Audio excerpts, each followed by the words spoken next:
Wide. We are farmers. MemphisFarmers.com. Now, here is your host, Johnny Radio himself, John Harden.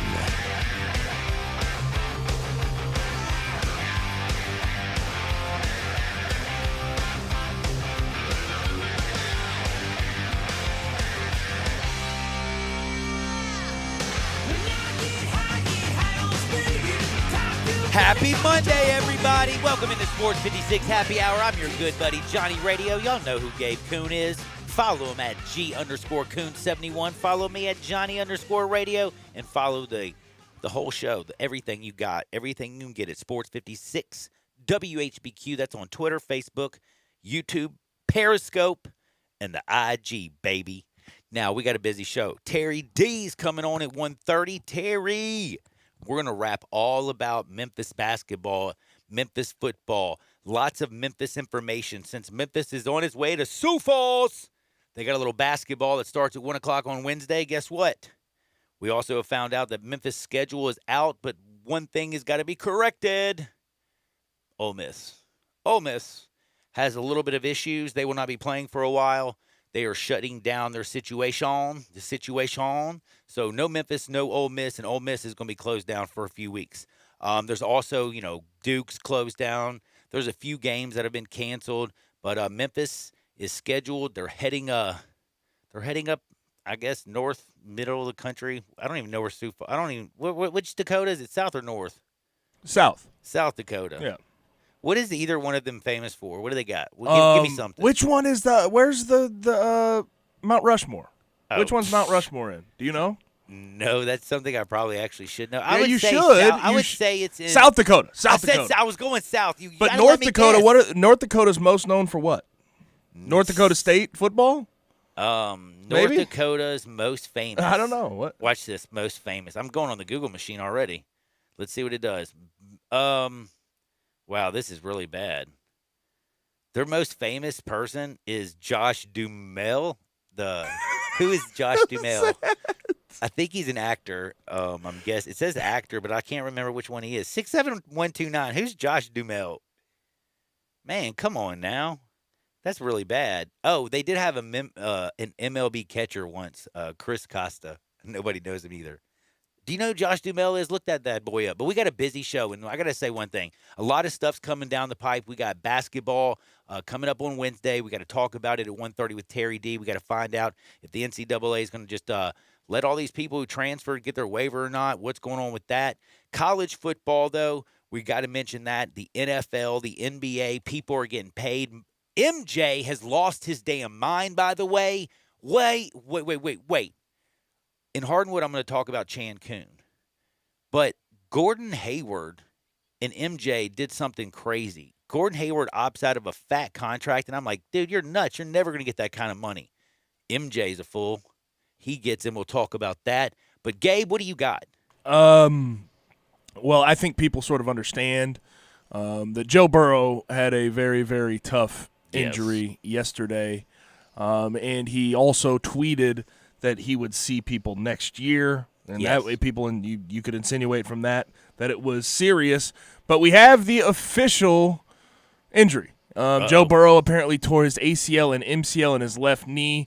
The MRI showed, and he will undergo reconstructive surgery and rehab for 2021. That's just too bad. I liked a lot of the quarterbacks coming out and being positive. And in that game, how weird is it? Joe Burrow gets hurt. See you next year. It's official. It's an ACL tear. ACL and MCL. ACL and MCL. Just goes to show you can get the number one overall quarterback, but you gotta protect him with a line. Yeah, that's the truth. But do you know how weird and I don't know how weird it is to think about the exact same game. You got Alex Smith who gets his first win in 741 days since basically November 2018 after he almost lost his leg, has serious surgery. That was kind of, you know what I mean? Like, Joe Burrow goes down. Alex Smith gets his first win. It was like, whoa. Football basically just kind of tells you right there how dangerous it is and how crazy was yesterday in the NFL and last night. I mean, Patrick Mahomes was basically perfect on engineering that drive. John Gruden put put together an amazing game plan. At 2 o'clock, we're going to dive so deep in the NFL, it's not even funny. I got to talk about Justin Herbert. Doesn't matter if he has a little kid haircut. He's a grown man playing quarterback. He threw one so hard the other day, like the defensive back couldn't even move. I mean, it was just like he was right there in position, but the ball was a laser, man. He's on fire. Patrick Mahomes, Taysom Hill, what's up? Making Sean Payton look good. Tua gets pulled. We got also time to talk about Lamar Jackson. What's going on with Action Jackson? And is a real walk-off? Is it the home run? Or is it what Derrick Henry did at overtime yesterday? Because that was a walk-off, Derrick Henry. We have so much NFL to get to, but don't forget, Jeremy Pruitt, he's an embarrassment right now. The Vols, I know you're upset. Wow. I guess you know what Michigan fans feel like. Dabo Swinney, he's hot. Auburn's Bruce Pearl. Did you hear about this last Friday? Because it was the sneakiest little attack. Did you hear how Auburn sneaks in? Hey, we're not going to play this year. Postseason ban. But don't tell anybody. They tried to sneak that in like one of the busiest news days. You got NBA news. You got the NFL, college football, COVID, NCAA basketball, and Auburn drops that little nugget. Yeah, it's kind of crazy. Chuck Persons, all that good stuff. We'll talk about all that stuff and so much more. It is going to be a busy show, but one thing I got to say. Did you think in college football, Mr. Gabe Kuhn, that now there is only one constant, and that constant is Alabama football? Did I think that they would be a constant? Well, what I'm saying is, yes, no. They always are. No. Did this weekend for you kind of prove, at least for me, it proved one thing. You can look across the board. Wisconsin and Graham Mertz were an embarrassment. Wisconsin's Graham Mertz remind me of the days of Nathan Peterman when he was playing those Gators. Had like one fumble and 2 picks in the first half and 5 yards passing. Think about that. He had 5 yards passing, 2 interceptions and a fumble. Graham Mertz had 3 interceptions and a fumble, and Wisconsin goes down. And the other thing is, Justin Fields, the guy who I thought was Superman, well, I don't know if he was playing with kryptonite in his jockstrap or what. What was going on with Justin throwing interceptions, throwing incompletions, and left it up to the Ohio State defense to have to preserve the win for Ohio State. That bad boy was close. On the other hand, Alabama drop kicks Kentucky in the face 63-3. I mean, Ohio State just held on 42-35 over Indiana. Like I said, Wisconsin got dropped like a bad habit.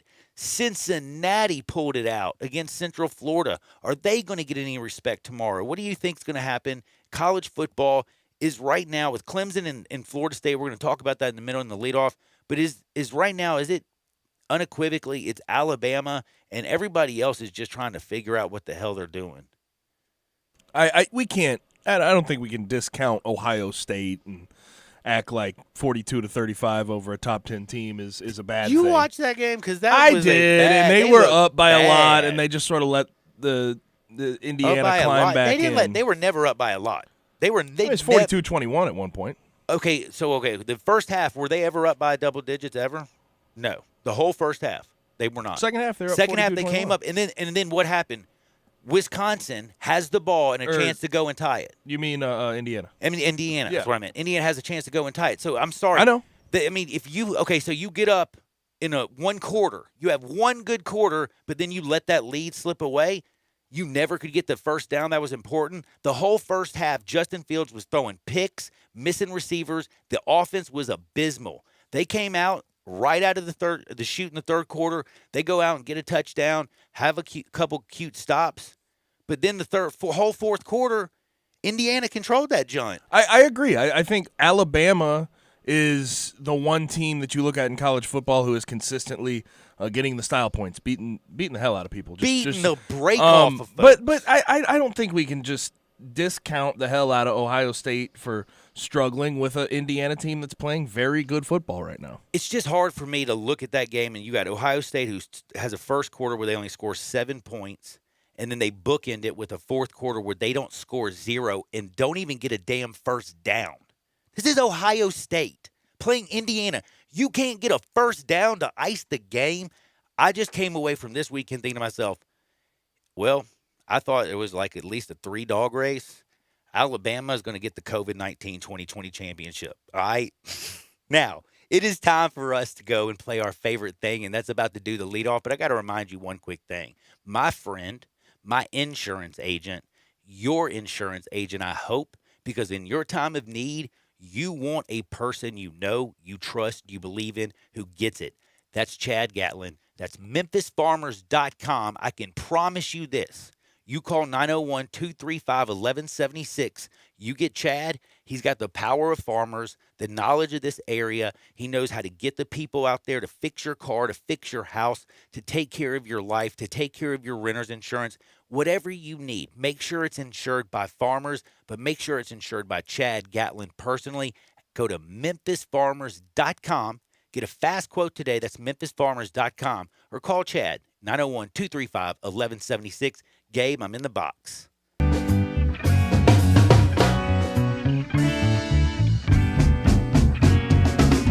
All right, let's start with some Dabo drama. Dabo Swinney going off on the FSU administration, saying that FSU ducked them, and they saw it as a forfeit instead of a postponement once that game was postponed. They apparently agreed to play Sunday or Monday, but FSU again said no to that. Since then, Mike Norvell has come out, and he said, we were just listening to our administration. We couldn't do anything else. We need to stop acting like doctors and give it over to the people that understand this deadly virus. My question's simple. Does this game get rescheduled or no? Man, let me tell you something about this one. I have to agree with everything that Dabo Swinney came out and said publicly. I think it wasn't the players. I think this was the administration at Florida State, that is.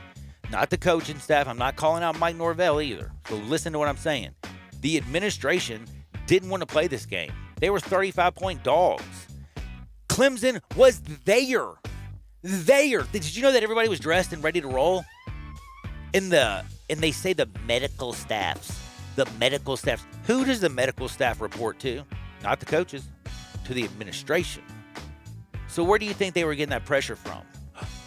The administration. What'd they say? Ooh, man, we can maybe move this bad boy to December. Clemson says no. How about we play Sunday or Monday? Florida State's like, no. So you know what? Dabo finally grows a huge brass one and comes out and just says, I'm going to call it like I see it. If you want this game to be played and rescheduled, you come to Clemson or you pay our way. And you know what? Mike Norvell hasn't come out and necessarily said unequivocally, I agree with that. But he did kind of say, I understand where Dabo's coming from. This does not get replayed because Florida State's administration didn't want the game to be played, and there's no way in hell they're going to have their kids go up to play at Death Valley, and there's no way they're going to pay for Clemson to come down there in these COVID-19 times. They got out of this game. One of the most bizarre postponements of the year. I agree with what Mike Norvell said today about trusting the administration and trusting the medical, But he also did say he understands Dabo's frustration. But that to me is reading, that's the I'm one reading thing between the lines. I was going to say. I would be ticked off if I traveled all the way to play somewhere, took a chartered flight, had my team ready to go, we warmed up, and then you said, nope, we're not playing the game because of one positive test within an entire program. I would be a little bit out of shape. I understand Dabo's frustration. I agree with you. I don't think this will get played. My favorite thing is, Dabo, we met the standard of play. If this was one of the better weeks, if one positive test had can prevent this game, this would have prevented all the games they said they would have played in. There's no way they would have played a single game. So they met the standard. And was it even a player? It was. For Florida State? A second string. I was gonna say lineman who had been quarantining. Yeah. Let's just be real. This is some BS. Again, they came to play. They were dressed. They met the protocol. They met the standard. And, quote, Florida State's medical staff could not agree on a Sunday or Monday game, so they had to fly back. Dabo comes out last night and points the blame directly at the administration, and I have to say I agree with him. And before you get mad at Dabo for being a loudmouth, you have to understand traveling to Florida to play a game, taking a long flight, and then putting your warming uniform up, on, doing all the meetings before that, putting your uniform on, and then they say, okay, and then you pull the plug. Let me just tell you that something. would be annoying. You get all hot and bothered. Imagine somebody then knocking on your door. Remember when you had kids? You'd be a little hot and bothered, if you know what I'm saying. You're raring, ready to go, if you know what I mean, to run through that tunnel. Knock, knock, knock. No, you're not playing today. Did you see Trevor Lawrence's tweet, by the way? Yeah, we're ready to play. We're ready to play, man. Elsewhere in the southeastern part of the country, college football, Georgia won 31-24 over Mississippi State, but the big storyline from that game was Georgia finally started the USC transfer 5-star recruit JT Daniels, and he was fantastic. 401 yards, 4 TDs, no interceptions, and he led them to the win. Is JT Daniels the answer for Kirby this year at quarterback? Looks like it. They hadn't had a 400-yard passer since Aaron Murray. Think about that. That's pretty wild. It's been a long time since they've had somebody go 4 touchdowns, 400 through the air, 28-38, like you said. And I have to say something. DeJuan Mathis, Ixnay on the no-no-A. That was horrible. They started off the year with him. They tried to bring him in for Stetson Bennett in that one game as well. Not working. Sorry. I don't think he's an SEC quarterback. Do you agree with that statement? I think I agree with that statement. Okay, Stetson Bennett, we know this is going to be the end of the road for him. It was kind of a cute little story, but when they played Alabama, they really got exposed, and he got pulled in that game. He had a horrible one. He realistically is not an SEC quarterback. JT Daniels from USC looked like he could stand in the pocket now that he's healthy, fire the football down the field, and guess what? He actually got Mr. Burton and Pickens and Jackson and Robertson, and nobody knew those guys' names because of Stetson Bennett and Stetson Bennett the fourth, by the way, and DeJuan Mathis, because they couldn't throw the ball. Now that you got a guy back there that can just let it loose. Burton had 8 receptions, 197 yards, 2 touchdowns. Pickens had 87 yards, a touchdown. And then Mr. Jackson had 4 catches, 55 yards, and a touchdown. Yeah, dude, it's a pretty good thing when you got somebody that can throw the ball. And this is the weirdest thing. Zamir White couldn't do jack against Mississippi State. Cook couldn't do jack. Nobody could get going in that backfield. What would have happened if Bennett was in that game or DeJuan Mathis? Mississippi State gets the upset of Georgia. This is the only time Georgia's ever going to be happy to see 8 yards rushing because they got 401 yards through the air, and they have playmakers at wide receiver that nobody for Georgia knew because, well, nobody could get them the damn ball. Now, it makes you wonder, I will say. It makes you wonder if they could have gone to JT Daniels earlier, because he did not disappoint. He looked like he had been playing the entire year. He looked fantastic. Makes you wonder, again, if they could have gone to him earlier in the year. Does he not already look like one of the better quarterbacks? I'm not saying he's Kyle Trask, but does he not look like one of the better quarterbacks already in the SEC after one dead-gum game? Well, let's not judge completely, but he was certainly one of the best SEC quarterbacks this week, if not the best. What I'm saying is he looked the part. Like, he's in the pocket, delivering the ball on time, throwing the ball. I mean, he looked sharp. He did. Who didn't look sharp the other day, actually yesterday, Tua Tagovailoa. And in one of the most interesting moves I've seen of the NFL season, Brian Flores pulled Tua after 3 quarters and put in Ryan Fitzpatrick, who started the year as the starter. Tua only throwing for 83 yards, but he was sacked 6 times. Do you think that Brian Flores made the right decision going to Ryan Fitzpatrick in that moment? People are going to think I'm absolutely crazy, but unequivocally, yes. All right, I know this does not equate all the way. It really doesn't. But in baseball, if your starter is struggling, sometimes you got to go out there, and sometimes you got to go out there and just make the hook. Even if he's your guy, he's going to get the next start when it's his time in the rotation.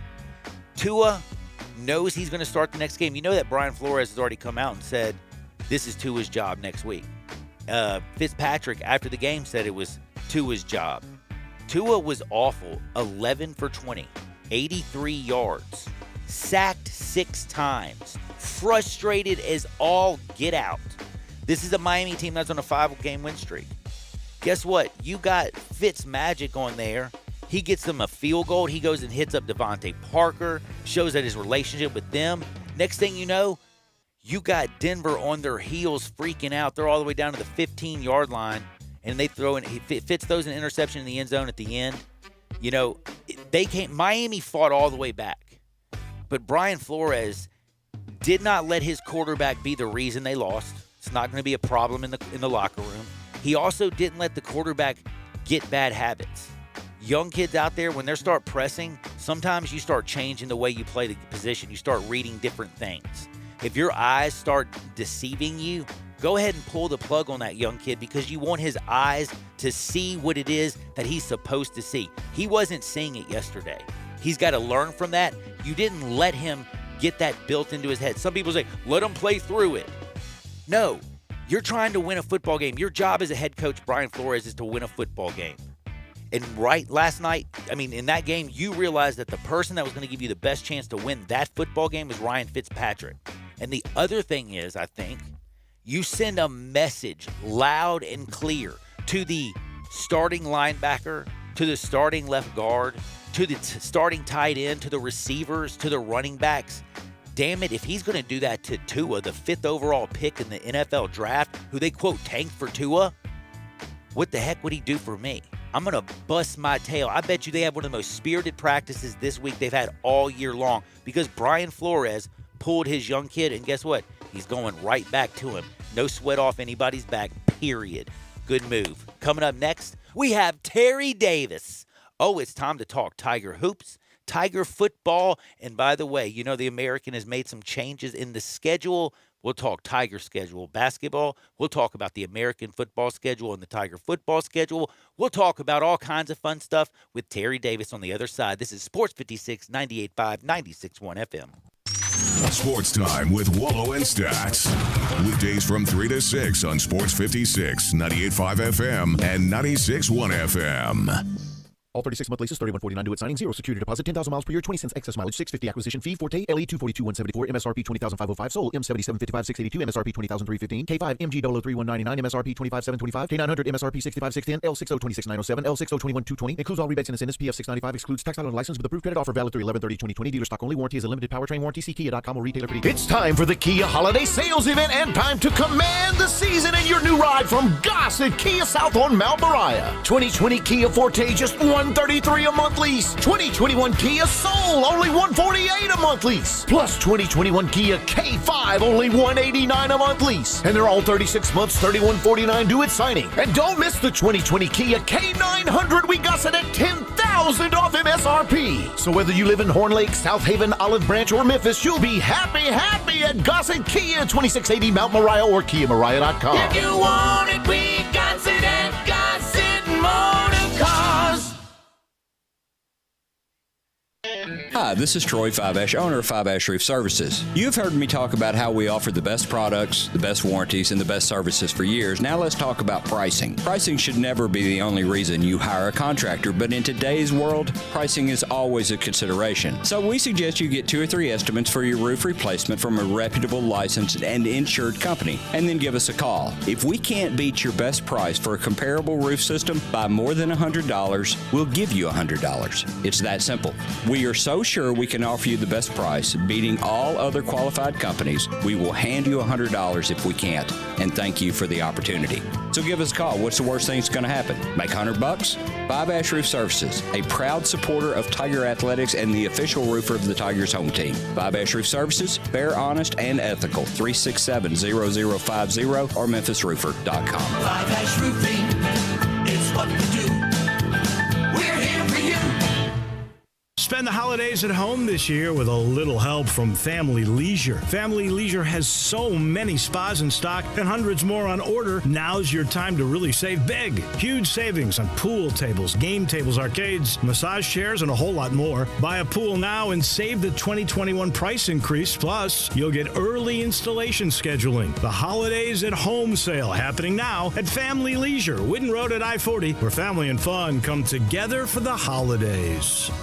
Exciting developments are in motion. Dell is officially giving out the biggest deals of the year for Black Friday, and there's free shipping on everything. Yes, everything. Whether it's for work, school, or fun, Dell has you covered with doorbusters every weekday. Accelerate all that you do with next-gen XPS and Alienware machines powered by Intel Core processors. Plus, this huge lineup of premium tech is up to $400 off. Call 800-BUY-DELL or go to Dell.com/Black Friday. That's 800-BUY-DELL.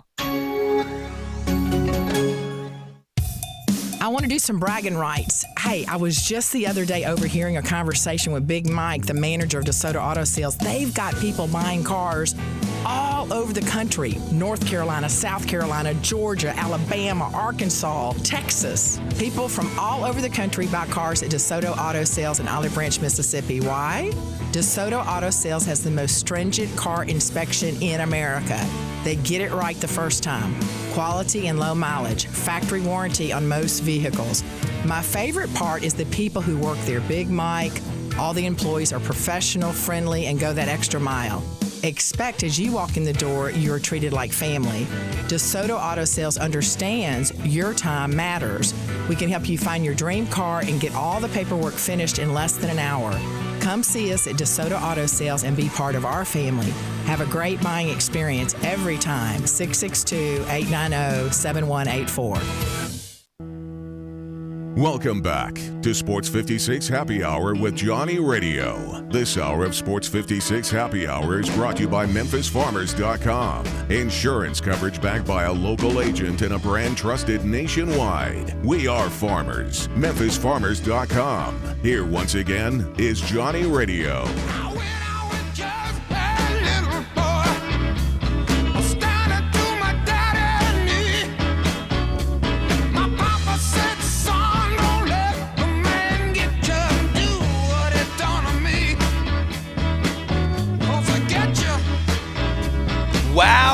Wow. We've been talking. We're going to talk a lot of NFL at 2 o'clock. Welcome back into Sports 56 Happy Hour with Johnny Radio and Gabe Kuhn. But you got to know that we're talking with Terry Davis, so we're going to talk a little Tiger football. We're going to switch this gear up and go into a little bit of college basketball area. All these areas. And again, we'll get back to the NFC playoff picture, which is wild. We'll talk about all kinds of football. And we got Hardwood because it feels so good and is absolutely hilarious. Plus, people are getting paid in the NBA. We'll also talk about that. But before we do anything, I got to get to my man Terry Davis. But I will remind you, MemphisFarmers.com. Check out Chad Gatlin. Go to MemphisFarmers.com for that fast quote or give him a call at 901-235-1176. That's Chad Gatlin at MemphisFarmers.com. Now, Terry Davis, how is life treating you, my friend? Life is great, my brother. How's life treating you? Oh, you know what, man? I cannot complain. I've been loving the weather. It's a little chilly, but it's still beautiful. It's been very warm, nice November winter, you could say. And the sports has been absolutely great. I can't believe how we got through the NBA season. We got through baseball. Football is, trudging ahead. The NCAA is, getting there. The NFL is just making its way through it. They're just kicking tail, and you know what? They got lots of money. They can. But I'm getting very, very concerned about the NCAA. We all know that the Tigers, they're heading to Sioux Falls, South Dakota. They're about to play some hoops on Wednesday. They've already had a game canceled, and that is, of course, with Ole Miss because of the problems they're having down there. Should the call this year for basically the Tigers, because I kind of disagreed last week with the bubble being an early thing and worrying about that. I don't see how this season gets played completely. Should the war chant be basically 13 games? You got to get 13 games to get into the NCAA tournament. You look at the schedule, you got to find 13 games that you can get played. Is that basically what we need to start looking at? Yeah, because I think with the conferences, the big conference is going to make sure their guys get 13 to 16 to 20 games in. Because I know a lot of conferences expanded the number of conference games this year because American went from 16 to 20. So that's 20 conference games because they know if they have to, they will form a mini bubble in order to get those little games going on because the NCAA has told these conferences, look, we're going to have a tournament. it's up to you to make sure you have teams that qualify to make the tournament. So the whole thing is the NCAA has basically put everybody out on notice that you need to get 13 games in. And that's basically what I'm kind of reading from this, that the Tigers, they're going to do everything they can to get 13 games so they can make this tournament. Because right now, I was looking at all the different rules. I didn't realize till this weekend, till I had time to kind of look through some of this stuff, I didn't realize, like, there's some schools that can't even pass the basketball to each other. They're only allowed to have 6 people in the gym. You have some other schools that if you have one player test positive, they close down for 3 weeks. You have other conferences have this rules. And you know how many schools are out there. You know how many teams are trying to play to make this tournament. It's going to be I think it's going to be a lot more of a limited field than people expect. And that's why I'm saying the war chant should be get 13 games in, and that gives the Tigers a dead-gum good chance to be playing, and we get to fill out a little bubble sheet and make all of our picks and go bracket crazy in March. No, you're going bracket crazy because one thing I think they should do, they should go ahead and, the NCAA should take over all, COVID stuff. Protocols? All I agree. protocols. Look, you're going to follow our rules. Now, if you do something outside of our rules, that's on you. But this is our minimum mandate. This is our our mandatory minimums. This is our bare standards. And if you can all adopt this, go from this, because like some schools got, like the Big Ten said, if you test positive, you got to sit out 21 days. Yep. You sit out 21 days in a basketball season, your season's pretty much over with. Some schools say if one person tests, they all test. All go down, which is not fair because you got to go contact tracing. You can be done in 4 or 5 days. So I think they just need to listen to the doctors and go from there because the NCAA tournament will play with you or without you this year. There will be 64 games, 64 teams in the NCAA tournament. It's becoming on you to make sure you qualify to get to the tournament. So the Tigers, that's one reason, like, do you think that's because, I've heard some Tiger fans, oh, man, I don't know if you need to go to South Carolina. It's kind of hot. Man, they're playing basketball. You need 13 games. Go and get them when you can. Is that what they're doing? You're exactly right. And one thing about, even though South Dakota is in the bad shape, COVID-wise, for the most part, Memphis going up on a private jet. They're going on a private bus to a hotel, which is going to be secluded. And once they leave that hotel, they're going to a gym, which they're not going to be in contact with anybody. So the chances of getting COVID in that trip right there is almost slim to none. It's not like they're going out on nightlife.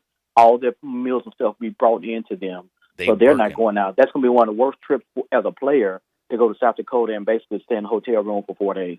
But they're going to be getting games in, and that's really all that matters. So right. I think that's the most important thing. And, if you look at Memphis's basketball schedule and you see this bad boy, they're getting some games in. They're starting again at St. Mary's on the 25th. And then next thing you know, we got a few more games. But when you look at the season started, the only thing right now we know Ole Miss is canceled on December 5th. Arkansas State. You look through all the games, tons of conference games. They're definitely, I feel like, going to get 13 games in, especially because it's the American. Are you hearing anything that would cause any concern? And the only concern that I would right now is Dre going to play because Musa, from what I understand, he has also been he's eligible, right? Yeah, we got the news Saturday that he's been cleared by the NCAA clearinghouse, and he will make the trip up to South Dakota. So Musa's good. What about DeAndre Williams? Evansville is still dragging their feet, man, so they can't do anything. Evansville get their paperwork to the NCAA, and the NCAA don't do anything unless they got both sides of the story. Even though they're giving out, waivers like Canada this year, they should just go ahead and waive the guy and be done with it without anything and be done with it. Man, that's just the only thing that's kind of like stinks about this one right now. But I'm fired up about this team. Are you expecting this, this team to come out and play big? And I got to ask you a question before we get anything. Since this game is on Wednesday, who the heck's going to be the starting point guard? Your guess is as good as mine, man. Because one thing about the Memphis talent, Alo might not start, and Boogie might start, or Damian may start. But it's who's going to finish the game. As long as those guys go with the same attitude they had last year when they had the number one recruiting class, that it's not about me and my number, it's about the team, I think it really doesn't matter. They're just going to go out there and ball. All right. This is something everybody wants to know. I want your best guess for the starting five on Wednesday. Boogie, Damian, Musa, Landers, DJ. Is that 4 or 5? That's Hopefully 5. that's 5. It. There you Musa, go. There DJ, you go. Landers. You said Boogie and Damian. So Damian Yeah. Ball and Boogie are going to start. Landers, Nolly, DJ Jeffries, and Musa. That's my man right there, Terry D. This is going to be fun. Think about that, because then you got then Lester Quiones on the bench. You got Alo coming off the bench. You got Dandridge still on the bench. Hopefully we'll get Dre. Lance Thomas is coming off the bench. Man, this is a deep team. Deep and exciting. So you can be deep and good, but deep and bad. But this gonna be deep and very, very good. And as long as they stay healthy, it should be a very exciting year. Now, I talked about how there's a lot of restrictions in practice. How is Memphis able? Are they able to practice fully? Do they have to have like restrictions on their practice, or are they getting to play 5-on-5? They're playing 5-on-5, no Right on. restrictions. You know, they did a lot of restrictions early to mitigate this situation. But, evidently a lot of these other teams across the country didn't do that because, as you saw, Rick Barnes just got hit. Ole Miss got hit, with COVID. And it's just going around like a wave, a lot of the smaller schools. But I think Memphis, because of what went on with the football program and how closer they work with each other, and I think they have that scare early in the year. I think these guys are pretty much stayed within their own little small bubble, and they've reduced their sizes and doing the right thing and to stay as healthy as possible. What's the realistic expectations for this basketball team? Realistic expectation is second weekend minimum. Nice. Second weekend minimum? Oh, dadgummit. You got me pretty fired up. Right on. I can't wait for Tiger Hoops. I can't wait to see what Penny's got. I can't wait to see who starts the game. You say it's going to be Boogie and Damian and DJ and Musa and heck, who was the other person? Did you say Landers? Yeah, Landers. We'll see what happens. I think it's going to be a great thing, but now I got to ask you about some football. Brady White just continues to add to his numbers. He's a baller shot caller, but Memphis has changed their schedule. Does this help Memphis? They're going to get to play Navy. They've rescheduled that bad boy, all this stuff. What do you think about Memphis going forward? And just how's this football team going to finish? I think they're going to finish just outside the top 2 because last week when Tulane, when people were cheering for Tulsa last week instead of Tulane, and that really hurt Memphis because Cincinnati's going to win out, and Tulsa's going to get beat by Cincinnati up there at the last game of the season. So I think Memphis might finish tied for 3rd, and which is not going to be a good thing. So bottom line is they're still going to the Birmingham Bowl with no matter, even if they won a championship, I think they was going to the Birmingham Bowl. I think Birmingham wants them because of ticket sales and what they do for their ratings down there for that bowl. Makes a lot of sense. Memphis, by the way, like they've done a bunch of rescheduling and everything. Do you think that everything with this team, what kind of team have they become? Are they an offensive team? Like Stephen F. Austin, I'm sorry, it just doesn't give you a good barometer. They had the Navy game postponed. This team always seems like, they struggled a little bit out of the gate. They had the COVID situation, but they were really going outside of that Cincinnati blip. And Cincinnati is a dead-gum good football team. They did have a heck of a game against Central Florida. Memphis knocked them off. What is the identity of this team? Is it just basically Brady White to his wide receivers and they're just a run-and-gun team, or do they have some defense? I lost you, T. I think they really have I'm here. They have a really run and gun team that have a serviceable defense. The defense is not great, but it's not the worst in the nation. They can get stops in critical times of the game. When I think that Cincinnati game you throw out because midway through the 3rd quarter, those guys pretty much quit, and that's the first time I've ever seen a Tiger team quit in the last few years around here, except the Missouri game. That's the last time I've seen quit. The Missouri game when they went up there and just got trounced.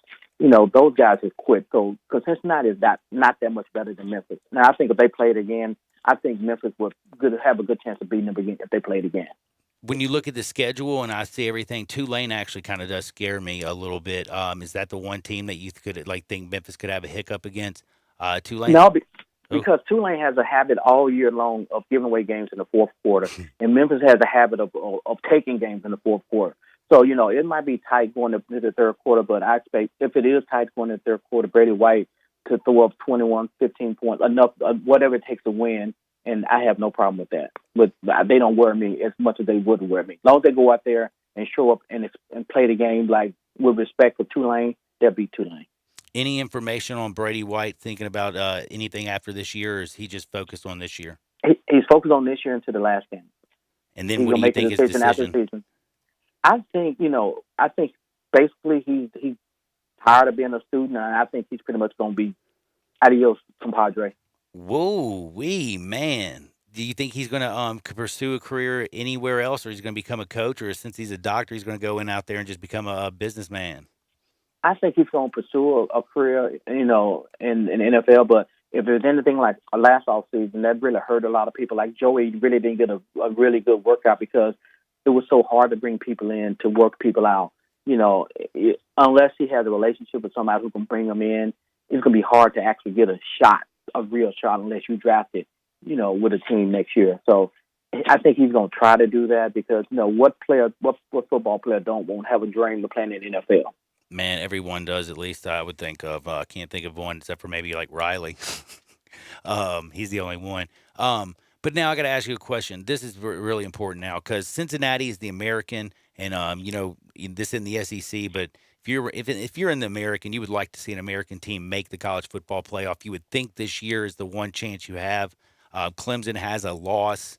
Alabama was dominant. They're the only dominant team I see. Ohio State, kind of stubbed their toe a little bit against Indiana. Couldn't score a single point in the fourth quarter. Let, Michael, he had 400 yards passing. Fields, I know he had 300 yards passing, but Pence outplayed him. Fields had 3 interceptions. It looked like there was a little, kryptonite in my man Justin Fields. He didn't look as great. Clemson, like I said, they've already stubbed their toe. A&M got smoked by Bama. Could Cincinnati, an undefeated Cincinnati, is there any chance in the world that they could sneak in the back door and get a 4 spot? No. Not even close. Not even once. No. It's Power 5 or bust because they want to keep their money in the family.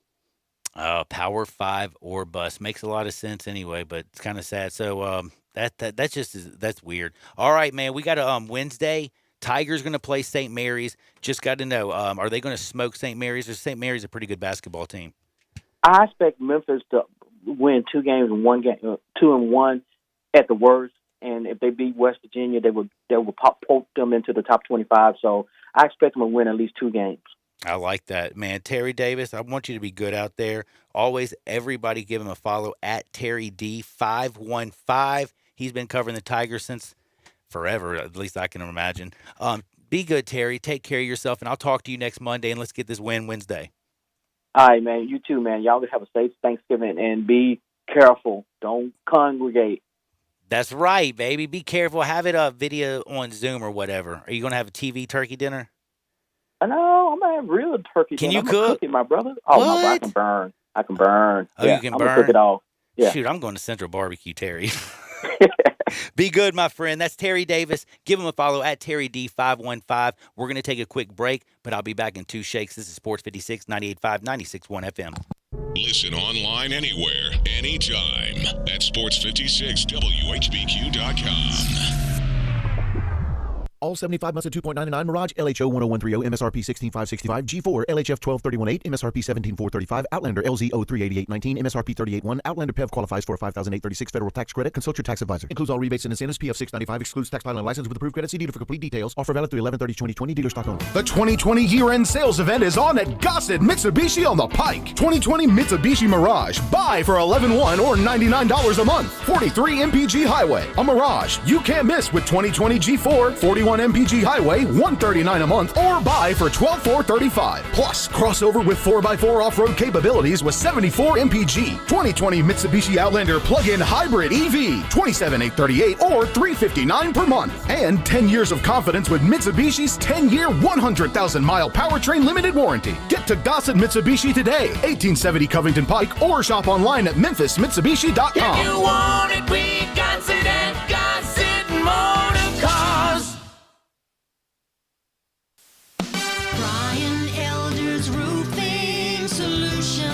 Chris Price here for Brian Elder Roofing. The storms we've had over the past several months have been devastating to our communities. The rainy season is ahead. You may have not even noticed the dripping in your attic, water stains throughout your home, or even worse, mold and mildew. Please call Brian Elder Roofing and we will send out our project managers to assess any damage. We will not try to sell you a roof if all you need is a repair. We will measure your roof from outer space. 0% for 60 months, even no payments till 2022 are available with approved credit.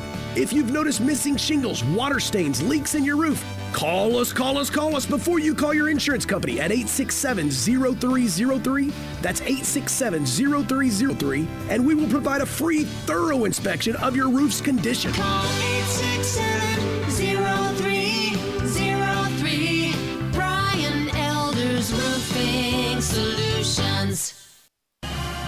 Hey Tiger fans, this is John Stacy of the Wolf Chase Honda Blue and Gray Show. You can hear Drew Barrett and I talk Tigers with Tigers every Sunday at 5 right here on Sports 56, 98.5 and 96.1. You never know which Tigers great we'll have in the studio with us either. We'll get them to call in too. We are your go-to show for Memphis Tigers football.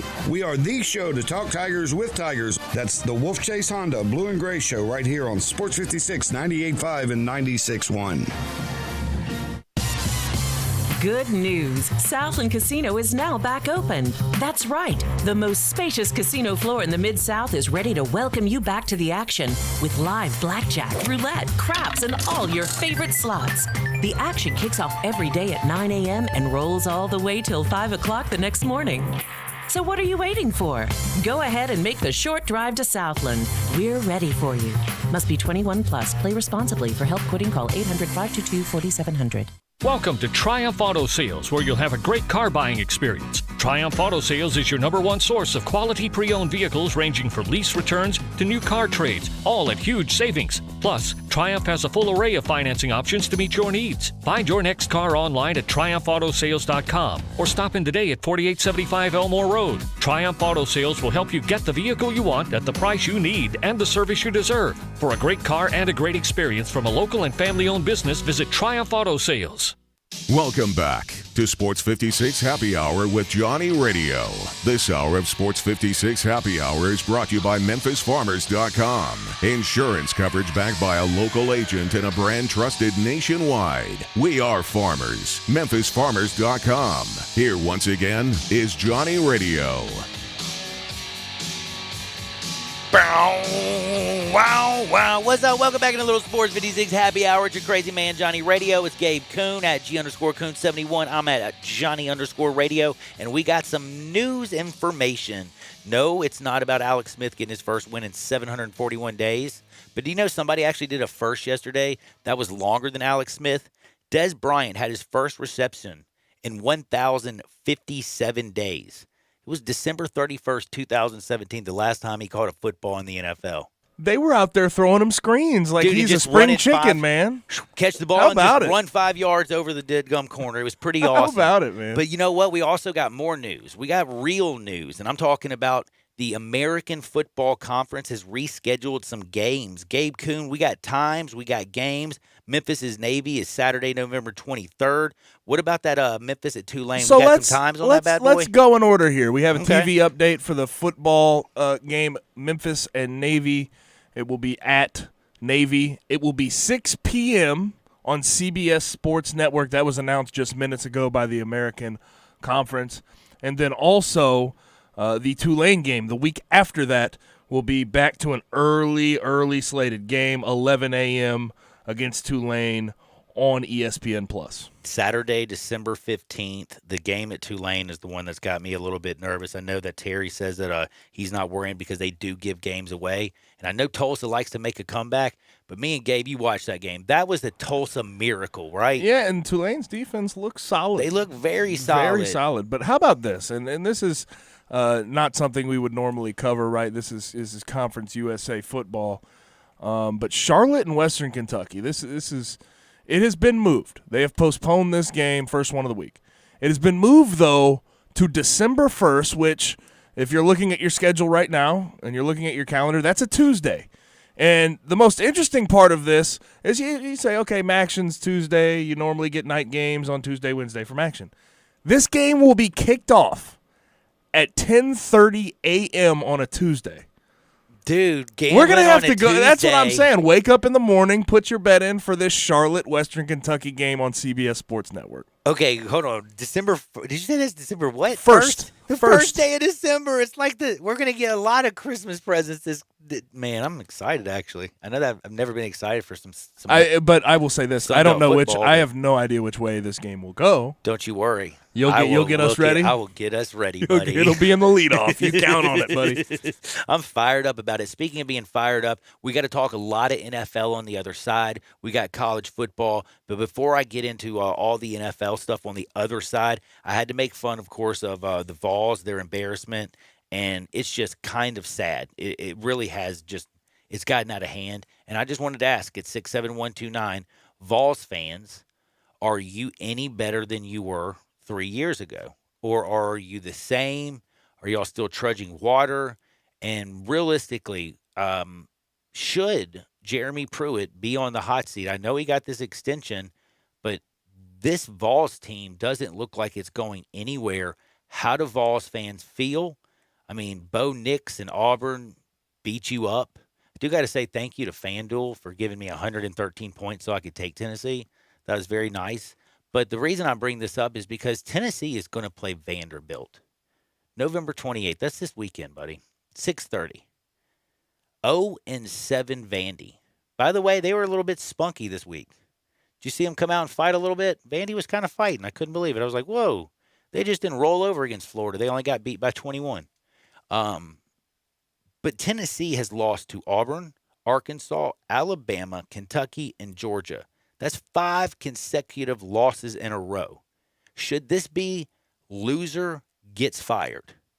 Because I don't feel like either coach, Mr. Mason or Mr. Pruitt, they're both just kind of coasting and doing a really bad job. Should this be the Fire Bowl? Like, should the loser... Let's not act like we didn't just see a long extension for Jeremy Pruitt from Tennessee. What was I screaming? I was screaming. You were screaming it was too early, but at the same time, Georgia State. I will tell you right now, he is safe. He is safe for the year. There's no question. If he does lose to Vanderbilt, though, it better get hot. Well, I mean, it's going to be hot for the next coming years, but this year he is safe. Did you see what Paul Feinbaum said about him? Oh, God, what did he say? It was horrible. He said Jeremy Pruitt, he's had people that he's talked to, that people have gone out of their way to try to help him. He's a PR nightmare. He's a walking disaster, basically, what they said. And the fact that he's just stuck with Jared Guarantano, they say he's basically has battered coach syndrome, and he's just he's a mess. And if you want the mess basically fixed, you got to get rid of him. And that's just I'm just repeating what he said. I wonder what people think in Tennessee when they got an athletic director in Philip Fulmer, and he gave an extension to Jeremy Pruitt. Ouch. Hit me up at 67129. Let me know how you feel, Vols fans. By the way, Auburn, how do you feel about Bruce Pearl right now? By the way, another dude who's very, very comfortable in his position, and he's already had a lot of trouble. Interesting with Auburn. Interesting things going on. Also a former Vol. Anyway, wild times in the world. Coming up next, though, we're digging deep in the National Football League. This is Sports 56, 98.5, 96.1 FM.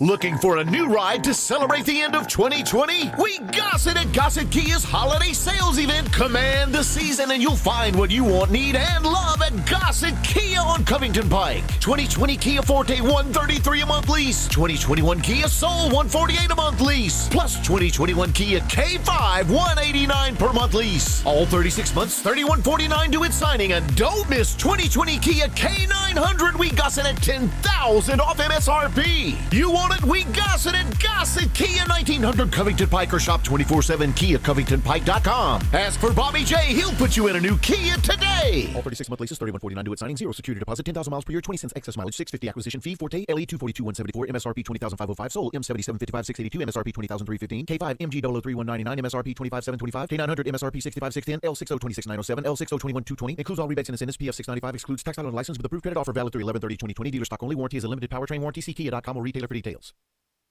Hi, this is John Conway with Conway Services. When was the last time you had your heating system cleaned? How about a safety inspection? Right now, Conway Service is offering our 16-point Energy Saver Super Tune-Up on your heating system for only $69. That's right, for only $69, we'll come out and perform our 16-point Energy Saver Super Tune-Up on your heating system. We'll also include a complete safety inspection using our state-of-the-art camera system, making sure your heating system is safe to operate this winter.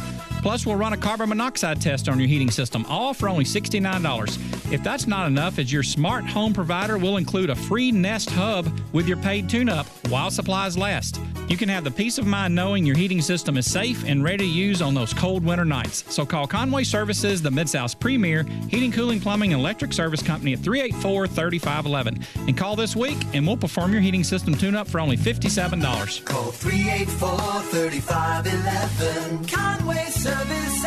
Call Conway today. Ever wonder just how far an extra mile really goes? Drive a Mercedes-Benz van and find out. Start with a network of over 250 authorized dealerships, backed by a sales force ready to help you with everything from customization to service on vans like the Mercedes-Benz Sprinter that's tailored to your lifestyle, with options like Blind Spot Assist and MBUX voice command for spoken directions, weather, and more. The route is being calculated. So whether you're enjoying life on the trail or working hard on the job, see how far an extra mile can really go by taking the first step into an authorized Mercedes-Benz van dealership today. Now with IRS Section 179, businesses could be eligible for up to a $25,900 tax deduction. That's up to $5,439 in tax savings. Options and model availability may vary. See dealer for details about costs and terms. Some equipment described is optional. $5,439 tax savings based on 21% federal tax rate and eligibility to claim full $25,900 Section 179 vehicle deduction. Your tax rate and eligibility may vary. Consult your tax advisor for more information. Limits may apply. Visit mbvans.com. Offer valid through December 31st, 2020. When you are in need of quality jeans, shirts, and boots, think Frontier Western Store in Olive Branch. Frontier has thousands of square feet of merchandise at everyday low prices. Tons of jeans by Carhartt, Wrangler, and Ariat. Whether you're after classic denim jeans, dungarees, or work pants, you'll find it among Frontier's amazing selection of stylish modern fits. Flame-retardant jeans and shirts now available as well. Colder weather is on the way and Frontier is prepared with overalls, coats, and fleece jackets. Hundreds of jackets and coats in stock by Ariat. Inventory may be scarce this year, so come in today to grab yours while it's in stock. Don't forget the boots. Frontier boasts dozens and dozens of styles of boots. Work, dress, or play, come try on all the latest boot trends, as well as proven classics, Ariat, Durango, Dan Post, and many, many more. You are guaranteed to find your next favorite pair at Frontier. Frontier Western Store, 5880 Goodman Road in Olive Branch, or shop online 24/7 at frontierwesternstore.com. Family owned and operated since 1967. The Black Friday sales event is on at Gossett Chrysler Jeep Dodge Ram Fiat on Covington Pike. And we're going to blow you away with what you save. 2020 Jeep Renegade Latitude 4-wheel drive IAHS top safety pick. We Gossett at $20,736 or $259 a month. Or power up your game in a 2020 Dodge Charger, $24,320 or $299 a month. And get rammed up in a 2020 Ram 1500 Tradesman Crew Cab 4x2, $29,656 or $396 a month. And 2020 Jeep Grand Cherokee Laredo 4x2, $29,878 or $398 a month. Drive past the rest. Come to the best. Gossett Chrysler Jeep Dodge Ram Fiat 1901 Covington Pike. Online, GossettMotorCars.net. If you want it, we got it at Gossett Motor Cars. All must finance through Chrysler, 3,500 cash down, 75 months at 4.11 APR. Renegade, LPM 02132, MSRP 26,580. Charger, LH 167,053, MSRP 31,490. Tradesman, LG 293,29, MSRP 37,855. Cherokee, LC 403,192, MSRP 35,495. Includes all rebates and incentives. PF 695. Excludes tax title and license. See dealer for complete details. Offer valid through 11/30/2020 with approved credit. Dealer stock only. Exciting developments are in motion. Dell is officially giving out the biggest deals of the year for Black Friday, and there's free shipping on everything. Yes, everything. Whether it's for work, school, or fun, Dell has you covered with doorbusters every weekday. Accelerate all that you do with next-gen XPS and Alienware machines powered by Intel Core processors. Plus, this huge lineup of premium tech is up to $400 off. Call 800-BUY-DELL or go to Dell.com/Black Friday. That's 800-BUY-DELL. We are Sports 56 WHBQ Memphis, W253DF Memphis, and WIVG Tunica Memphis. Flynn Broadcasting Stations. Welcome back to Sports 56 Happy Hour with Johnny Radio. This hour of Sports 56 Happy Hour is brought to you by Tito's Vodka. Here once again is Johnny Radio.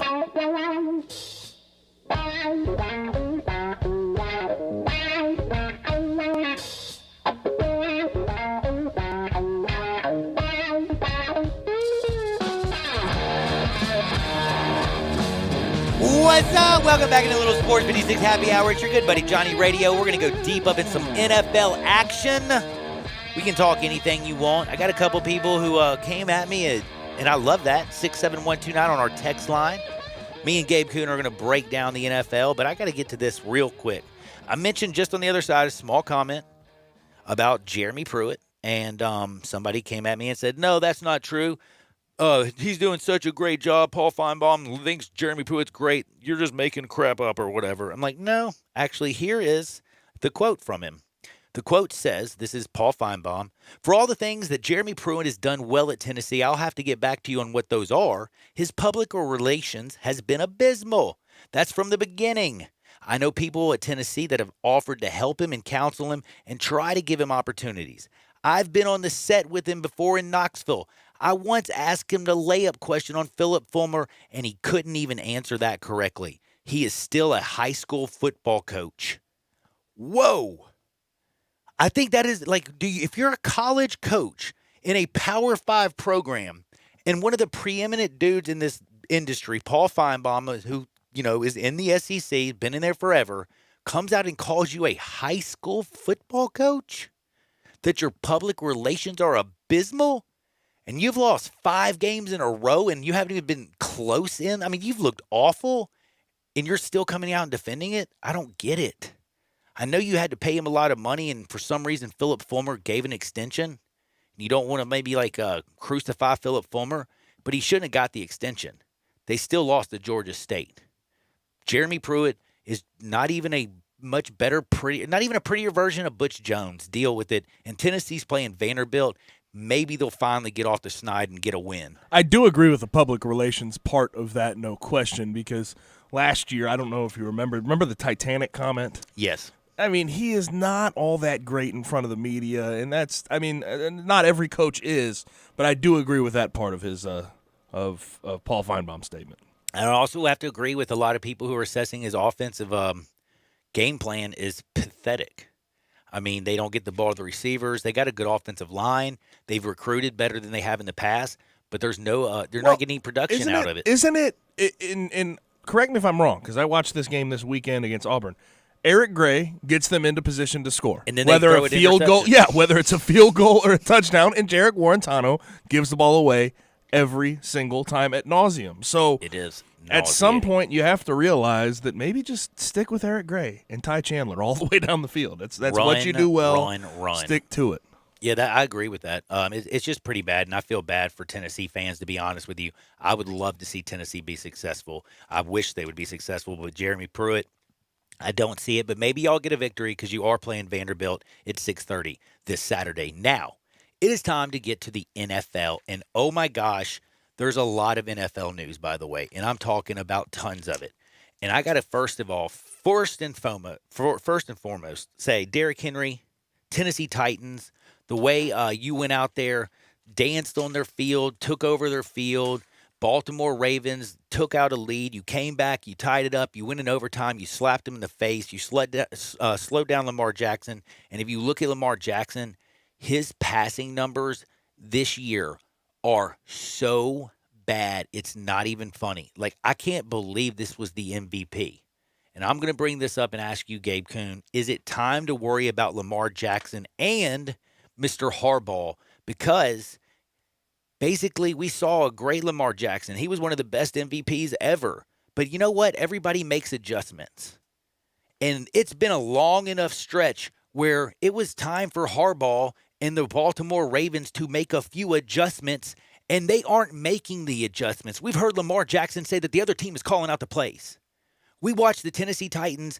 The Ravens got the lead. How many times? Do you know the Ravens have had double-digit leads 3 times this year and blown it 3 times this year? Predictability stinks, man. Like, that's what happens to offenses who are operating with a first-year sort of quarterback and a first-year game plan with Greg Roman. Mm-hmm. I mean, we've seen Colin Kaepernick for 2 years have fantastic, good production under Greg Roman. Okay, so and also you got to give me some credit. Before the season, a lot of people were telling me I was being too hard on Lamar for saying I don't know if he can replicate what he did last year or even get close. And it's showing true. Yeah. They run a lot of I read was options. They run they run the same sort of pass options, pass routes, route combinations, and defenses in the NFL, especially good defenses, are catching on. And that's just a matter of they're going to have to get back to Greg Roman and see if he can do some things, make some adjustments to help them win ball games. Because right now, it's crazy. The AFC North, you know who's in third place is the Ravens. In second place is the 7-3 Cleveland Browns.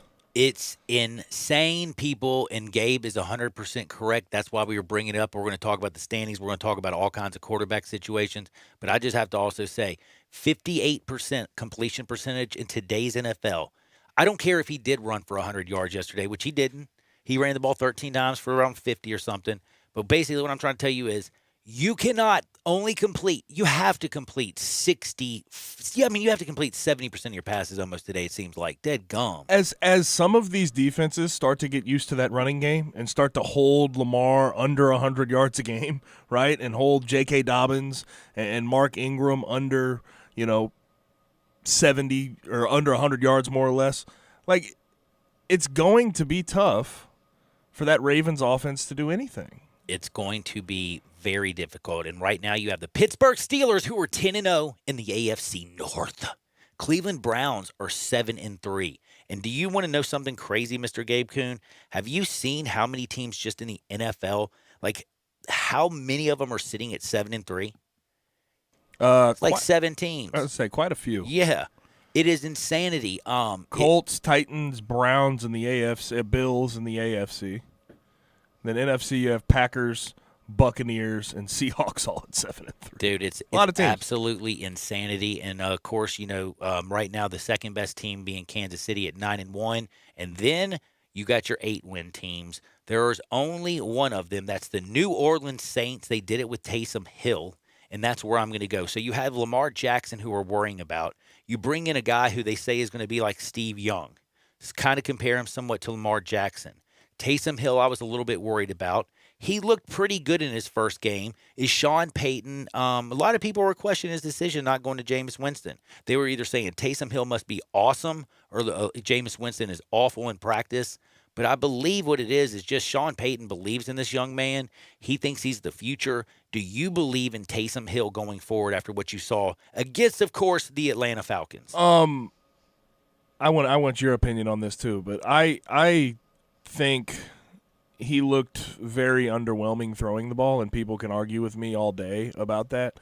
Ball placement was not a strong suit. He's short hopped the ball remember? Yeah, all of his deep balls were very, very ugly. But the truth of the matter is he might give them the best chance to win games down the stretch of the season because his running ability is something that other teams are going to have to get a jump on, which they can't because there's not that much film on it. But he has good weapons, right? Alvin Kamara, Michael Thomas, Emmanuel Sanders are still there to help him out. So I don't doubt that Sean Payton made the right move to help his team win ball games right this second. But I don't think all this talk of the Steve Young, the I don't see Taysom Hill is the next quarterback for the Saints, I don't see it. He's 30 years old. I would like to remind you he's older than most people think. He does run the ball well. He rushed for a couple touchdowns yesterday. He was 18 for 23, and yes, he did have Michael Thomas one go right through his hands. He also short-hopped a couple guys, and some of his balls were wobbly. But I will tell you this. This is the Lamar Jackson thing that will happen eventually. Eventually, the Falcons were in cover 0 almost the whole game.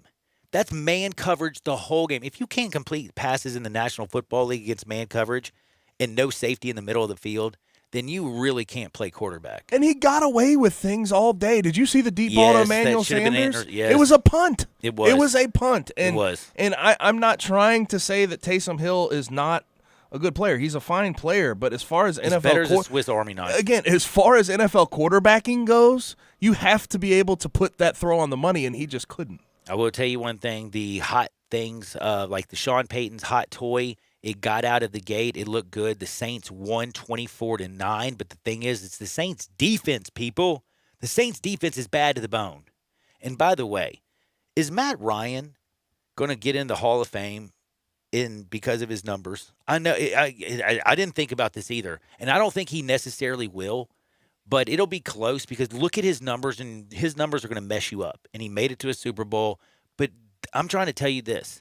Without Julio Jones, Matt Ryan stinks. So Julio Jones, is he the greatest wide receiver that's ever played the position? No, he's not the greatest ever. You know what I mean. Come on, Jerry Rice is the greatest ever. Jerry Rice is the greatest ever. That's a great answer. You are 100%. But I'm saying, should he get more love than he does? Because Matt Ryan is not that great. Matt Ryan is the reason he has so many statistics is because he's thrown the ball ad nauseum his entire career with the Falcons. Yep. That is what their offense has been. So, like, I think there's no chance he's a Hall of Famer. I mean, he hasn't won enough, in my opinion, to be considered. Oh, I'm with you there. It's crazy when you see he will have 55,000 yards before the end of this year. And I guess if you're making the argument, right, Phillip Rivers is sort of in touchdowns. Yeah, Phillip Rivers sort is of in that same boat. Yeah, I mean it's just crazy looking at his numbers. I'm like, dude's a 65.7% career completion percentage, 336 touchdowns. He's got 154 interceptions. Still, though, it's double, more than double. And it's just like you look at his numbers, and I think to myself, Matt Ryan, you're not very good. And when Julio Jones got injured, did you see how bad? I mean, he came back in the game, but did you see the difference in the ball game? The Falcons were good in that first quarter.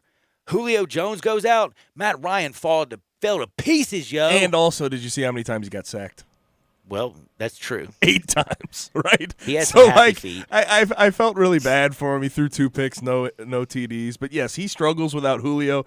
And he also struggles, I think any quarterback struggles when they get sacked 8 times. That is true. And that's why I think also, again, Tua Tagovailoa with 6 sacks, Brian Flores taking him out, helping his team also get a win, but also not giving his young quarterback happy feet in the pocket because that's a bad offensive line. Again, it's not all on Tua, but I think it was a right move by Brian Flores because Fitz is a veteran. He'll take the shots, and he's going to get the ball out of his hands. You saw that. Now, back to the NFL.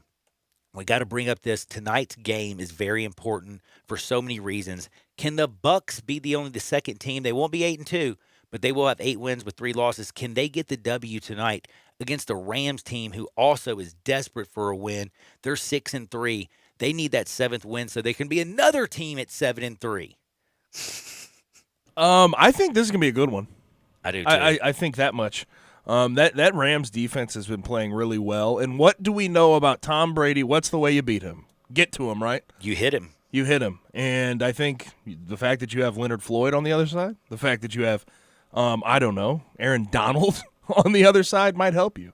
But I think it'll be a close game. Now, in the NFC, so the division leaders, you got the Saints at 8-2. Of course, the Bucs are playing tonight. They're in the wild card at 7-3. You have over in the West the Seahawks, who are 7-3, leading that division. The Rams right behind it. They need that win to get to 7-4. They're at 6-3. You have the Packers, who are leading the North at 7-3, and you have the Eagles, who now NFC least, who are leading the NFC least. Well, they are by a half game. 3-6-1. They are by a half a bleeping game. Everybody in the division has 3 wins. Did you see that? Yes. Is that it's so is that embarrassing. lunacy? No, I mean this is the most bizarre year I think. Could a 5-win team get into the playoffs? It's the most embarrassing year of standings in the NFC East history. I mean, it has to be, or really any division's history. I mean, you know what the Cardinals are thinking? What the hell we got to do to get in the postseason, man? At 6-4. I mean, it's crazy. By the way, the wild cards are the Bucs, Rams, Cardinals currently, and in the hunt, you still have the Bears at 5-5. I don't know if the Vikings are really there, but they're 4-6. So are the Lions and the 49ers. So after all that's been done here, and I don't want to bring up the NFC East because the Cowboys, I think everyone completely counted them out. Obviously, relatively, because every team has only 3 wins, so you can't count anyone out right this second. But I think everyone counted them out once they saw that, Dak was out and they couldn't run the ball, and that O-line was just absolutely dreadful. But the defense has played a little better, and they beat a Vikings team who had been streaking 31-28. Do you think the Cowboys can possibly sneak this out and actually make the playoffs this year? You know what, man? I would believe anything out of that NFC least. I would believe anything. I could believe Alex Smith and Ron Rivera could have the storybook thing, and Alex Smith is going to stop throwing interceptions and start throwing touchdown passes. Gibson could score, or Tony Pollard's going to start rushing for more touchdowns like he did yesterday. Zeke's going to start, feeding him the ball, and Andy Dalton. The Giants, I just don't believe in. Sorry, I just don't. And the Eagles, I really Carson Wentz. I don't believe in Carson Wentz. I don't believe in them either, because you want to hear this schedule. Oh my gosh! Next 4 games. You ready for this? Yep. Seahawks, Packers, Saints, Cardinals. Do they get one win out of that 4 games? Did you just say that? Yes. Their next 4 games, the Eagles, who everyone going into the season said they'll probably win the division. They also said when they were down, when they couldn't play well, they were saying, okay, they'll turn it on eventually. Their next 4 games, they're sitting at 3-6-1 right now. Their next 4 games are Seahawks, Packers, Saints, Cardinals.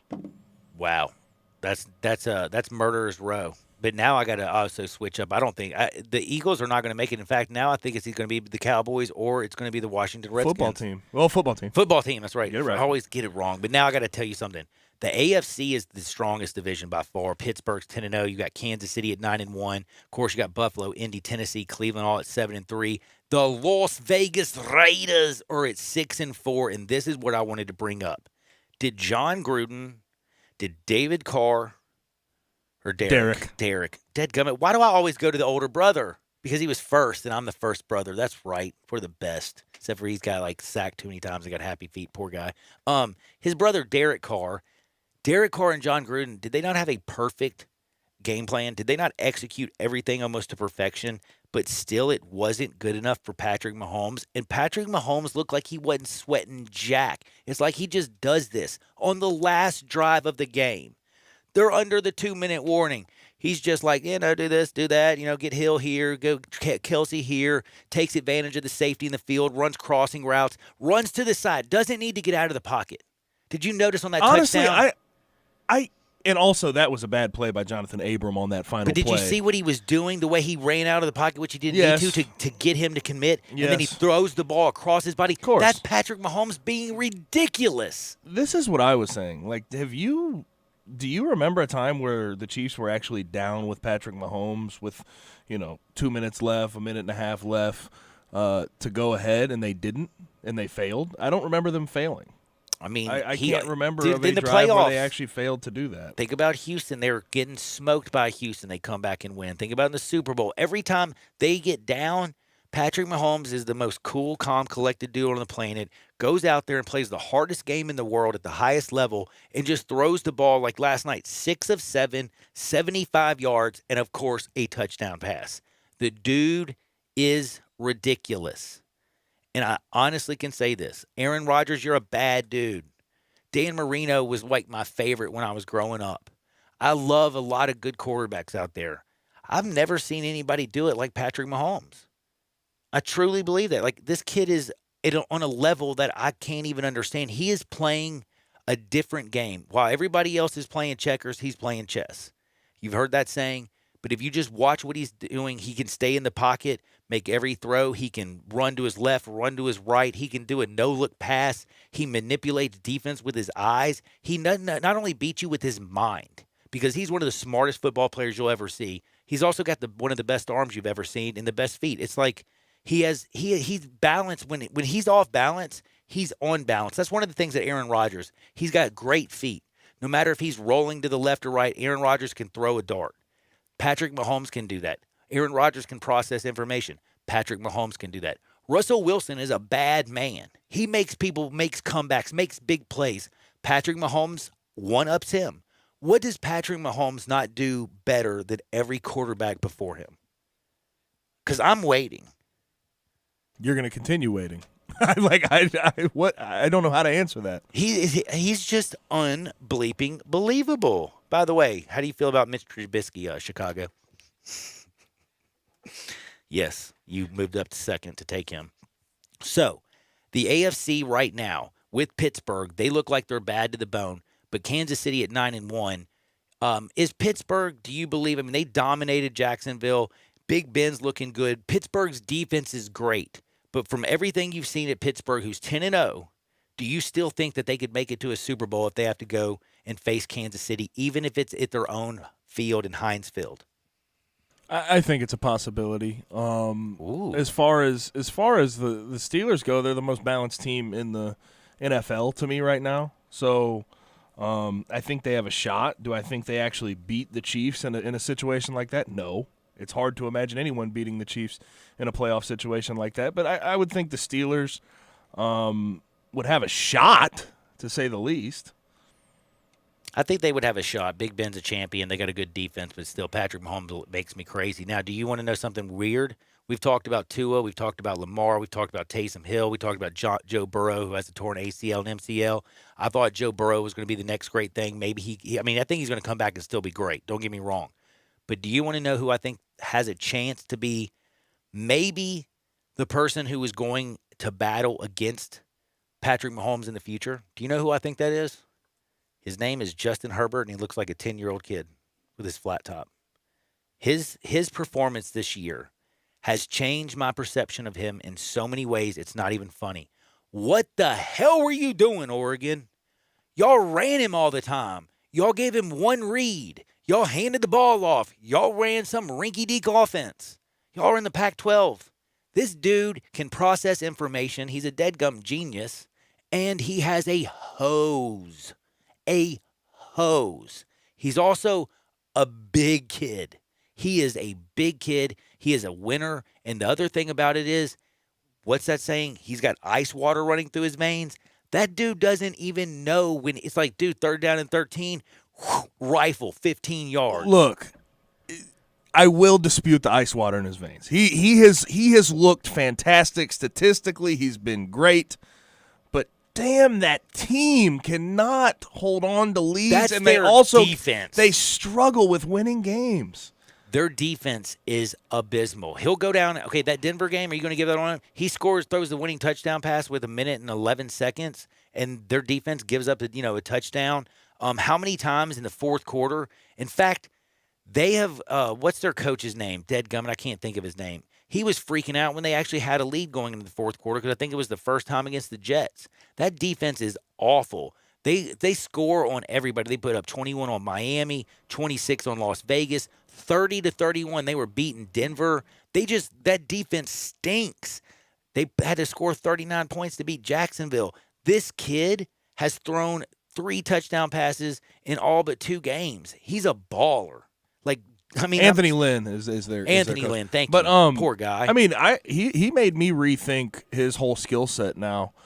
Clearly at Oregon they were wasting him. They were. And they still won games because he was good, but they didn't let him throw downfield.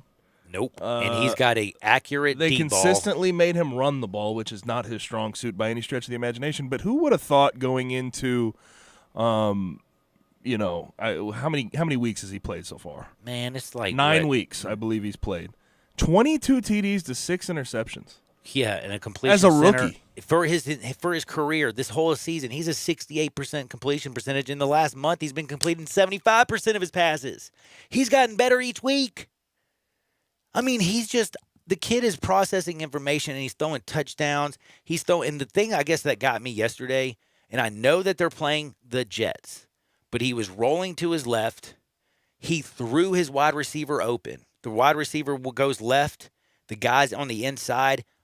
Justin knows that he can stop his wide receiver because he's looking back and throws a laser. And right when that dude I'm like, dude, that was a big time Patrick Mahomes move right there. And I was like, wow, this kid might have it. I'm sorry, I believe in him. I think going forward, yes, he could definitely be a guy, in a couple years that challenges Patrick Mahomes in that division for sure. But the thing is, that team has a long way to go. I don't know if they need a new coach. If they need new leadership, they need a whole new they need healthy bodies. They need healthy bodies on defense, and they need and this is a very important part. They need to keep the weapons they have on offense. Keenan Allen, Mike Williams, Hunter Henry have been fantastic. They need Austin Eckler to get back healthy. Yep. But they might have a pretty bright future. Yeah, and I will say also, the Chargers' bright future. John Gruden has a bright future in Las Vegas. Kansas City has a bright future. And believe it or not, Denver's actually playing good football. Whoa, I can't believe it. Drew Lock's actually playing well. Kind of shocking. But we'll be back in 2 shakes because guess what we're about to do? My favorite segment of the day, Hardenwood. We've got Chandler Parsons news. Earl Spence John Daly, and of course, Rob Kardashian. Don't you dare touch that dial, but always remember one thing. It's always brought to you by the best Tito's Vodka. Get your Tito's on today. Go grab you a bottle. Tito's, handmade 80-proof vodka. Man, it's been made to drink responsibly. Don't touch that dial. Sports 56, 98.5, 96.1 FM. Memphis Tiger fans, catch the Blue and Gray Show with John Stacey and Drew Barrett, Sunday nights from 5 till 7, right here on Sports 56, 98.5, and 96.1.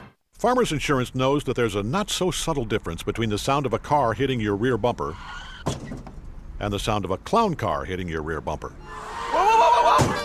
Sorry about that! We call that a three-ring fender bender, and we covered it. Talk to a farmer's agent. They know a thing or two because they've seen a thing or two. Call Chad Gatlin at 901-235-1176 or get a fast quote at memphisfarmers.com. We are farmers. Bum, bum, bum, bum, bum, bum. Underwritten by Farmers Truck Fire Insurance Exchanges and Affiliates. Products not available in every state. I want to do some bragging rights. Hey, I was just the other day overhearing a conversation with Big Mike, the manager of DeSoto Auto Sales. They've got people buying cars all over the country. North Carolina, South Carolina, Georgia, Alabama, Arkansas, Texas. People from all over the country buy cars at DeSoto Auto Sales in Olive Branch, Mississippi. Why? DeSoto Auto Sales has the most stringent car inspection in America. They get it right the first time. Quality and low mileage. Factory warranty on most vehicles. My favorite part is the people who work there. Big Mike, all the employees are professional, friendly, and go that extra mile. Expect as you walk in the door, you're treated like family. DeSoto Auto Sales understands your time matters. We can help you find your dream car and get all the paperwork finished in less than an hour. Come see us at DeSoto Auto Sales and be part of our family. Have a great buying experience every time. 662-890-7184. In today's world, a lot is going on, but one thing is always true. You need to take care of yourself. The skin clinics can help. Age, diet, genetics, and current events can conspire to make you look and feel much older than you are. It doesn't have to be that way. Call the skin clinics and let their expertly trained nurses, estheticians, and staff choose the treatment that best suits you and your pocket. There's so much you can do. Consider skin resurfacing and rejuvenation, lash extensions and specialty brows, injectables, medical-grade chemical peels, laser hair reduction, waxing, facials, makeup applications, and even services just for men. The Skin Clinics has it all in a caring, safe environment, always observing current social distancing guidelines. Go to theskinclinic.com to find out more and call today for your appointment at 901-345-SKIN. That's 901-345-SKIN. Taking care of yourself is good for you and your loved ones. Come to the Skin Clinics, 1300 Wolf Park Drive in Germantown. Brian Elder's Roofing Solutions. Chris Price here for Brian Elder Roofing. The storms we've had over the past several months have been devastating to our communities. The rainy season is ahead. You may have not even noticed the dripping in your attic, water stains throughout your home, or even worse, mold and mildew. Please call Brian Elder Roofing and we will send out our project managers to assess any damage. We will not try to sell you a roof if all you need is a repair. We will measure your roof from outer space. 0% for 60 months, even no payments till 2022 are available with approved credit. If you've noticed missing shingles, water stains, leaks in your roof, call us before you call your insurance company at 867-0303. That's 867-0303, and we will provide a free, thorough inspection of your roof's condition. Call 867-0303. Brian Elder's Roofing Solutions. Lowe's Season of Savings event is a time to get tools from top brands at prices you don't want to miss. Right now, for just $99, get a Cobalt 24-volt Max cordless drill kit down from $159, or a Craftsman 268-piece mechanic set that was $249 and now it's just $159. A gift for your workshop brings joy to all. Find more deals, gifts, and decor at Lowe's.com during Lowe's Season of Savings event. While supplies last, discount taken at time of purchase. See associate for details. Cobalt offer valid through 11/25. Craftsman offer valid through 1/3. U.S. only. Welcome back to Sports 56 Happy Hour with Johnny Radio. This hour of Sports 56 Happy Hour is brought to you by Tito's Vodka. Here once again is Johnny Radio.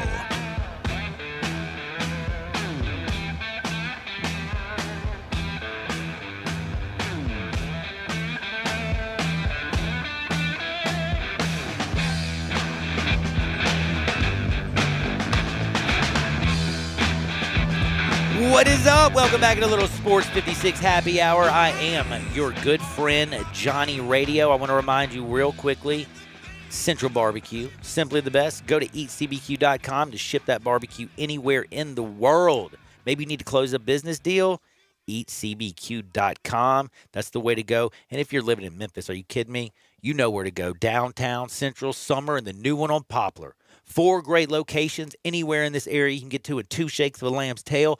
Check them out. They have the best food, period. I don't care if you're going in there and just getting a little snack and some sausage cheese plate or those unbelievable nachos. You can get chicken or pork. I like their nachos on the nachos, and sometimes I like their own homemade chips. Peter Edmiston got me on that. That's really good. It's a hard thing to figure out. I love their jerk wings. Wow, they're unbelievable.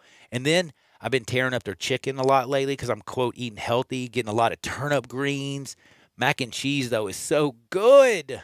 I love their turkey as well. But I will say one thing. Nothing beats their ribs, their barbecue, their pulled pork. Oh, it's so good. Everything's delicious. Central Barbecue. Smoke is their sauce. It's simply the best. Check them out. 4 locations, or again, go to eatcbq.com.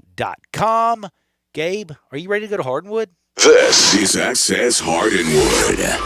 Oh, I'm so excited to go to Hardwood. You won't believe this. Chan Koon. Chan Koon is off the market, friends. Did you know that Chan Koon was getting married? I saw that. I'm happy for him. Everybody in Memphis better remember Chandler Parsons. How do I explain Chandler Parsons? He's probably going to be the Gordon Hayward of the future in Charlotte. Michael Jordan, did you see the money he gave Gordon Hayward? Stupid money. But for real, Chan Koon, he made $125 million in his career. His bachelor life was basically legendary. How many kids? Will Ferrell, probably in the next Wedding Crashers, is going to be like, I want to grow up to be like Chan Koon. Who knows? You know what I mean? Like, Will Ferrell, his character came to life when Chandler Parsons entered the NBA. In fact, we used to look and see which girlfriends was there for Chandler Parsons because he always had a different girlfriend. Bella Thorne was there one time? Yeah, Bella Thorne was there. In a wig? Is that the redhead? No, or she changes her hair all the time? She was in a wig when she was here. Is she the one who did the stupid thing on I think she's on normally that, on the fans only page? Oh, yeah, she's the one who made all that money. That's right. She's okay. That's the one. You see, look at you. Look at your memory. I'm very proud. My memory is working good today. I am very proud. It is kind of funny that. But I can't see. This was the most surprising news of the day. I didn't think that he'd get married this soon. I can't believe she's 32. She's beautiful, but I just kind of thought Chan Koon because it seems like he was dating all the Kardashians. I'm surprised it's not Kendall or Kylie. He didn't, but he was in the running. He was in the running. But I will say, Haley Harrison, she's a 32-year-old business owner. She used to be a model. She is very beautiful, and she has stolen the heart of former Grizzly Chandler Parsons. Speaking of weird stuff, and I brought up the Kardashians. Remember I told you Rob Kardashian had the best baseball card in the world and all this stuff? Did you see the write-up and what happened to Rob Kardashian this week? No. So let me just read this to you because this is going to mess you up. Rob Kardashian strikes again. Rob Kardashian has established himself as one of the top dogs in the high-end sports card market. Well, of course, he's rich. He buys boxes of pricey, rare cards in hopes of hitting big. And right now, he just keeps on hitting. So Rob paid $750 for a chance at the contents of a bullpen bull chest, which is basically a card shop in LA that they put their best stuff in. 6 people each pay $750, and you get to grab a card of a unopened, an old school rare card that hasn't been opened. Of course, he pulls the one-of-a-kind Honus Wagner autograph card. Rob Kardashian, I don't know how to explain this. Does this just make you crazy, or am I the only person that's going crazy? Because he just made it makes me mad because dude, make money. I don't know. Leave that to other people that aren't as well to do as you. Yes, but obviously if it's something he has a real passion for, cool. But it's clearly been like a money grab for him, and he's just been very fortunate like he has his whole life. So since his little card extravaganza, he has sold a $200,000 Tom Brady rare card, Honus Wagner, and he had, what was it? Who was it again? Like the one I was talking about 2 weeks ago, where he had one of the most rare baseball cards in the history, like goes through his little thing. Oh my God, it just made me want to cry. But anyway, point is, now he is known. He's also established himself as the big dog of the card sharking area. So I guess you got Kim Kardashian. What is she famous for? What was that little rapper's name? What's his name? Ray J. Ray J. What's up? We know why Kim's famous. Kylie makes makeup. Okay, but then, we know why Kim's famous, but we have to realize then after that there's sort of like a tree. I think Kris Jenner is at the top because she sort of put their name out there. And she went and convinced that the Jenner man. Then, honestly, the move that put it all into motion that was made them O.J. famous. Simpson's murder case. No. I think the move that put it into motion, because that laid low for a while, right? But Bro. the move that put it into motion was Ray J and Kim K. Yeah, but the point was, it was the daughter of the dude who defended O.J. Like, that was at least that's how I remember. That's why I watched the video. I was doing investigative journalism, but again, yeah, I'm sure it was the OJ thing was a big part of my childhood. You know what I'm saying? Or like middle, whatever, teenage years, however you figure that out. But anyway, so Kardashian is a baseball card guru, and it just freaks me out. Chan Koon's off. Now, do you know? I'm just kind of curious. Do you know Earl Spence? He's a boxer. It sounds familiar. He is the WBC and the IBF welterweight champ. Now he's actually going to defend his title. Are those the big? Yeah, they're the big WBC and the IBF. Are those the big ones? Yeah, they're big ones. Because there's like 8 belts in there. Oh yeah, there's a bunch of them, but he's got 2 big ones, and he's not like the heavyweight. Again, he's the welterweight. So people don't know the welterweights as well as heavyweight champs. But anyway, the point is, do you know how he hadn't fought since his October 10th crash of 2019. Did you see that by any chance? No, I didn't. Bro was in a Ferrari going so fast that he lost control of it. The car rolled. It's on video camera. You need to check this out. The fact that he is alive is a bleeping miracle. Do you know how he survived, by the way? This is kind of sad. He actually got thrown and ejected on the 3rd roll, and that him getting ejected from the car saved his life because it literally split in 2. How fast do you think my man was going? Definitely over 100, right? Well, you can look at the video because there's a security cam video that catches it rolling down the street. Earl Spence, check it out.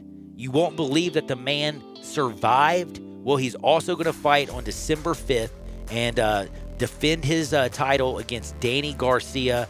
Glad my man is alive. And he just has one message. You know what that is? Bro, don't think you're invincible.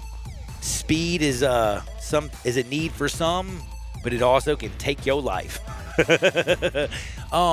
You're not invincible, people. Even if you're the the IBF? Dadgummit, I hate looking back. WBC, IBF. WBC and IBF champion, welterweight champion of the world. Going on 200 miles an hour in a Ferrari is dangerous. Now, have you heard about John Daly? What about him? Good news, right? Great news, actually. Awesome. John Daly, we all know, has had cancer. Well, he underwent cancer surgery. Hallelujah. It's been a success. And guess what? He's bumped up one of his procedures because he's doing so well because he wants to play in a golf tournament with his son. He was diagnosed with gallbladder cancer back in September, but my man says he feels like fighting. He's fighting like hell is what he said, and I can't say the rest of it because he said he's going to straight up beat the bleep out of cancer. So if John Daly is coming out talking like that, I have a feeling that we might actually see John Daly play in this December. That fires me up. That gets me a little bit fired. So little John Gets my Daly, chili hot. Dude, they're going to be in a he says he's going to play in the December 17th through December 20th event. He wants to play with his son. It's the PNC Championship. His son is 16 years old. He's little John Daly. His dad says he can hit it a dead-gum country mile, and he says he's going to be there. And he says he's going to beat the bleep out of cancer. So all you John Daly fans out there, I know a lot of people text in and said, oh, man, I remember John Daly. You know, we went out to, whenever we'd go to the golf tournament, we'd always have, you know, John Daly gear, and John Daly would always be out there. He's a super nice guy. So I'm glad he's doing a lot better. That is very crucial. Now, I got to tell you one other thing. This entire segment's been brought to you by one of the best vodkas in the world. Go Google top 10 vodkas in the world. One of them happens to be crafted right here in the United States, in Austin, Texas. And it's Tito's Handmade Vodka. It is awesome. They actually use the pot still method. That's a rarity on the vodka scene, I can promise you that. The flavor, slightly sweet with the black pepper note, balances everything out. I don't care if you're drinking it neat or if you're crafting a cocktail. I love the fact that it's got a little sweet side and skews for that savory side. Lemon drops, martinis, drinking it neat, leg spreaders, anything you can think of. Tito's. Make sure you grab your bottle on the way home, or when you go to the bar, tell that bartender, make sure you give me vodka. And it's Tito's, my friend. Tito's handcrafted vodka made in the USA. Grab yourself a bottle. We'll be back in 2 shakes. We got to give you the answer on who are me and Gabe going to take. Tonight, you can listen to it right here on Sports 56. It's the Rams at the Bucks. Line right now, Bucks minus 4.5. Who are we going to take? I don't know, so don't touch that dial. Sports 56, 98.5, 96.1 FM. Do you have opinions? I think they got a lot of athletic ability. We want to hear them. Oh, absolutely. I agree with you. Call us on the First Bank phone line at 360-8255 or text us on the First Bank text line at 67129. Hey everybody, it's the best time of the year to come out here to Olive Branch and get that new All-Star Chevy Silverado or Tahoe or one of these perfect new Suburbans. This is the deal. We asked All-Star Chevy to get what everybody wants for the holidays, and guess what? They went out and got them, and the deals are spot on. Seriously, these will go fast, so come out this week if you can. All-Star Chevy has more new Silverados 2020 and 2021. Lots of the new third-row seating Traverses. And you could still get thousands in cash back. If you want pre-owned, Olive Branch is the place to be. Look, All-Star Chevy's certified pre-owned Chevrolets, they have the best selection I've seen anywhere. And remember, it's not Mount Moriah or South Haven, not Collierville or the Pike. It's gotta be Olive Branch, people. And everyone at All-Star Chevy has one job, just one job, to make sure you have more fun, you get the best deal on what you want, and in record time. So find new roads to All-Star Chevy on Kraft Goodman Road in Olive Branch or online at allstarautogroup.com. Hi, this is Troy Fiveash, owner of Fiveash Roof Services. You've heard me talk about how we offer the best products, the best warranties, and the best services for years. Now let's talk about pricing. Pricing should never be the only reason you hire a contractor, but in today's world, pricing is always a consideration. So we suggest you get 2 or 3 estimates for your roof replacement from a reputable, licensed, and insured company, and then give us a call. If we can't beat your best price for a comparable roof system by more than $100, we'll give you $100. It's that simple. We are so sure we can offer you the best price, beating all other qualified companies, we will hand you $100 if we can't, and thank you for the opportunity. So give us a call. What's the worst thing that's going to happen? Make $100? Fiveash Roof Services, a proud supporter of Tiger Athletics and the official roofer of the Tigers home team. Fiveash Roof Services, fair, honest, and ethical. 367-0050 or memphisroofer.com. Fiveash Roofing is what we do. We're here for you. Hey, sports fans, you already know about the great steaks at the Butcher Shop Steakhouse, a Memphis tradition since 1981. They specialize in hand-cut aged beef right over that hickory charcoal. But did you know the Butcher Shop also has great seafood items, from fresh Atlantic salmon with dill sauce, pan-seared red snapper with sautéed shrimp and Cajun cream sauce, Canadian cold water lobster tails, crab stuffed shrimp, homemade lump crab cakes, and a whole lot more. Oh, and don't forget the Fresh Burger Fridays for only $8.95. Come in, enjoy a fantastic dinner at the Butcher Shop. If you need a great private party, the Butcher Shop is your place. 6 different private rooms, seating from 12 to 250, all equipped with audio-visual. Rehearsals, business dinners, luncheon, weddings. You call the Butcher Shop at 901-757-4244. Or you can visit the website at butchershop.com. Just drop in, 107 South Germantown Parkway. Jim Gray from Westwood One here with a Monday Night Football preview sponsored by Prilosec. Treat your frequent heartburn with Prilosec OTC. Kevin Harlan and Tony Baselli will call the action when Tom Brady and the Tampa Bay Buccaneers face off against Aaron Donald and the Los Angeles Rams, both coming off big wins last week. The Rams over the Seahawks and the Bucs over the Panthers. At 7-3, Brady says there's still room for improvement. There were still some plays out there that were just really close on, just not quite 100%. So we just got to keep learning as we go. It's nothing easy about football. It's a long marathon. Every game's tough, and just got to keep fighting. Tom Brady will join me in the pregame show for his regular visit, including a preview of the Bucs and the Rams on Monday Night Football. Remember to listen to Westwood One's exclusive coverage of the NFL all season long, right here on Sports 56, 98.5, and 96.1. Hey, frequent heartburn may keep you from running your A game, but it doesn't have to anymore. Join the Prilosec OTC 2-week challenge. Just go to prilosecotc.com. You'll get $3 off to get you started, plus 14 days of tips, tricks, and reminders. Just 2 weeks, zero heartburn. Go to prilosecotc.com and sign up today. Zero heartburn is possible with Prilosec OTC. Use as directed for 14 days to treat frequent heartburn, not for immediate relief. The holidays are alive and well with farm fresh Christmas trees now at the Home Depot and online at homedepot.com. Choose from a variety of trees specially selected for your region. Pick one out from our tree lot or get free delivery when you order online. Either way, you can't pick a better way to let the holidays begin.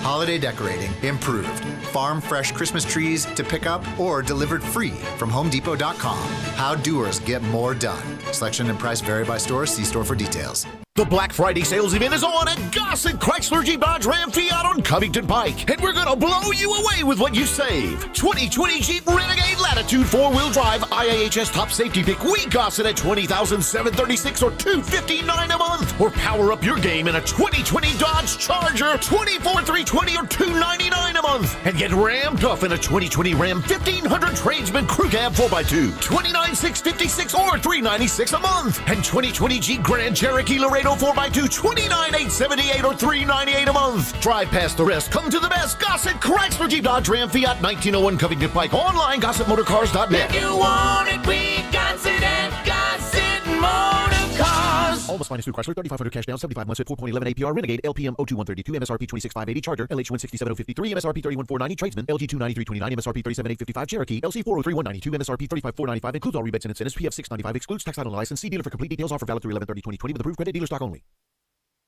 When you are in need of quality jeans, shirts, and boots, think Frontier Western Store in Olive Branch. Frontier has thousands of square feet of merchandise at everyday low prices. Tons of jeans by Carhartt, Wrangler, and Ariat.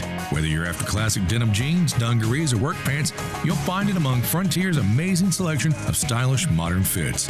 Flame-retardant jeans and shirts now available as well. Colder weather is on the way and Frontier is prepared with overalls, coats, and fleece jackets. Hundreds of jackets and coats in stock by Ariat. Inventory may be scarce this year, so come in today to grab yours while it's in stock. Don't forget the boots. Frontier boasts dozens and dozens of styles of boots. Work, dress, or play, come try on all the latest boot trends, as well as proven classics, Ariat, Durango, Dan Post, and many, many more. You are guaranteed to find your next favorite pair at Frontier. Frontier Western Store, 5880 Goodman Road in Olive Branch, or shop online 24/7 at frontierwesternstore.com. Family owned and operated since 1967. Welcome back to Sports 56 Happy Hour with Johnny Radio. This hour of Sports 56 Happy Hour is brought to you by Tito's Vodka. Here once again is Johnny Radio.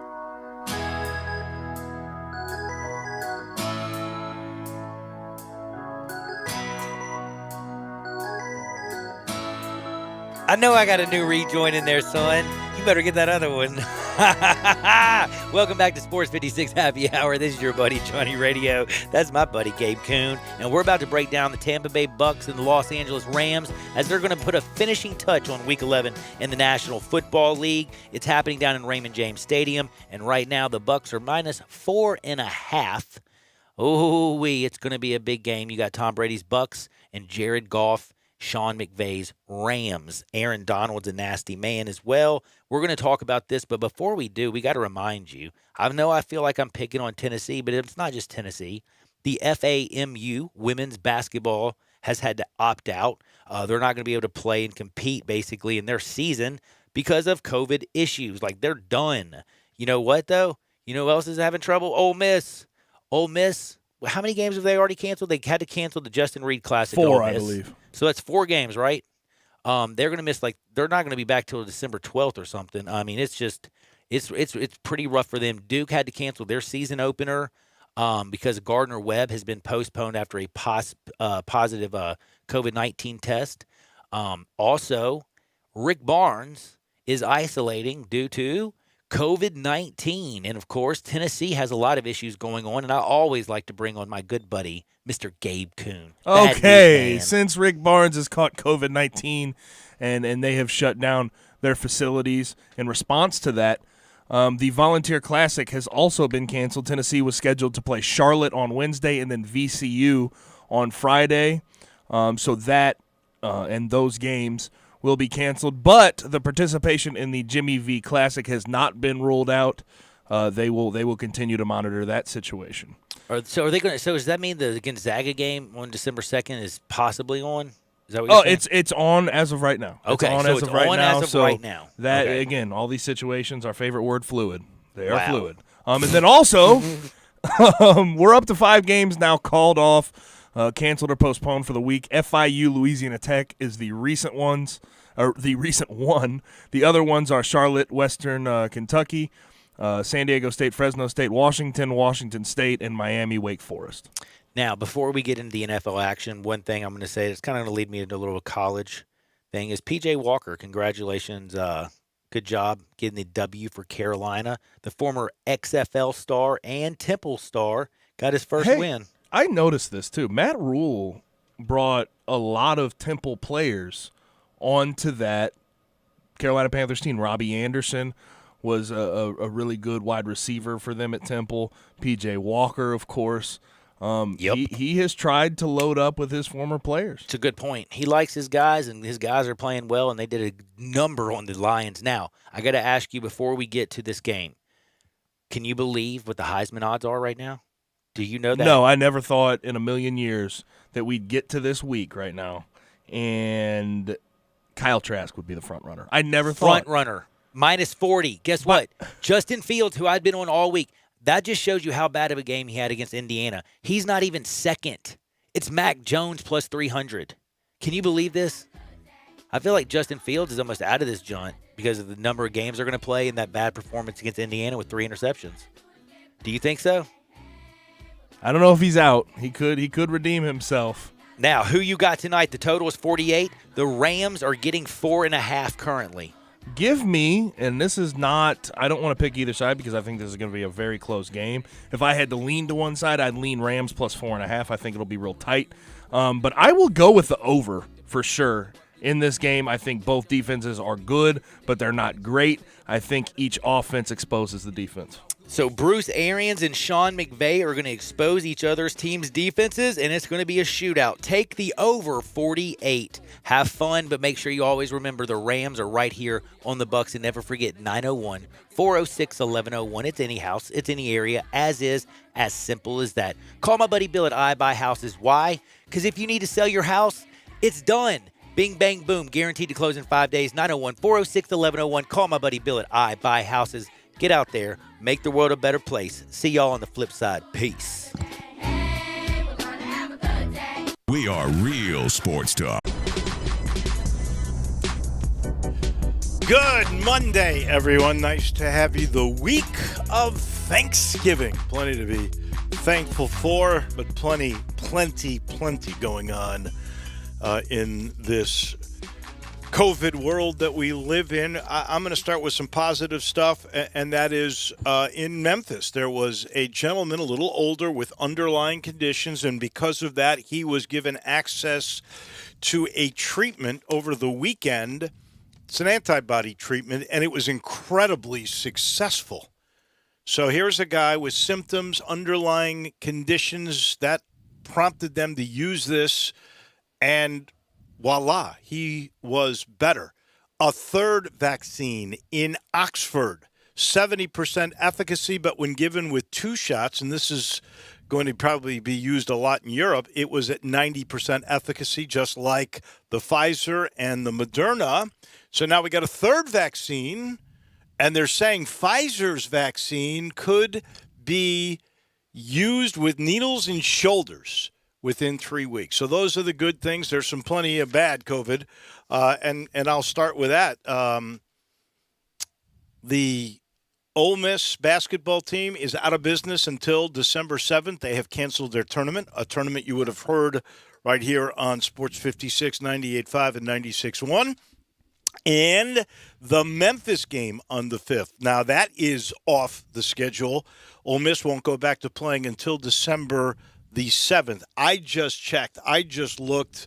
Haven't had total confirmation yet, but I do believe the Memphis airplane, which was scheduled to leave at 2 today, has taken off for Sioux Falls, South Dakota. So the Tigers are supposed to play.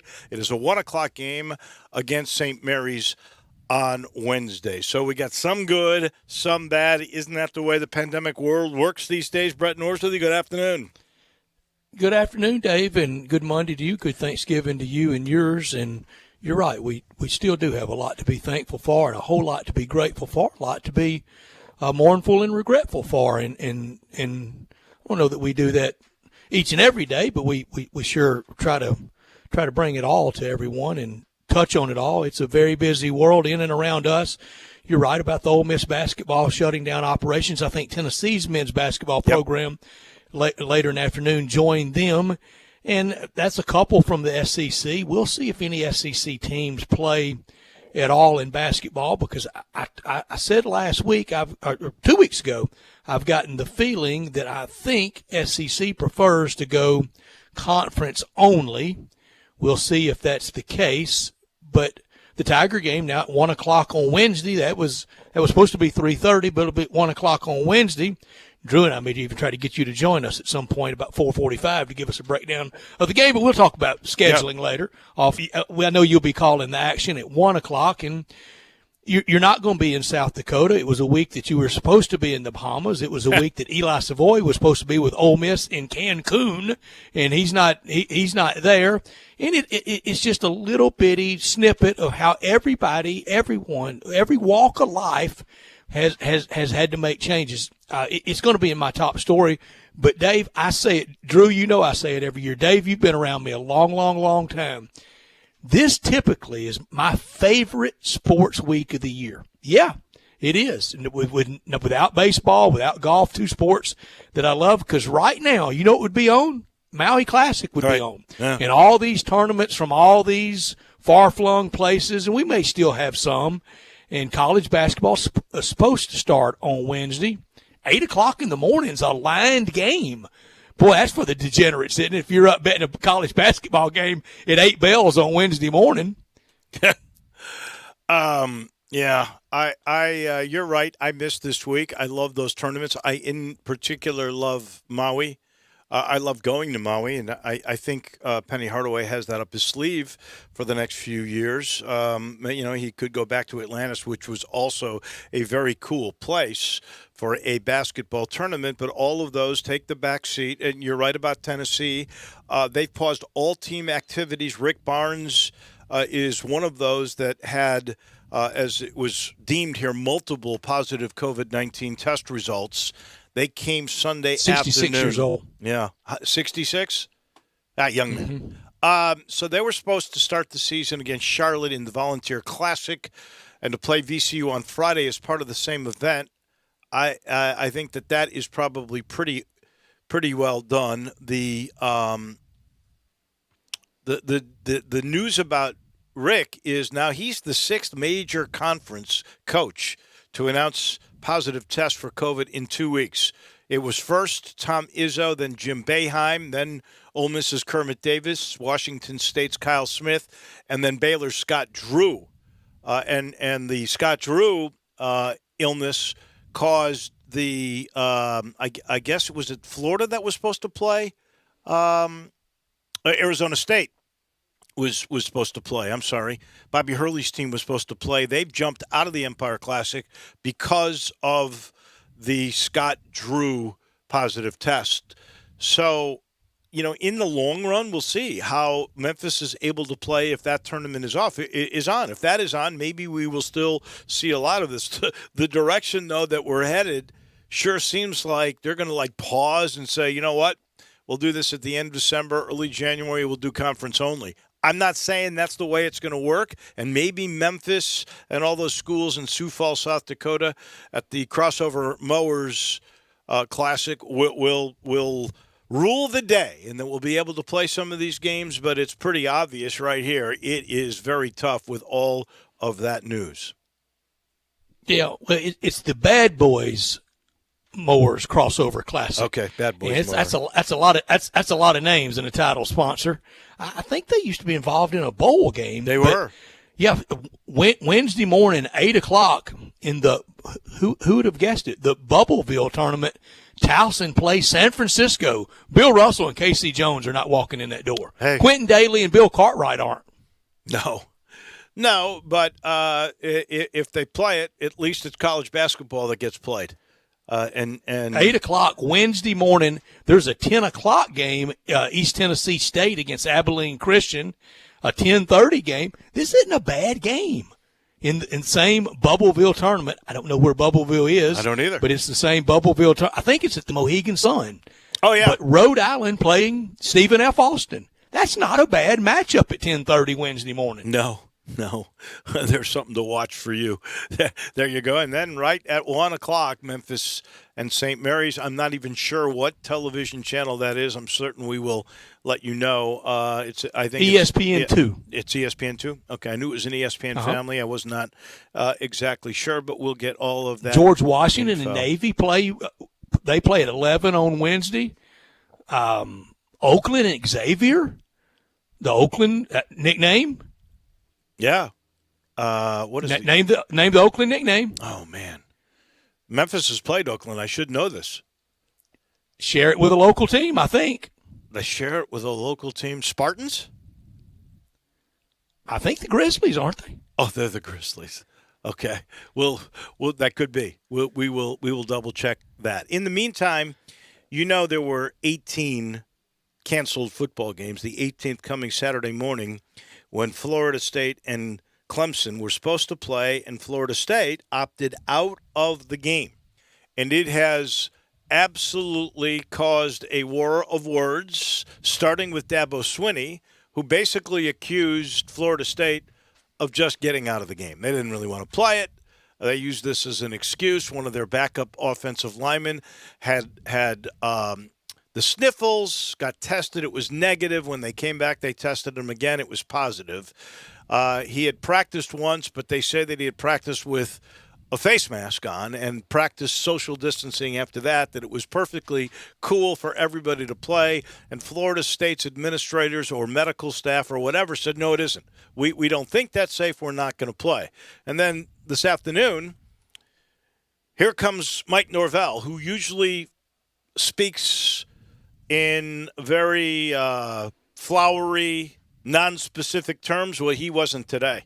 He basically said, we did not duck the game, that coaches are not doctors, although some think they are, Dabo, and that they hope they get to play him later in the year, but it was the medical experts that said don't play the game, and Mike said we follow what the doctors say.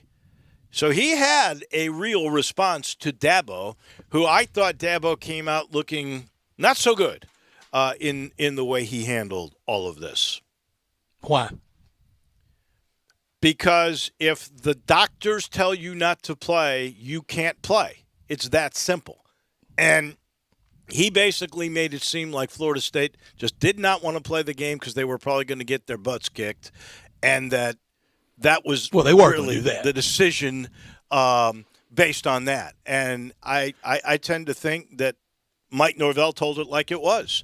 And I don't understand why Dabo takes this hard-line stance. I know he's frustrated, and I guess part of his frustration, and this part I sympathize with him, you cannot tell a kid not to go and travel with the team if he's got the sniffles, but tests are negative. That's right. So That's he's right in saying that.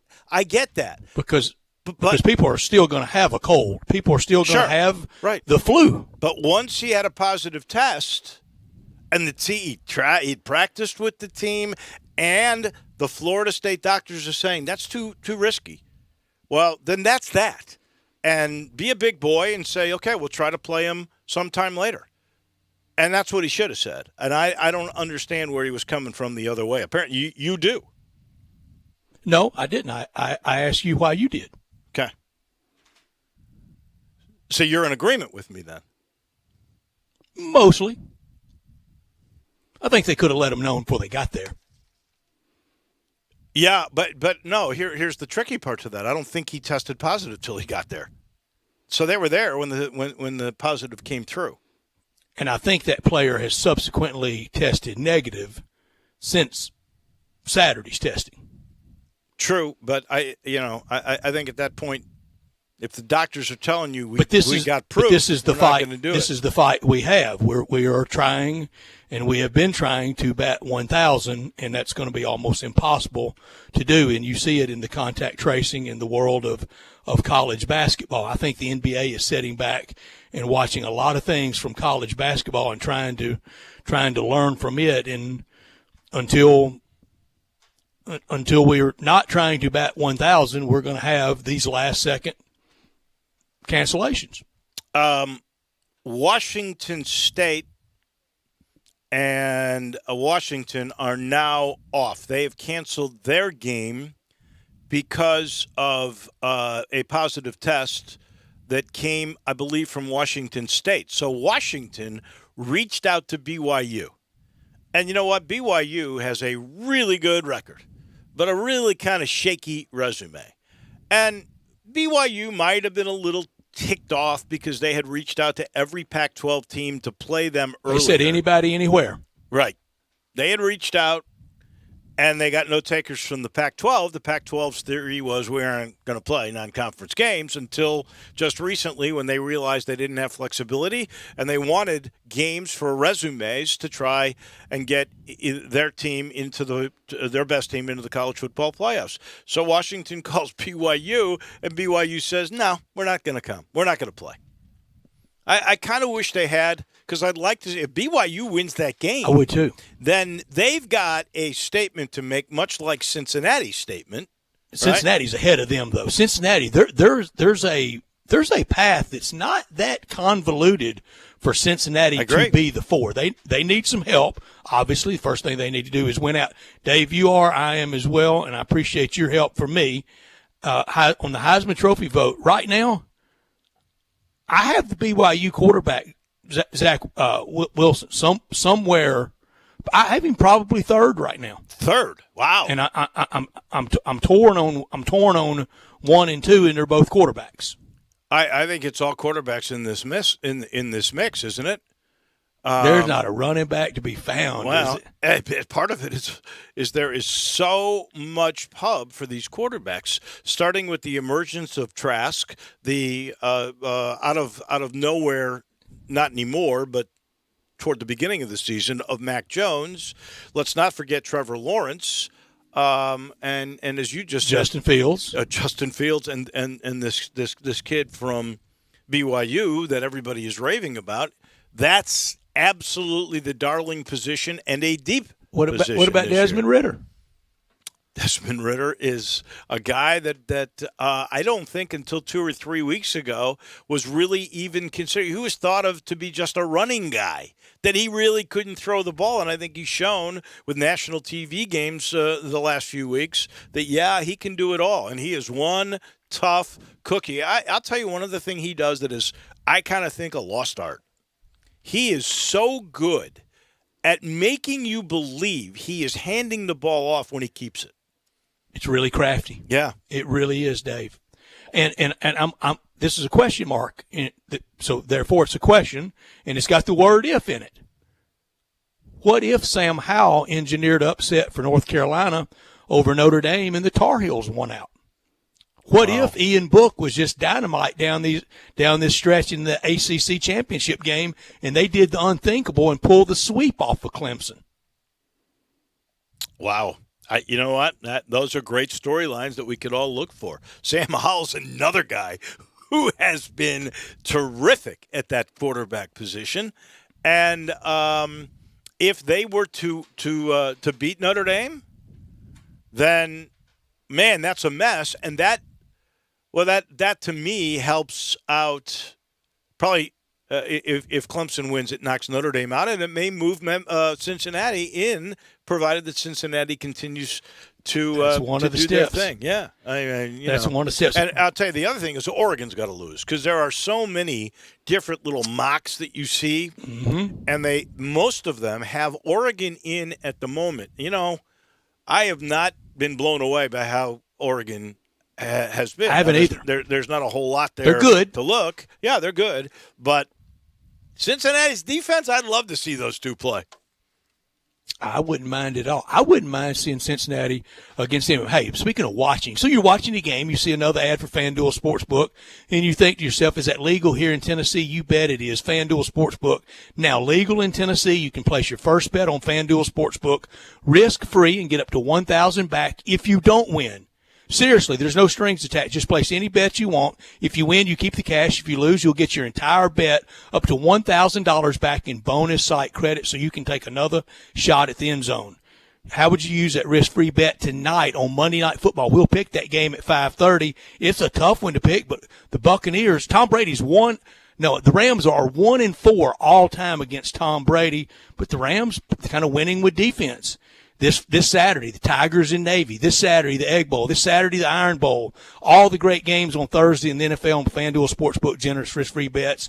They're just the beginning. Simple app, live betting on every game, exhilarating bet types such as same-game parlays, where you combine multiple bets from one game into a single parlay, and once you win on FanDuel, they get you your winnings in as little as 24 hours. How about the odds boost specials? Last weekend, Tennessee went off plus 122.5 against Auburn. They almost didn't cover, though.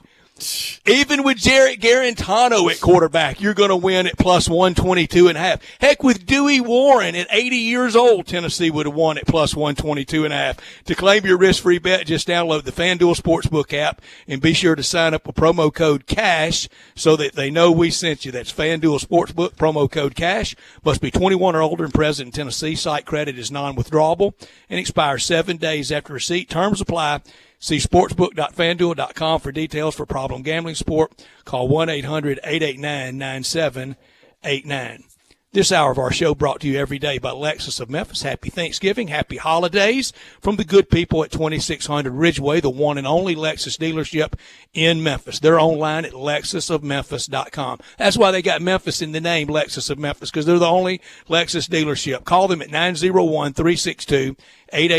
Lexus of Memphis offering the golden opportunity late November into December sales event to remember. Great offers on all 2020 models and 2021s are rolling in. Always special lease options. Drive in luxury and confidence knowing that every new Lexus comes with complimentary first and second maintenance services. Stop by Lexus of Memphis at 2600 Ridgeway and put yourself in the driver's seat of an all-new 2020 flagship LS500, and you'll be looking and driving in style. Online at lexusofmemphis.com, 901-362-8833. Experience amazing at Lexus of Memphis. Top story of the day. Well, that is basically all of the cancellations, the Ole Miss game, the tournament, the game with the U of M. Now we got Washington State out. We've got basketball teams all opting out. One little basketball sliver of news that I think is important to U of M fans, and that is Penny Hardaway has finally replaced Mike Miller. He does it with Jermaine Johnson. You may remember Jermaine Johnson was a terrific coach at Melrose High School, got that program winning in the high school hard floor, and I thought did a heck of a job. Then I believe initially went to UT Martin. He's been with Troy. He is signed, I think, just to a one-year deal to see how it all works out. It is not the big name or the splashy thing that you might have thought that Penny was going to do, and I think that was Penny's initial idea. But this young man, Jermaine Johnson, is a guy who's known Penny for a long time. He didn't want to mess with the chemistry. He felt this was a really good thing to do. He said he was a genius at hoops. So Penny's got his man. It's Jermaine Johnson. My top story, as I said earlier, this historically one of my favorite weeks of sports in the calendar year. Usually every waking moment there's some college basketball or NBA, college football, NFL. College basketball still going to try to start on Wednesday. It'll be pretty wall-to-wall if it gets started. Today is when the Maui Classic would have started. I always like watching those games. Star-studded field tournament usually. NFL and college football. Rivalries in college football this Saturday. And this Saturday has always been my favorite Saturday of the sports year, regardless of any other sport, because of Egg Bowl and Iron Bowl and usually state championship games and big rivalry games. But this year, this week feels like some of it, maybe all of it, may not even happen. It's very tenuous. We know now up to game time it's tenuous. That's not good for the sport, but that's where we are in 2020. It clearly is. Not top story of the day. Well, that is along the theme. We just heard news. The Baltimore Ravens have now closed their facility. They had positive tests on both their running backs, Mark Ingram and J.K. Dobbins, and the new Shelby County protocols are beginning today. They include 50% closure of restaurants from, it was what I believe 75% we had gotten to, back down to 50, closing at 10 o'clock. Schools are to suspend contact sports, or they're strongly encouraged to. We don't really have but 3 playing high school football in the area now, so I'm not sure how that really affects anybody. Gyms, by the way, can stay open, but you have to wear masks as you exercise. Today, 407 new cases in Shelby County with 5 fatalities on 4,000 tests, really 4,052 at 10% positivity. In Tennessee, we now have 340,000, well over 4,200 have passed away. 144,000 in Mississippi with 700 new, and closing in on 3,700 who have passed away. And Arkansas, once again, has passed Mississippi for the number of positive tests, 145,000 cases now, 2,350 who've passed away. We got 12 and 2/3 million cases in America with 33,000 new. That was around noon today, so it's probably up at 50,000 by now. 12 and 2/3 million cases, we mentioned, 59.25 million across the world, 304,000 new. There was one new vaccine, by the way, that was found. But as I said at the top of the show, there are really 3 that could be with needles in shoulders within 3 weeks. Pfizer leading the way. You know about Moderna, and now the newest one today in Europe from Oxford, and it's called the Oxford vaccine. I take it in a second, Dave, because I take a flu shot every year, and it's never a 90% effective rate on the flu shot, and I take it every year. I take 90% in just about anything. I'd prefer plus 122.5 on all sports betting, but I can't get that. My not top story, if. Little kid word, big word in sports, though. If Ryan Silverfield finishes this whacked out 2020 with opt-outs, COVID, rescheduling, his first year, and the Tigers being the hunted in so many games, if he finishes this year 8-2 or 7-3, that could qualify as the best coaching job in school history. 3 left at Navy, at Tulane, home against Houston. That's tough. Double not tough, all 3 of those. If he wins 2 or 3 of those 3, or if he wins all 3, what a job. What a job. Yeah, if this team could just play 4 quarters, wow, they could be incredible. We are busy today. Those are your top and your not top stories. We got medals coming your way in a minute. Our friend David Cobb will come your way at 4 o'clock, and then Blake Lovell from Blue Ribbon Magazine. We'll talk college hoops with him a little bit later. We got Monday Night Football and Mount Rushmore's all still to come. We'll be busy. We'll talk Tigers and Stephen F. Austin in a little bit as well. What a day for Calvin Austin. All that and more on Sports Time on Sports 56. We are Sports 56 WHBQ. Listen to us daily on AM 560, 98.5 FM, and 96.1 FM.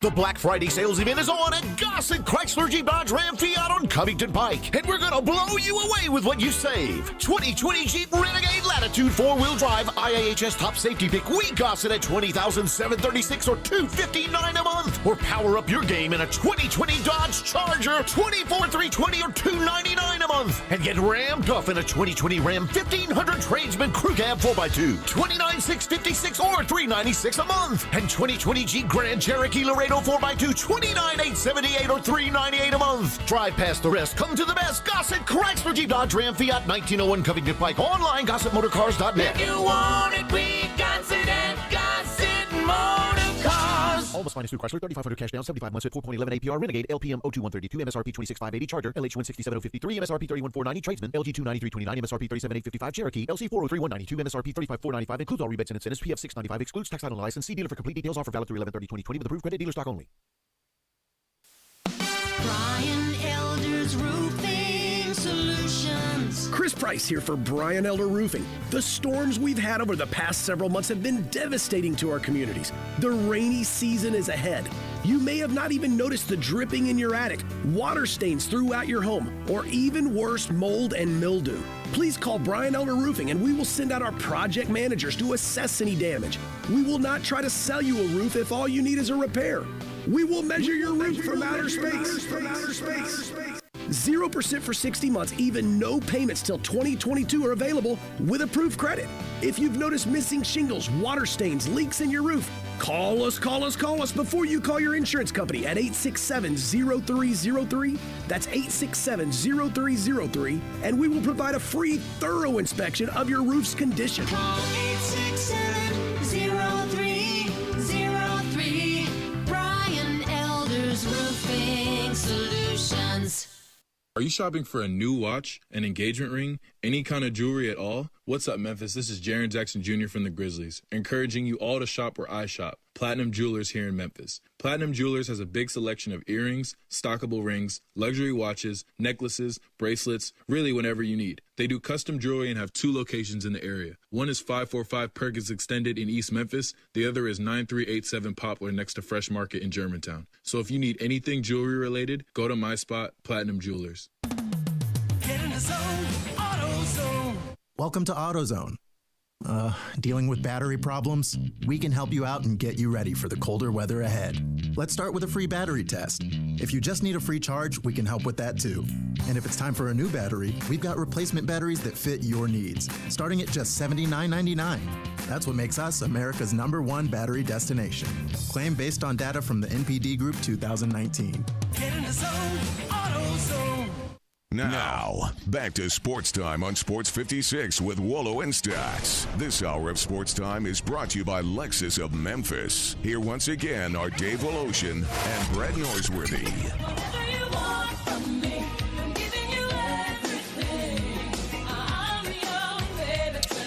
Cruising through our very first hour on this Monday. A little chilly, but very much like it should be.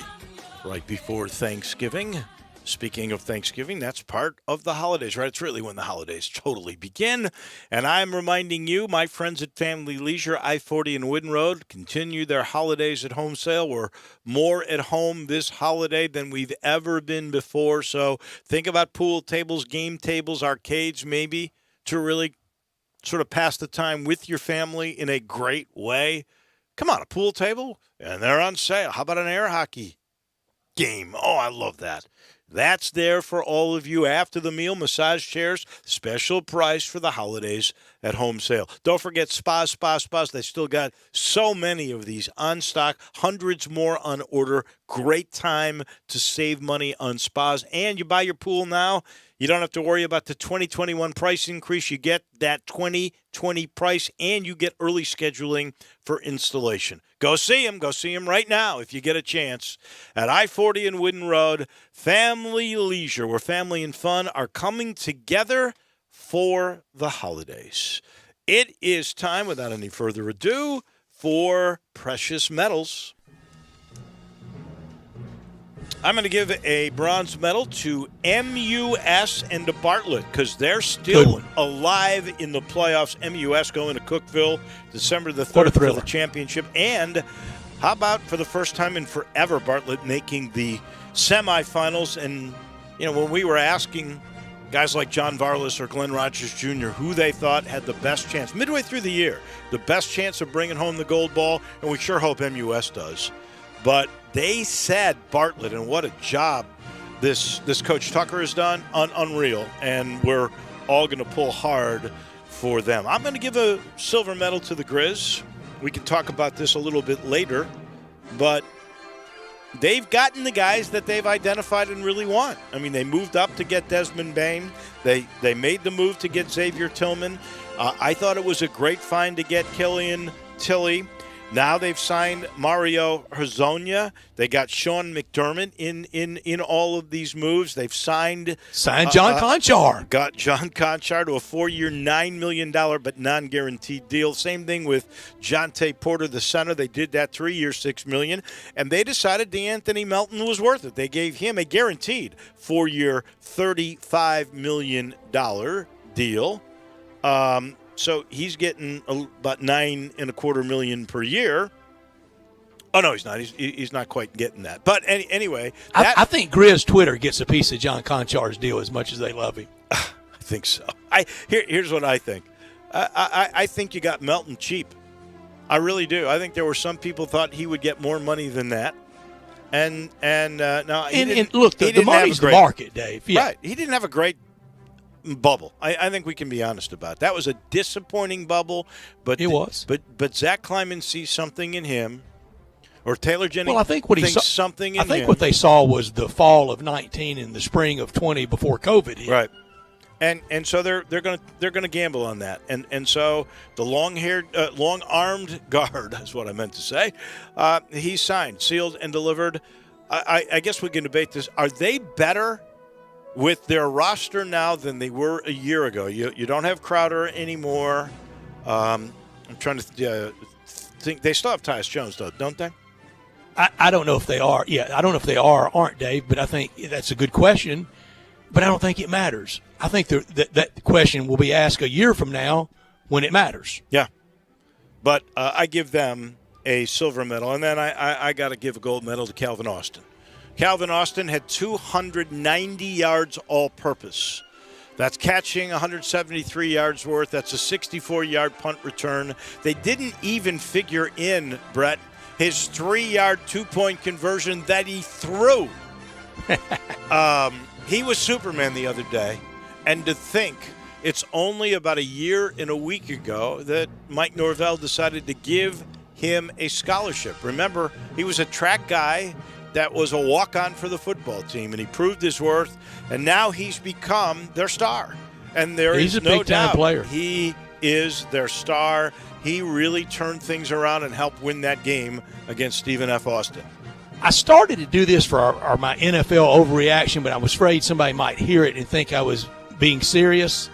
And we always need to scotch it a little bit that we're having a little artistic freedom during overreaction time, extreme overreaction. But yesterday when I was watching the Cowboys, Pollard better than Zeke. Ooh. I think that should have been your overreaction.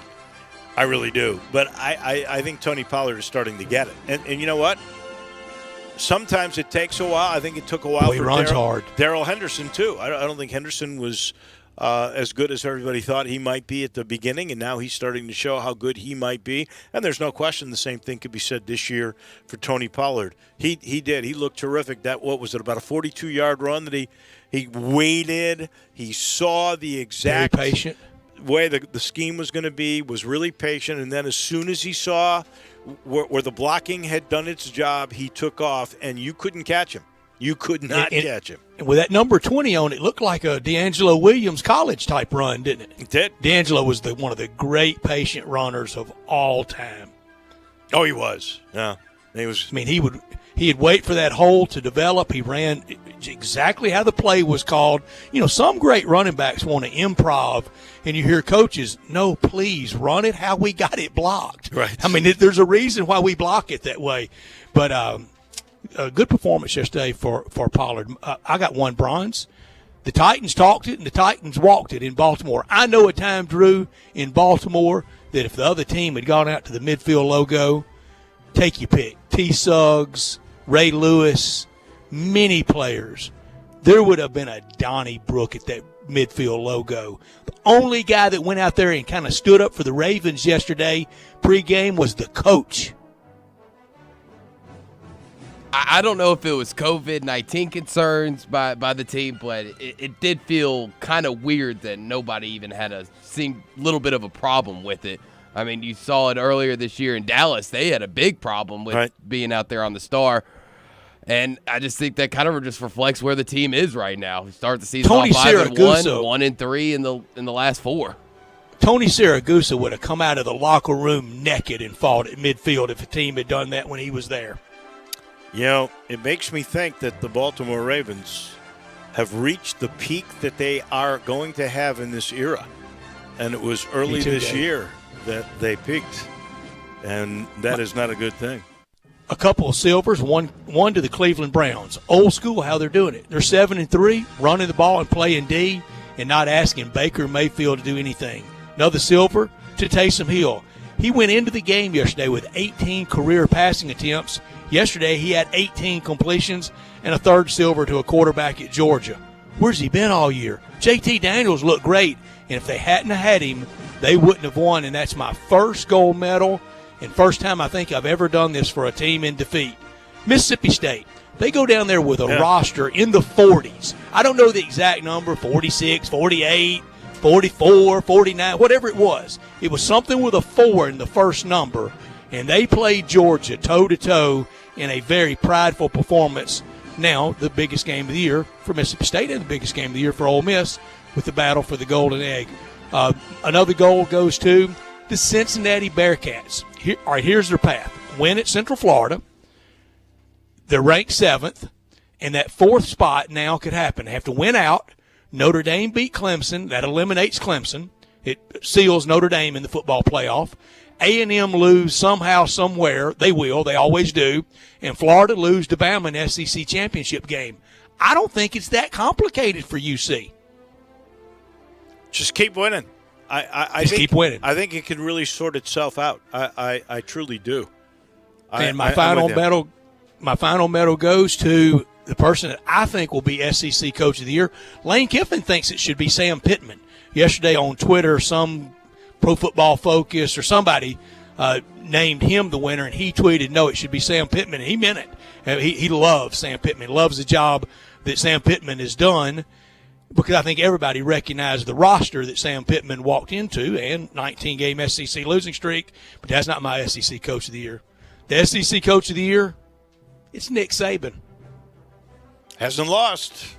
Has not lost. I do think if Sam Pittman had won that game, that LSU game, I think that might have solidified it for him, because we never vote coaches of the year by expectation of the ones we at like the the guy top. to climb the mountain. We want the guy that we didn't think was going to be involved.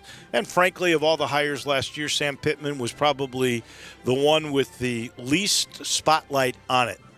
And what about Eli Drinkwitz? Well, he's done a pretty good job. He sure has. I think Missouri probably is sitting there going, you know what? People doubted us, but we think we got our guy. I think that is true. My Ross goes to the New York Jets. Could they be 0-16? Could they become the third team, joining the 08 Detroit Lions and the 16 Cleveland Browns? That's my Lions. It's certainly your Lions. That is correct. Which When did the Lions go? When did they go 0-16? I thought it was in 12. I think it was 2008. They didn't do it twice, did they? I don't think so. I think it was Okay, I just don't think once so either. in 08. I think it was All right, 08. how hard? 2008. Yeah. Better chance which one of these two things happens? Steelers go undefeated or Jets go 0-16? Jets go 0-16. No question. Easy, Jets go 0-16. No All right, here's the question. rest of the way for the Steelers. Thursday night, if it's played with the Ravens outbreak, Thursday night at home against Baltimore on NBC on Thanksgiving night. What would then a long break and home against Washington. That's then a W. at Buffalo. Ooh, tough. At Cincinnati. Well, without Joe Burrow, that's bad news. Home against Indianapolis. Last game of the year at Cleveland. There's five tough games in there.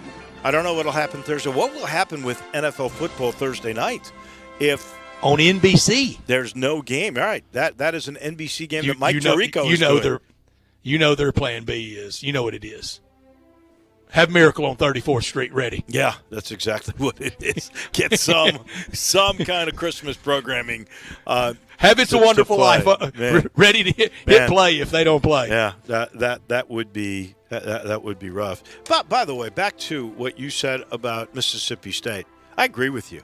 That was a game they could have ducked out of. They wanted to play.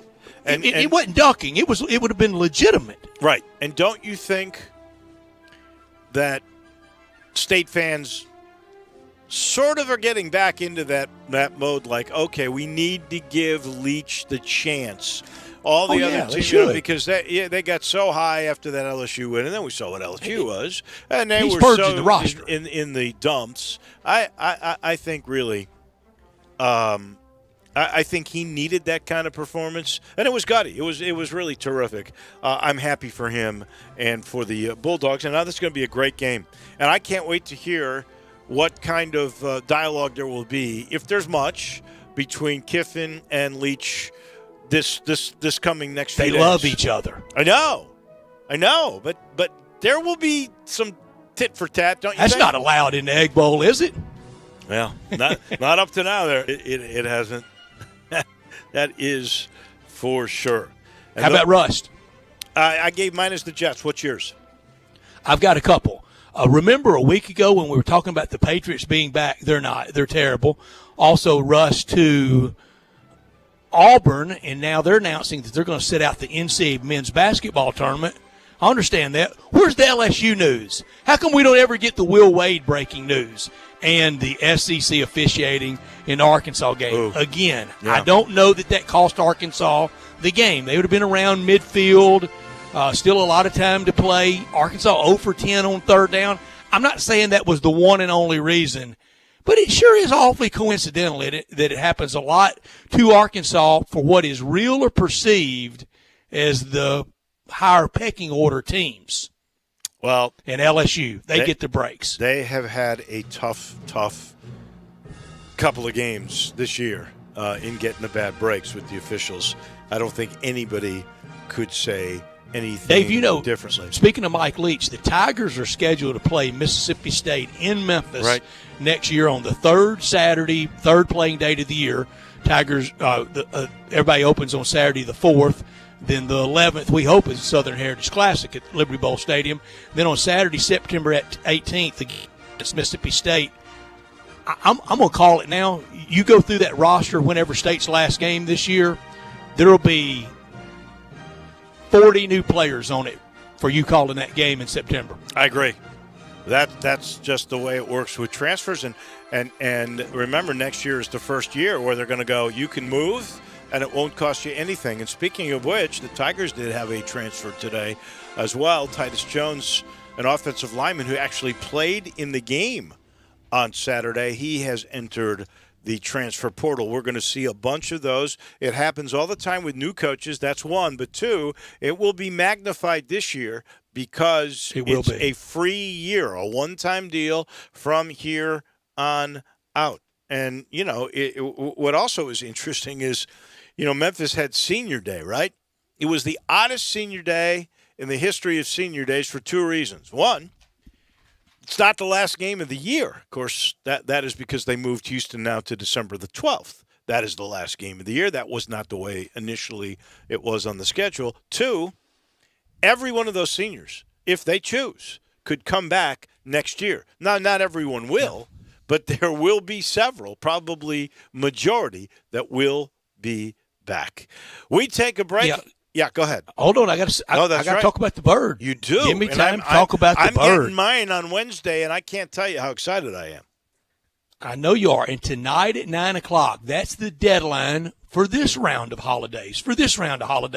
And we're talking about the bird from the commissary, either the new Collierville commissary at Houston, Levy, and Poplar, or the original in Germantown, 9 o'clock to get your order in for Thursday, for lunch or dinner Thursday, or for both Thursday. You might need to order two.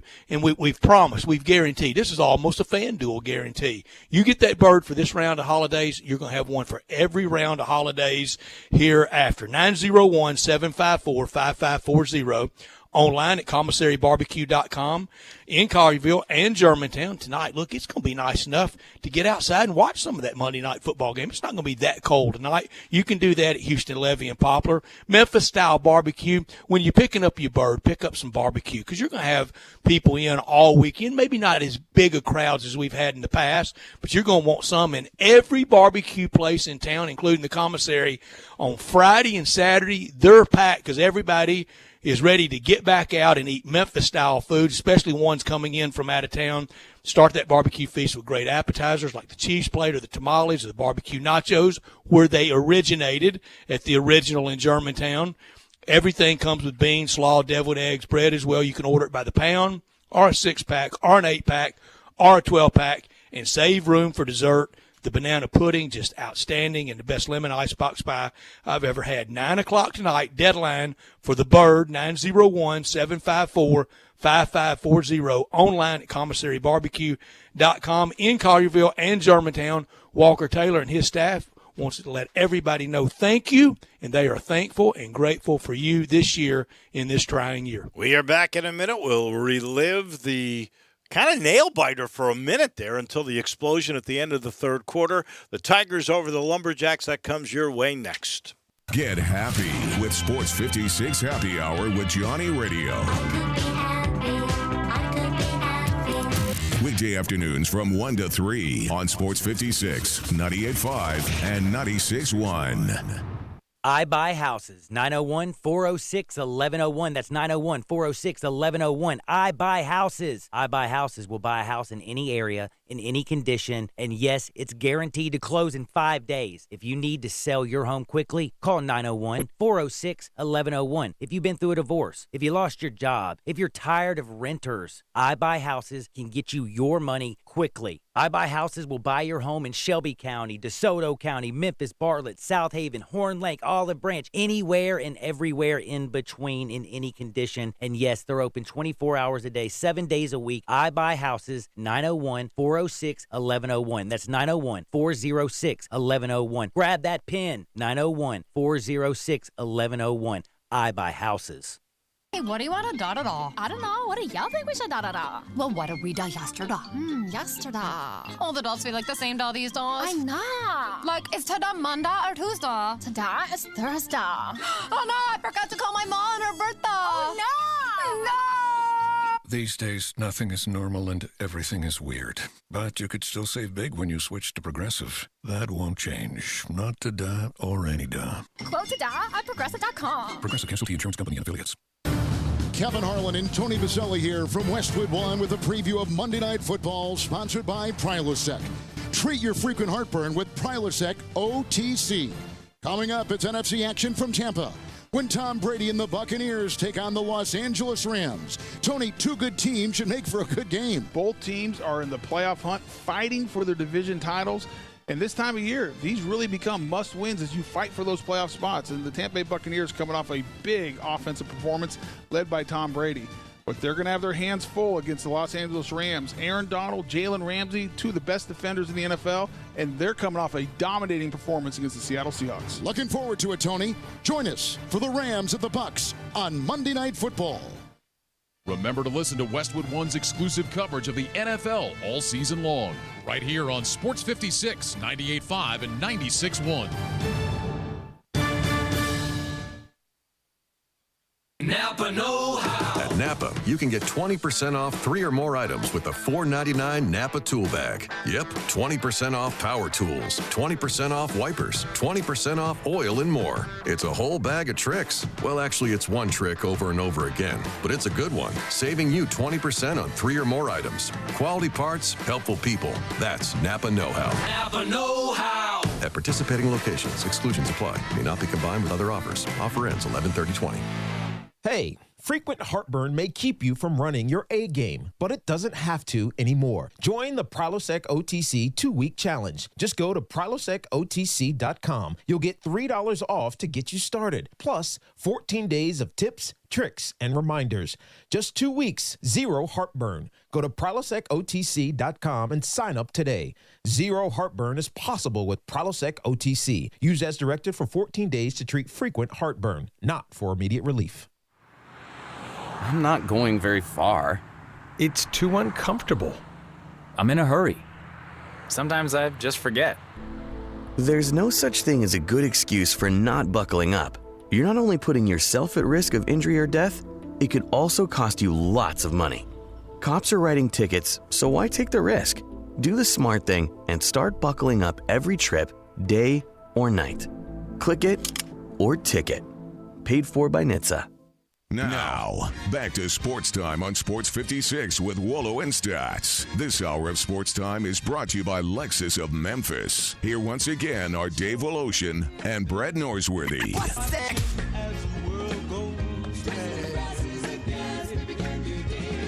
Don't forget, coming up at the top of the hour, our friend David Cobb from CBS on college football and college basketball. We'll get his consensus.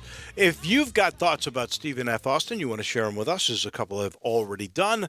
Our First Bank text line is 67129. I had some anxious moments. You know, Memphis has been outscored by 40 points this year in the first half. Stephen F. Austin was a team that had started quickly. They actually won the first and second quarter in all of their games, including those in average when you put it all together against the likes of Stephen F. of Texas, San Antonio, and SMU was in that mix.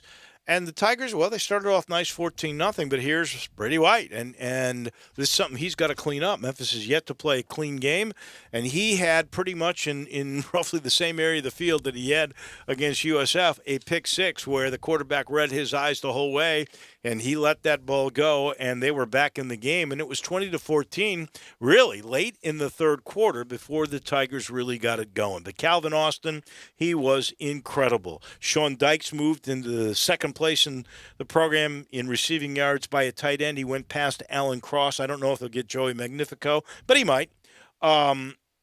He had guys like Asa Martin and Tim Taylor and Marquavius Weaver getting their first touchdowns. Kylan Watkins had a second 100-yard game. A kid who got hurt. Some confidence. Yeah, a kid in the first game, John Cartwright, gets his first career interception. Brett, he wasn't even supposed to play. He got a bad turf toe injury. He had to have surgery. He got hurt in that very first Arkansas State game. He was great in celebration. The ball was thrown right to him, but it was, he had quick reactions. He got it, and then he tried to, go forward. You could see love by the team for him.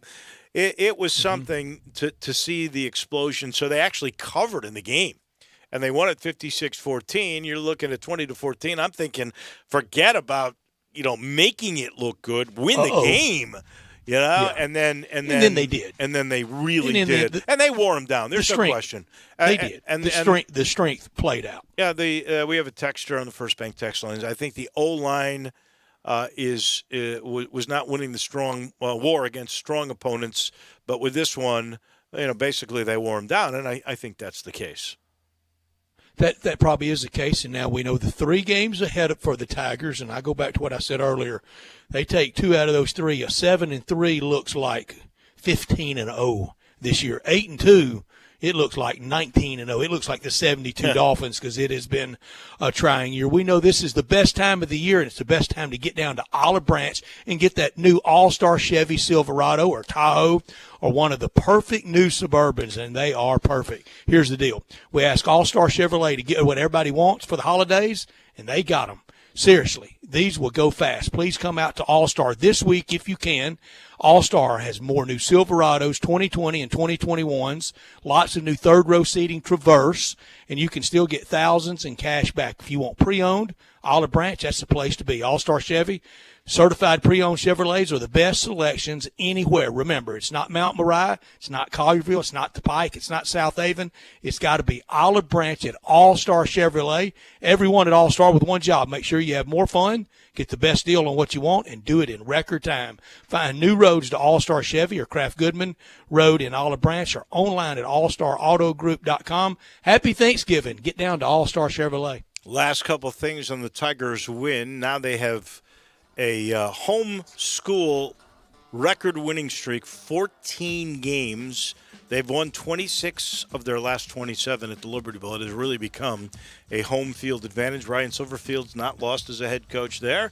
They've won 17 straight home games against unranked opponents, and now they've won 15 games in the month of November. That looks a little like the old Tennessee romp in that month when they used to always finish with Kentucky. Dave. Yeah, Vandy and Kentucky. November to remember. Yeah, it really is.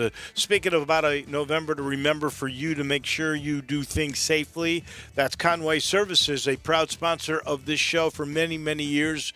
We thank them. Happy Thanksgiving to John and to Jim McMahon and all the people that are so involved in making this such a great company. And they are still offering that 16-point Energy Saver Super Tune-Up through this month for $69. That includes the heating system safety check. That's right. They come in and they do that 16-point Energy Saver Super Tune-Up. You should do this twice a year, air conditioning and heating.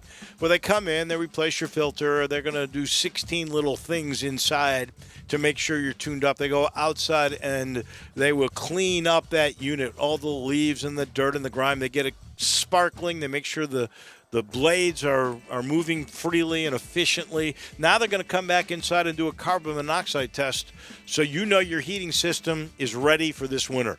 All that for $59, and you get peace of mind with that carbon monoxide test. Please call 384-3511, 384-3511. Let Conway make you warm and safe. We take a break, and when we return, our friend from CBS, David Cobb, is front and forward.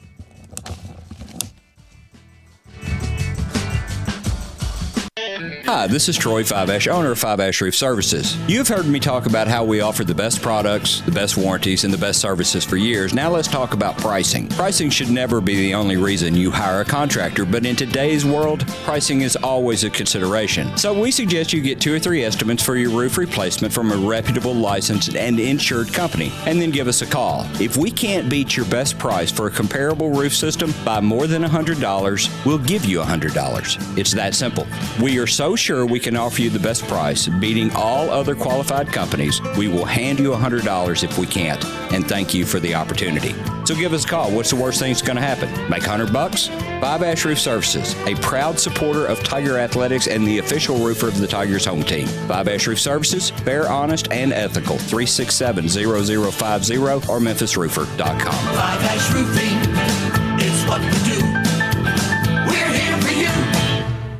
All 36-month leases, $31.49 due at signing, 0 security deposit, 10,000 miles per year, 20 cents excess mileage, $650 acquisition fee, Forte, LE 242,174, MSRP 20,505, sold, M7755, 682, MSRP 20,315, K5, MG 03199, MSRP 25,725, K900, MSRP 65,610, L60 26,907, L60 21,220, includes all rebates and incentives, PF 695, excludes tax title and license with approved credit offer valid through 11/30/2020, dealer stock only, warranty is a limited powertrain warranty, see Kia.com or retailer fee. It's time for the Kia Holiday Sales Event and time to command the season in your new ride from Goss at Kia South on Mount Moriah. 2020 Kia Forte, just $1 $133 a month lease. 2021 Kia Soul, only $148 a month lease. Plus 2021 Kia K5, only $189 a month lease. And they're all 36 months, $3149 due at signing. And don't miss the 2020 Kia K900. We got it at $10,000 off MSRP. So whether you live in Horn Lake, South Haven, Olive Branch, or Memphis, you'll be happy at Gossett Kia, 2680 Mount Moriah or KiaMoriah.com. If you want it, we got it at Gossett Motor Cars.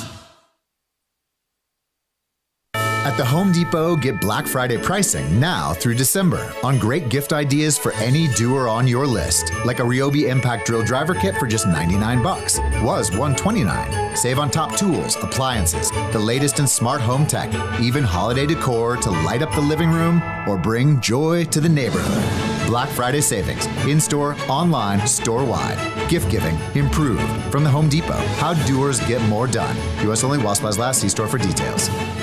Hey, I heard that you just got a new car. Yes, I sure did, and I could not believe how simple it was. Really? Tell me what happened. I bought my car at Cars Inc. They are family owned, and the choices of cars were the best I've ever seen. They even said they could price match with anyone and help me with whatever financing I needed. Wow, it does sound like they know what they are doing. Their family has been in the car business for over 30 years, and they're excited about being in Memphis. Where are they? 5095 Cummington Way, and their phone number is 901-623-7180. We are Sports 56 WHBQ Memphis, W253DF Memphis, and WIVG Tunica Memphis.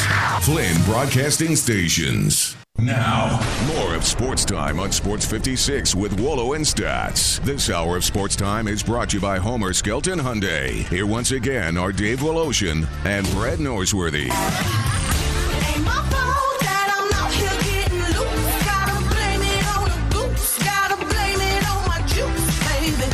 Welcome in. Hour number 2 on the Monday of Thanksgiving. Gorgeous outside, a little chilly, but it should be when you're getting ready for Thanksgiving. Always been a great holiday. I got to tell you, I didn't mention this the first hour.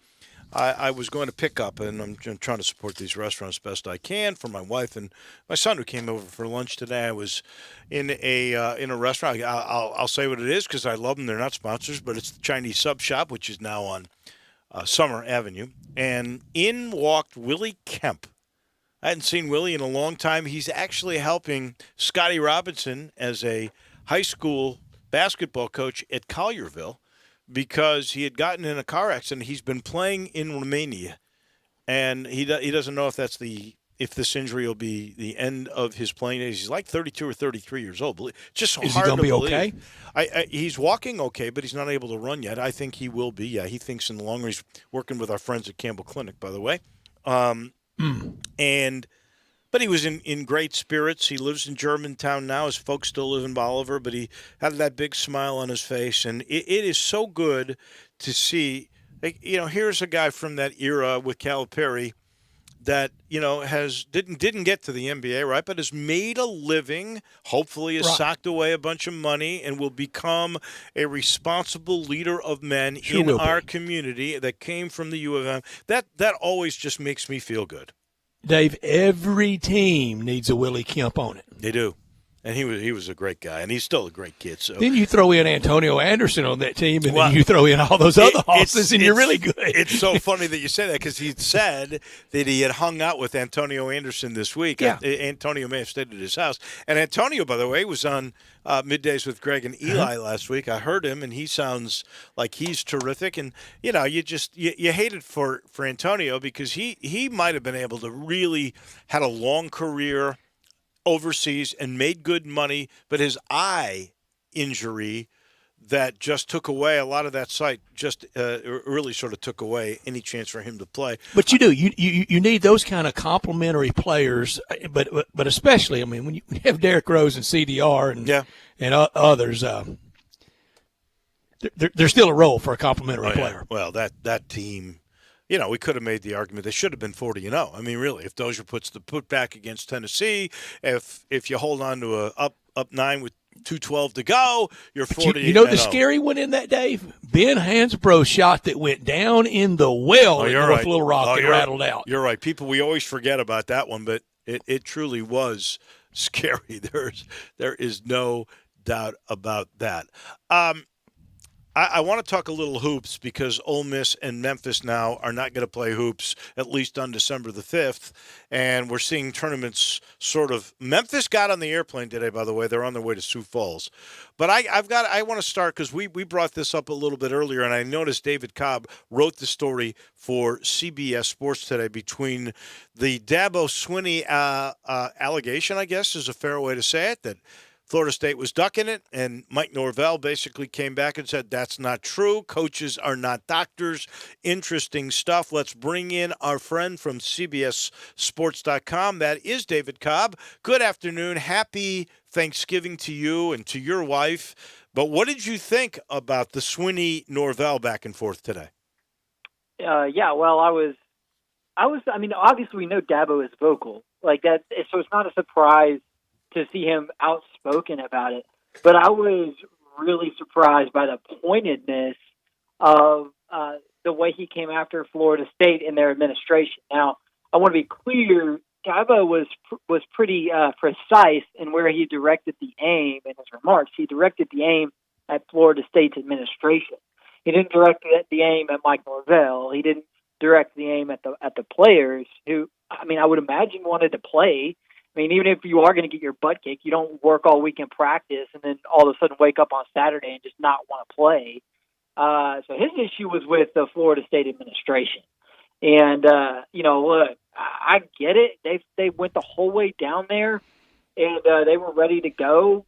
And as far as they knew, they only had one positive test. But you know what? Florida State's already been through it with this thing, and I kind of don't blame them for being hesitant about it. Now, I do wonder if what Dabo has suggested could have been realistic about maybe playing on Sunday or Monday if they had been able to get the rest of Clemson's guys retested.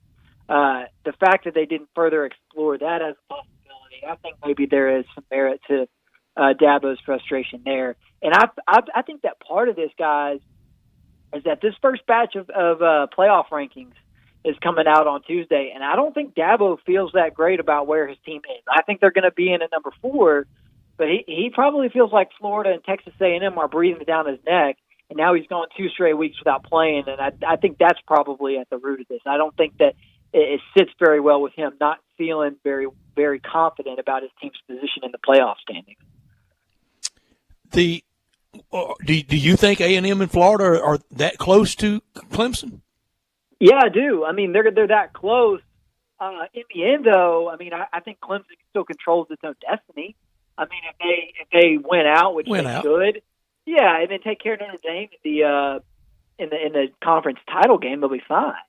But for now, yeah, Florida's right on their heels. I mean, if Florida were to somehow pull an upset of Alabama in the SEC title game, then Clemson's got to worry again. Or if Texas A&M were to just bully everybody that's left on its schedule. Its only loss would be to Alabama.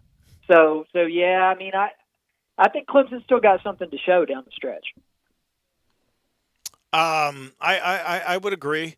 Where do you think Cincinnati lies in all of this? Do you think if they continue to win, things could conspire to get them into the playoff to be the first group of 5 schools representative in the playoff? Well, they need to find a way to play BYU on December 5th. I think Cincinnati's got Temple and Tulsa left with a week off somewhere. I think that's December the 5th, and they need to get on a plane or have BYU get on a plane, and we need to figure that one out because as things are going now, both those teams are going to get left out. And I think one of them might have a shot if they would at least play each other. And let's see who's better, this great BYU offense, Zach Wilson at QB, or is it this Cincinnati defense, which, by the way, I know the final score did not indicate it, but I came away impressed with Cincinnati on Saturday because they held UCF under 400 yards. And anybody that holds UCF under 400 yards has a pretty good defense. No doubt. And late in the game, of course, in our picks last Friday, Dave and Drew got robbed because Cincinnati should have could have scored and covered the points, but they weren't worried at all about that. Dokes, actually, I thought that was a mistake. I think he should have gotten into the end zone. It was a 10-point game, and it almost backfired. Should have, Dave. Because on that bad snap, if UCF picks it up and goes the distance, they lose the game. Yeah. So that it almost happened. I know. So, Dokes really kind of outsmarted himself at that point. I have no idea if that's what the coaching staff had said, but it's not like, okay, you're bringing them into a one possession game, like if it's 7 or 8 points. No, this gives you 10, game over. Yeah. Well, yeah, and then even on that last play, all they had to do, all Ritter had to do was take the snap and take a knee and run around backwards, or he probably could have taken a knee and ran it out. So it was a little tenuous there at the end, but I mean, really, I guess Cincinnati's not that used to being in tight games. I mean, for the most part, they've handled everybody pretty easily this year. I would not be scared if I'm of the Cincinnati persuasion. I'm not, but if they played any of if they played Alabama, if they played Notre Dame, I think it could be a representative performance or better. I don't think it'd be something of, oh my, hide the children. They don't need to see this. I don't think it's anything close to that. David, on all the COVID cancellations, everybody, all the fan bases, you go all through fans' Twitter and things, and you see, for whatever reason, they were scared. They didn't want to play. It's always the other fella doing it. And you're seeing a lot of that, whether it's Texas A&M and Ole Miss, whether it's Ole Miss in basketball, whether it's last Saturday with FSU and Clemson. Shouldn't we have had a little more, at least intra-conference uniformity and conformity than we've had? I don't know. I don't know that everything was this well or was very well thought out. Well, I feel like when the plans were being laid for college basketball season and some of these multi-team events were coming together, it was coming at a time when it seemed like the virus was kind of retreating a little bit. And we've just sort of gone forward towards college basketball season here now with this idea that it's still that way. And it's not. And it's kind of been too late to go back to the drawing board there. And so I think that, with football, we're at a point now where teams, like fan bases and teams, almost just assume that the games should be played because so many have to this point. But I think what people need to understand is that what we're seeing right now in basketball and football is just representative of what's going on in the country at large. It's not, I mean, I don't think, except for maybe in extreme circumstances, the fear or the desire of a team, not wanting to play. I mean, that's what Dabo is saying is a little bit, I think, ridiculous. Again, I will give him that maybe Florida State could have given them the chance to retest and play Sunday night or Monday. That's, to me, the ground that he could maybe stand on in what he's saying.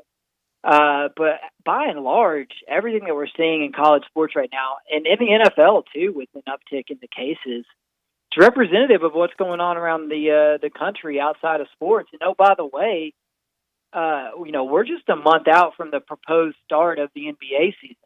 And unless there's some plan that I don't know about where NBA players are going to get the vaccine before everybody else, we're headed exactly, towards the same thing with the NBA as well.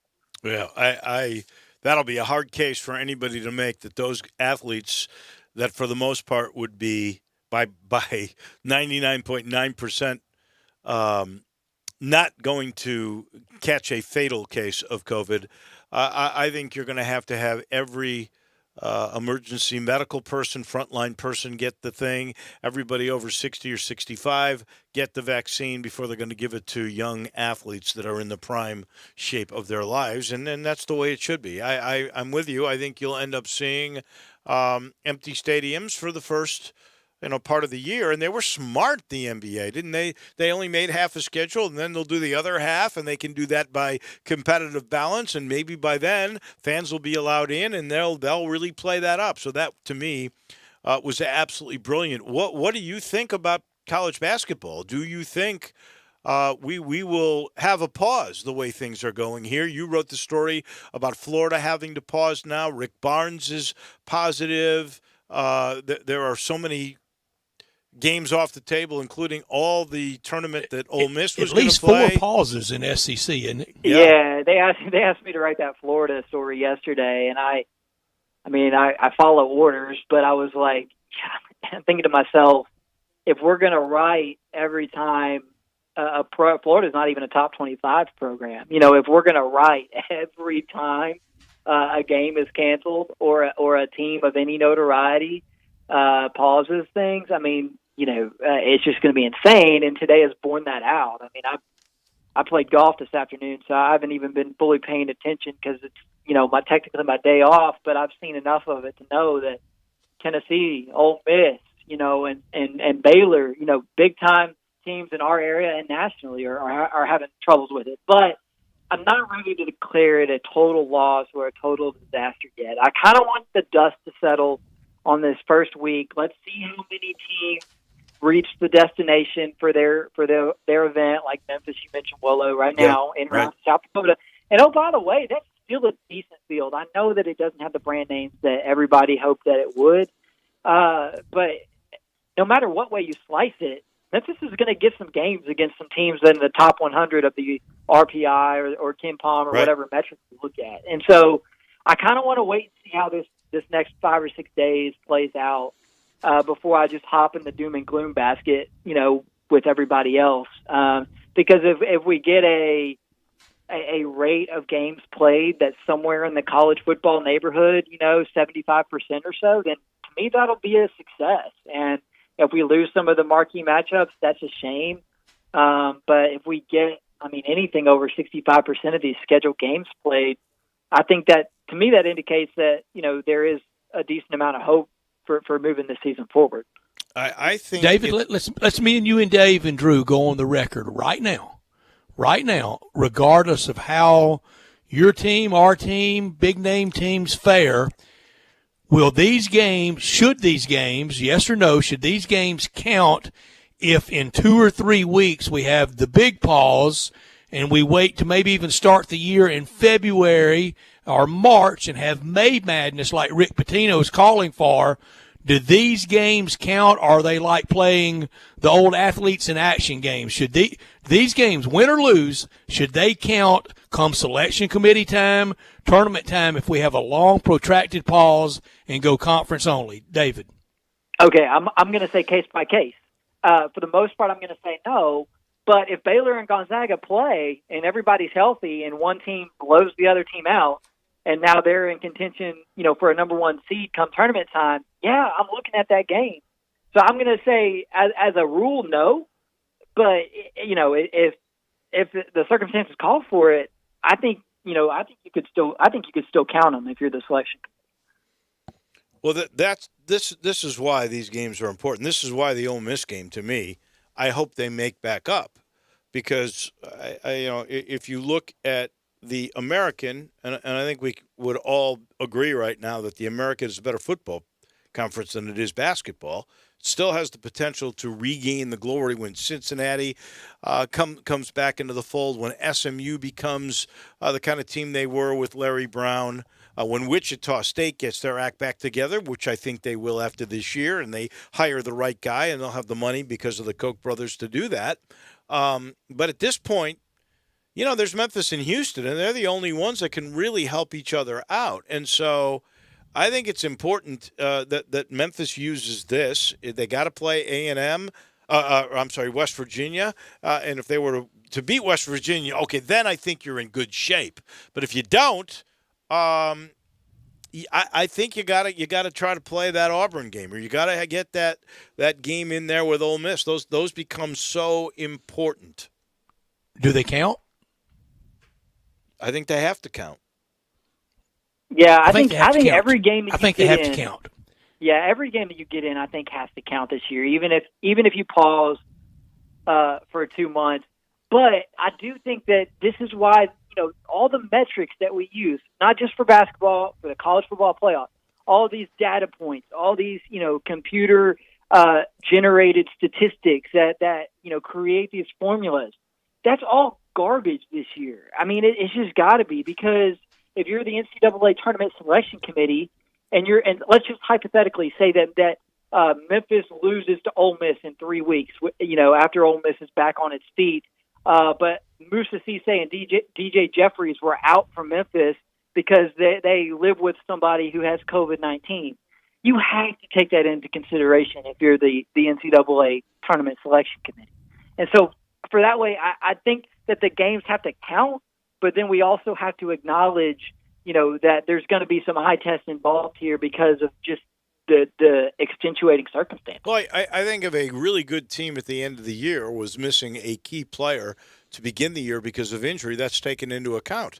You're right. The same way it's taken into account if a team has an injury and he's a really good player, it can affect their seeding. So all these things have to be taken into account even this year. In fact, probably even more so this year, because we are not going to have the same sample size. This will be the most difficult time period ever for the selection committee to figure it out. Do y'all trust the selection committee to have all that information in front of them? Or do they just know Duke and North Carolina, Kansas, UCLA? I think if you're keeping up with it, And I think if you're on the selection committee, that's part of your job. I would bet the vast majority of them really know what the heck is going on. Don't you? Like I said, I do not envy them. I do think, I've said this, I might have said it last week, but I believe it even more now that we're 2 days away from the start of the season. But the bubble and bracketology discussion on forums like Talk Radio and online message boards and social media, it is going to be unhinged whenever we get to that point of trying to put together a field. And it's going to be awesome. Wow. Because breaking news, David. Talk Radio, unhinged.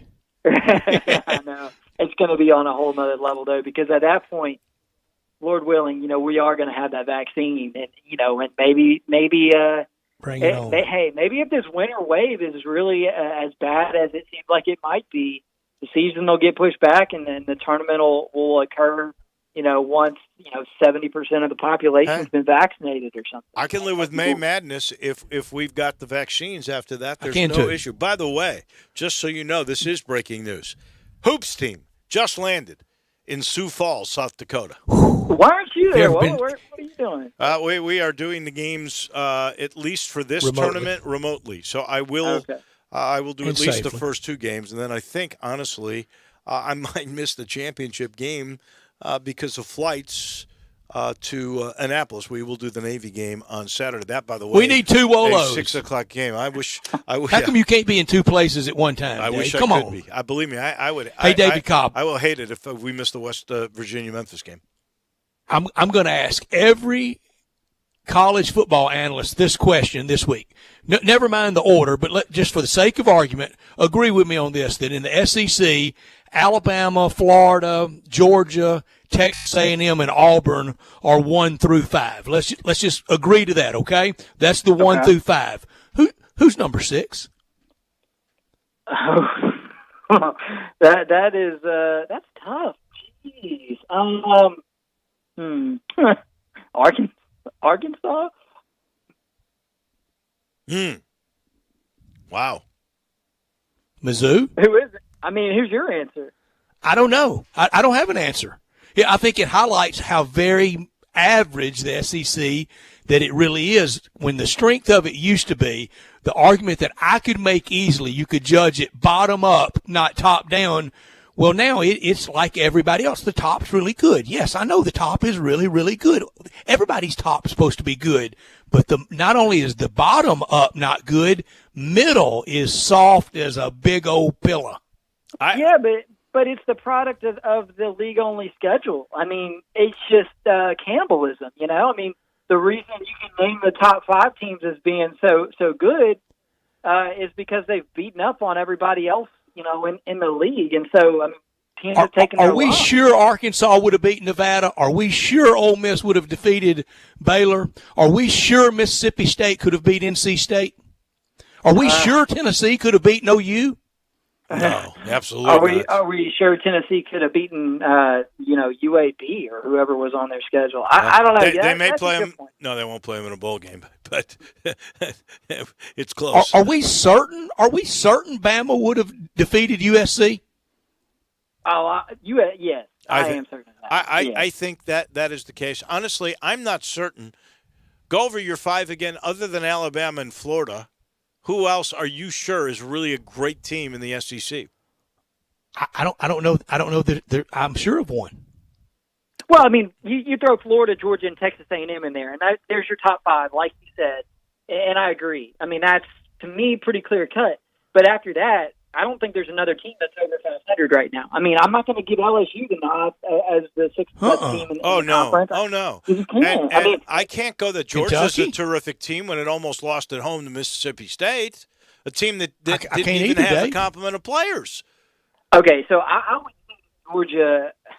I'm back on the Georgia bandwagon because I think JT Daniels showed last night how good this Georgia team could have been if he had been healthy and ready to go from the jump. So I give Georgia the benefit of the doubt. But as for your exercise here, Stan, I'm sticking with Arkansas because even though they're 3-5, I think you can make the case that they're the number 6 team in the conference because, as we know, they are a couple of bad calls away in close games from potentially, having that record flipped. And then True. 5-3. I agree. And if you're right, the number 6 team in the league against what would be number 7 LSU went 0 for 10 on 3rd down. Well, that's the only positive stat about Bo Pelini's defense that I've heard this year. Yeah, you're right about that. David, happy Thanksgiving to you, your family. We appreciate you doing this For sure, David. with us Thank you, man. every week, and we look forward to chatting with you next Monday. All right, guys. Thanks. Hey, Thank you, are David. you still there, by the way? Yeah, what's up? David? Well, you know what? I did not realize how much he loves golf because it's cold today. Yeah. Where Did you break 90 today? Where did you play today?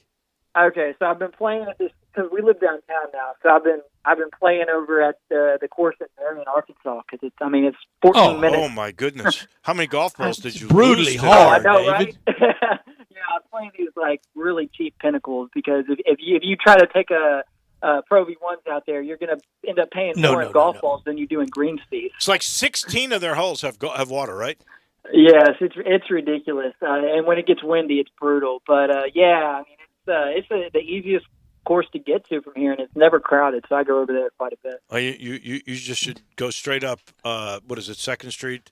That is Danny Thomas, or you need it's 51. You need to go to Miramichi. It's a great golf Well, course. I do like Miramichi as well. It's slightly more expensive, but it's a good occasional treat. Help David out with some greens fees, Dave. There Come we on. do. We need to help you out, David. We do. After all you can do for us. Y'all got my number. All right. Thank you, Dave. We appreciate it. Thank you, David. Thanksgiving. David Kopp. Bye. You too. Writer for CBS and lover, obviously, of golf. I am a lover of Genesis cars. And I've been telling you, you can get the new 2020 Genesis. Well, the 2021 Genesis are coming in. The SUV has not yet arrived. They're all waiting. It's the most anticipated car maybe in the history of automation. And guess what? It's still not here. It's still not here. Somebody wrote, I'm beginning to wonder if there really is a Genesis SUV. Yes, Virginia, there is a Genesis SUV. It'll be here, I promise, in the next couple of weeks. In the meantime, the 2021 G70 has arrived. I mentioned last week there's a really super price on at least 2 of the G70s that you can get 0% financing for 72 months. They're doing a deal on the 2021s that if you get the right car, you could get for 60 months 0% financing. All kinds of different angles on this. Go see Vincent Gerard over at Homer Skelton Hyundai and Genesis of Olive Branch, because the 2021s are special. All the Genesis cars are special. So are the Hyundais. You know, they were tied for the most safety pick vehicles in all of 2020. The 2021s are even better, and you should see how many they got on the lot. I mean, they are brimming with cars at 78 and Craft Road. Go see my friend Chris True and Vincent Garrard and all the crew that have been together for years and years and years. They've raised the bar. They have made this so special. Look, just start with that product and the sure things that you get out of this, like the warranty, the powertrain limited warranty that you get on every new car, and the 3-year, 36,000-mile maintenance package that is free for every new Hyundai and every new Genesis. Please go see them at Homer, Skelton Hyundai, and Genesis of Olive Branch. We are back in just 1 minute. And when we return, we will talk a little bit more about the SEC and the AAC. This is Sports Time on Sports 56. Same great shows. We welcome you back to Sports 56 Middays. What's up? It's Sports 56 Happy Hour. A new spot on the FM dial. Check out Sports 56 on our new FM home at 98.5. Before you drive the all-new Nissan Rogue, you gotta ask yourself, how rogue are you gonna go? We talking find your spirit animal in the desert rogue? Build an igloo in the middle of nowhere rogue? Or take the long way home just because kind of rogue? Just a question, but with 5 available drive modes, you're sure to find the answer. Go rogue in the all-new, fiercely reimagined 2021 Nissan Rogue, now with the most standard safety features in its class. See Owner's Manual for important safety information. Auto Pacific segmentation. 2021 Nissan Rogue versus latest in market competitors. Base models compared. Farmers Insurance knows that when you're in the car and that song comes on, yes, that's the one, you have no choice but to pull out your imaginary drumsticks and smash those cymbals and stomp on that kick pedal, which unfortunately is the accelerator pedal. And we covered it. Talk to a farmer's agent who knows a thing or two because they've seen a thing or two. Call Chad Gatlin at 901-235-1176 or get a fast quote at memphisfarmers.com. We are farmers. Bum, bum, bum, bum, bum, bum. Underwritten by Farmers Truck Fire Insurance Exchanges and Affiliates. Products not available in every state. When the idea of divorce becomes a reality, you need someone on your side. If you are a man in this situation, you should consider contacting Cordell & Cordell, who has helped men navigate complex family legal issues for 30 years. Visit us at CordellCordell.com to learn more. Contact Cordell & Cordell to schedule an appointment with one of our firm's Memphis attorneys. Online at CordellCordell.com. Office in Memphis, 6000 Poplar Avenue, Suite 225, Memphis, Tennessee, 38119. All 36-month leases, $31.49 due at signing, 0 security deposit, 10,000 miles per year, 20 cents excess mileage, $650 acquisition fee, Forte, LE 242,174, MSRP 20,505, sold, M7755, 682, MSRP 20,315, K5, MG 003,199, MSRP 25,725, K900, MSRP 65,610, L60 26,907, L60 21,220, includes all rebates and incentives, PF 695, excludes tax title and license with approved credit offer valid through 11/30/2020, dealer stock only, warranty is a limited powertrain warranty, see Kia.com or retailer fee. It's time for the Kia Holiday Sales Event and time to command the season in your new ride from Gossett Kia South on Mount Moriah. 2020 Kia Forte, just $133 a month lease. 2021 Kia Soul, only $148 a month lease. Plus 2021 Kia K5, only $189 a month lease. And they're all 36 months, $31.49 due at signing. And don't miss the 2020 Kia K900. We got it at $10,000 off MSRP. So whether you live in Horn Lake, South Haven, Olive Branch, or Memphis, you'll be happy at Gossett Kia, 2680 Mount Moriah or KiaMoriah.com. If you want it, we got it at Gossett Motor Cars. Now, more of Sports Time on Sports 56 with Wolo and Stats. This hour of Sports Time is brought to you by Homer Skelton Hyundai. Here once again are Dave Woloshin and Brad Norsworthy.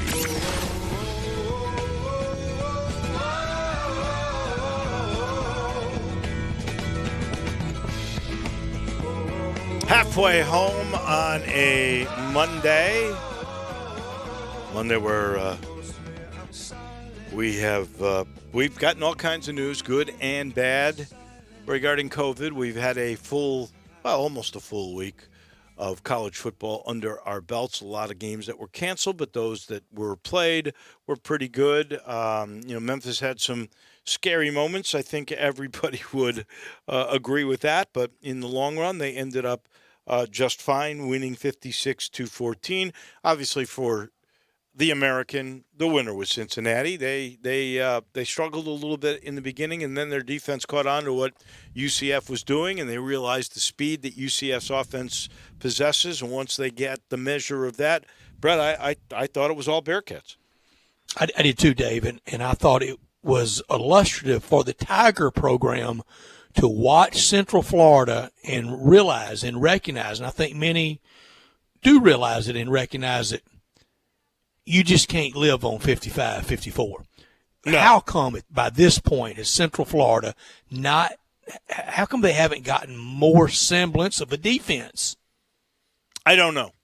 I have yet to figure out, unless they just keep putting most of their athletes on the offensive side of the ball. And I kind of felt that was what Mike Norvell was doing, is he tried to stockpile everything he could here. I think Ryan has. And offensive coaches do that. Heupel's more offensive than defensive, and Fickell's more defensive. Yeah, and so I think coaches tend to do that. I think the other winner this week, obviously, was once again Tulsa. They were very fortunate. Well, they were given the game. They've been given a couple of games, one by referees and this one by the Tulane Green Wave. But now they're in position. They got to lose 2 of their next 3 in order for Memphis to be able to catch them for their second spot, and they could. Mm-hmm. Absolutely. I'm not saying it's going to happen. In fact, I don't think it will happen.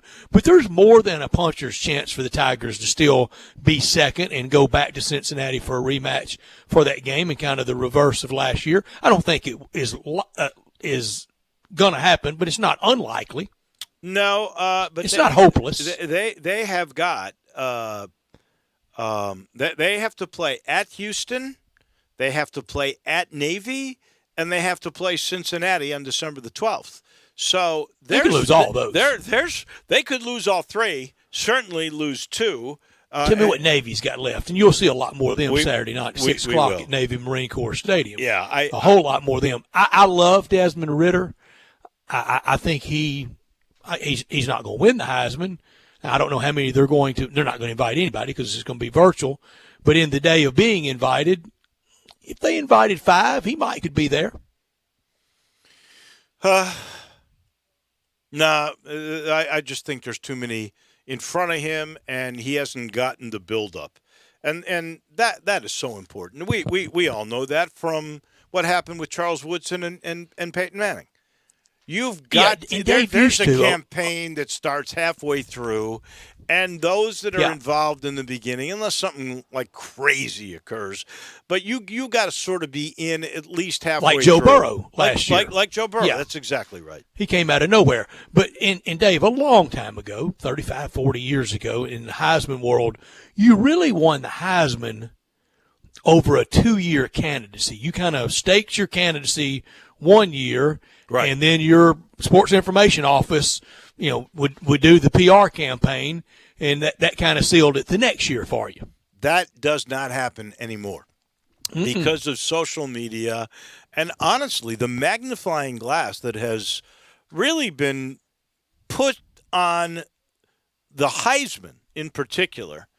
And that's thanks to ESPN. I mean, let's look what happened to Tua. I mean, he kind of wore on people. Trevor Lawrence may be doing that. I mean, I don't think Trevor Lawrence is going to win it this year. I don't know that he should. And it's felt like he's been the number 1 draft pick for about 8 years now. Well, the thing is, if he gets in these games and starts to get hot and they beat Notre Dame again, then you got a chance. You got a slight chance. He needs some hero moments, though, doesn't he? He does. It's got to happen pretty quickly. Alabama just beat the heck out of Kentucky, 63-3. Kentucky moved the ball early in that game, though. It was. I still think Alabama's got defensive trouble. Well, if you're looking at top teams, who's got more defensive secondary trouble, Alabama or Ohio State? I'll get to that in my overreaction. Okay. I thought. Can you believe Tennessee, the first time to lose in double digits over the last how many games? 5? Yeah, that's Since 1891. Wow. I don't think Jeremy Pruitt's going to make it there. I did not know that one. Well, I don't think he's going to make it because by this point in November of a third year, that dog's going to bite you. He's going to bite you as a puppy, and he ain't bit anybody. I got to tell you, I am surprised at this because I was, of all of us in this grouping here, I was the most dubious of Jeremy Pruitt at the beginning. Mm-hmm. When I saw him right that ship and the way he righted that ship and the way those guys believed in him last year, I'm shocked by this. And they started off good this year. To hit the skid the way they did and to have just dropped off the face of the earth, it's puzzling, and I'm sure if you're a Vol fan, it's troubling. And why not just keep pounding that rock to Eric Gray? And Philip Fulmer loved to run it. And I don't care how long Guarantano stays around. Haven't we seen enough of him to know it's not there? And at this point, if it's not there, that's on that coaching staff. Well, the thing to me about why you can't just feed Eric Gray is look at how big Eric Gray is. Could you think against SEC teams on a week-in, week-out basis, you can give this guy the ball 20, 25 times? I don't think he's built that way. He had 22 for 173 Saturday. I know that. I don't think you can do it every time, or you're putting him in jeopardy. Well, they have Ty Chandler. They have one or two other capable backs. I think you could give it to him 20 times. Yeah, maybe so. 18 to 20 times a game, and they go long stretches that they forget. I think they forget that they have him. I don't know how you could, because he's the best weapon that on offense. I think that. But in defeat, have. Mississippi State may have had the best performance of the weekend. I was going to say they really could have. I think they won, and I'm not much for moral victory. I'm not the moral victory guy, but I also know at Ole Miss, Mississippi State, early days of Justin Fuente, when you're trying to turn the Titanic around, what Sam Pittman's doing at Arkansas.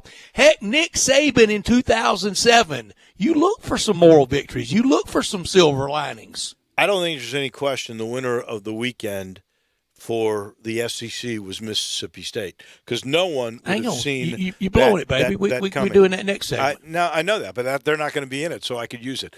I thought that for the first time this year that that the Arkansas loss really hurt. And I know there's a controversial call that is a part of all this. But, it was a stinger. Yeah. But we've been going sort of what we say with Mississippi State, moral victory, that kind of thing. Well, nobody saw this coming from Pittman. They are this feel-good story of the year in the league, and I agree with all that. But you know what? This is a bad LSU team. This was a game Arkansas could have won, and maybe should have won.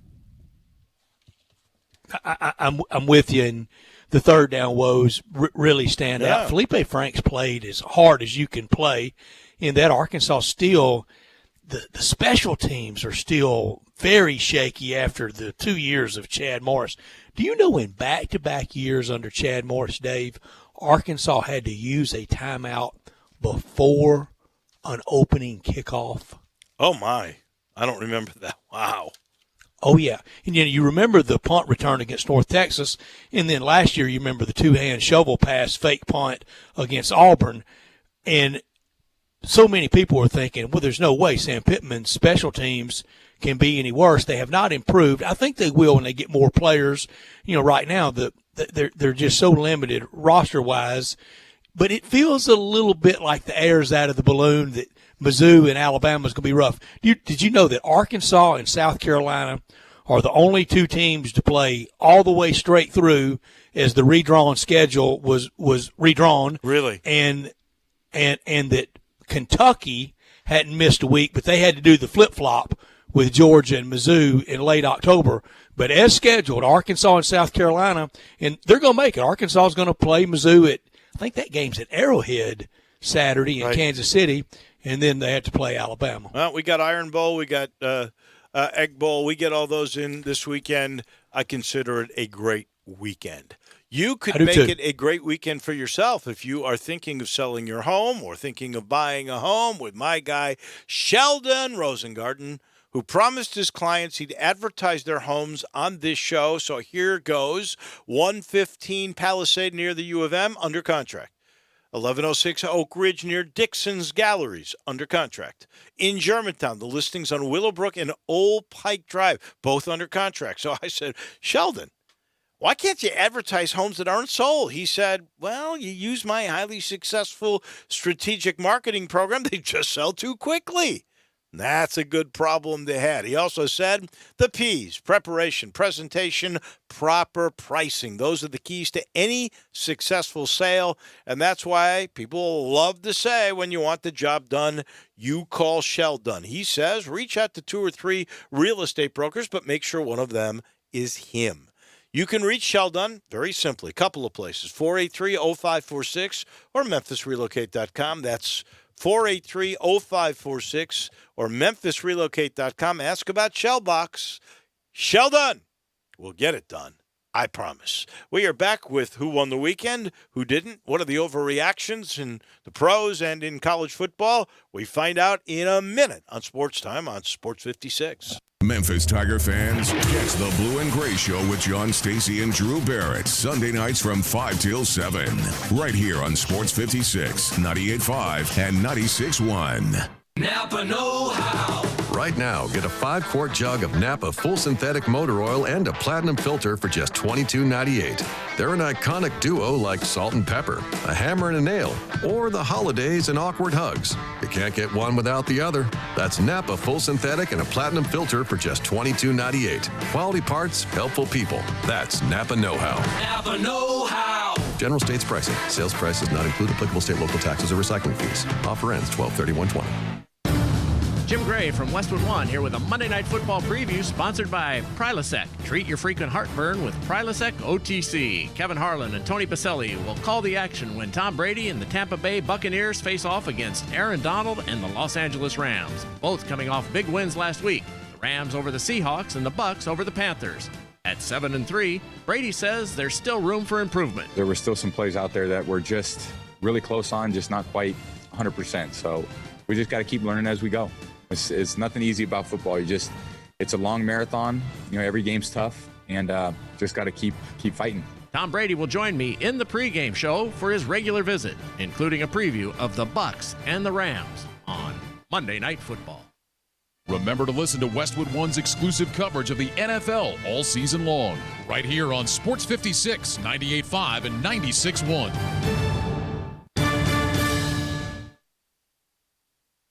Don't miss Lowe's Provember event, because this month we're saying thanks to our pros in a big way. We have deals on go-to brands like DeWalt, Spyder, and Metabo HPT.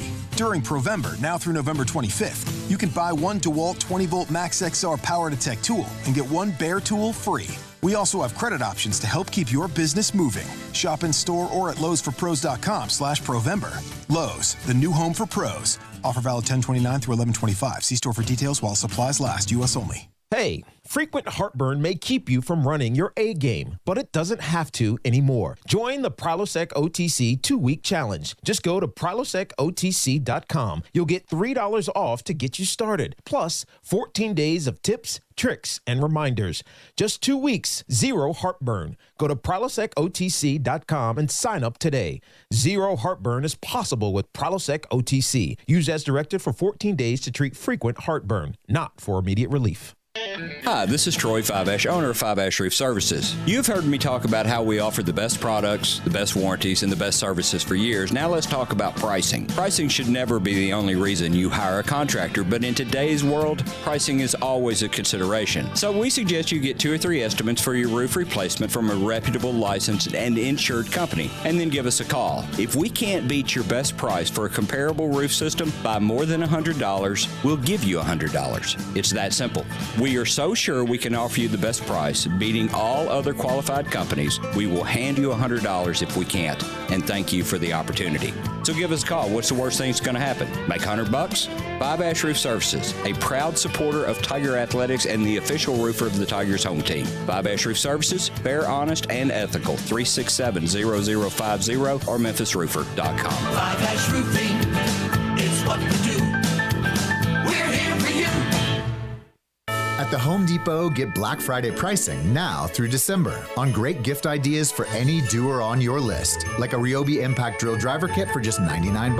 Was $129. Save on top tools, appliances, the latest in smart home tech, even holiday decor to light up the living room or bring joy to the neighborhood. Black Friday savings, in-store, online, store-wide. Gift giving, improved. From the Home Depot, how doers get more done. U.S. only while supplies last. See store for details. Now, More of Sports Time on Sports 56 with Wolo and Stats. This hour of Sports Time is brought to you by Homer Skelton Hyundai. Here once again are Dave Woloshin and Brad Norsworthy.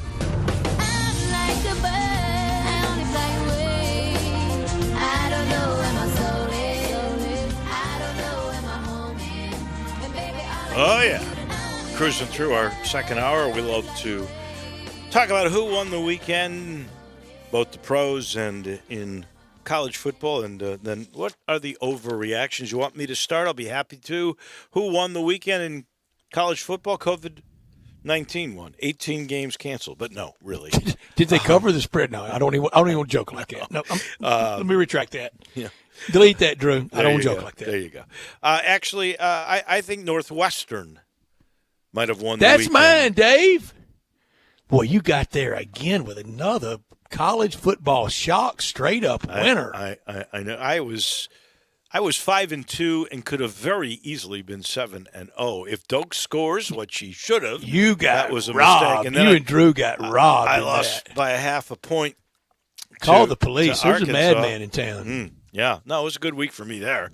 You know what? And I'm going to throw Cincinnati in because they got punched early in that game, and they're at UCF. They did. And they came back and they showed really they were the much better team, I think, in the long run. It's Dave, do you think 60-minute game. that punch they took early, if we had crowds, that place had gotten rocking, would have any been factor different. there? I think it would have been more difficult. I agree with that 100%. That's what makes this so hard to gauge is how many comebacks might there Goofy be. year. Yeah, it's just goofy. It's just goofy. Goofy year. Ohio State, that lead they got with that fan base at the Horseshoe had kind of buoyed them to a walk-away winner. Instead, both Cincinnati and Indiana kind of could lay back on the ropes and gather themselves. You know what? You had Mississippi State earlier as almost a moral victory. I think Indiana doing what they did showed how good they really are. The Big Ten They shouldn't have dropped in the polls. The Big Ten has some elite football teams, and I think Northwestern is one of those. I think obviously Ohio State is, and I think you got to put Indiana in there too because they went toe to toe in the Horseshoe. That was as a 20-point dog. Yeah, no doubt. That was, that was a crazy line, I thought, 20.5. Northwestern was my college football weekend winner. Drew, your college football winner. Very easy. Mine was Northwestern as well. Wow. I think it's Group wow. lock. Oh, my goodness. That's amazing. Does that count on a record? I'm sure. I'm I not mean, sure. it should. That And is- just so we do know, I yeah, did yeah, write these yeah. down like an hour ago. I am not sure. All right. Okay.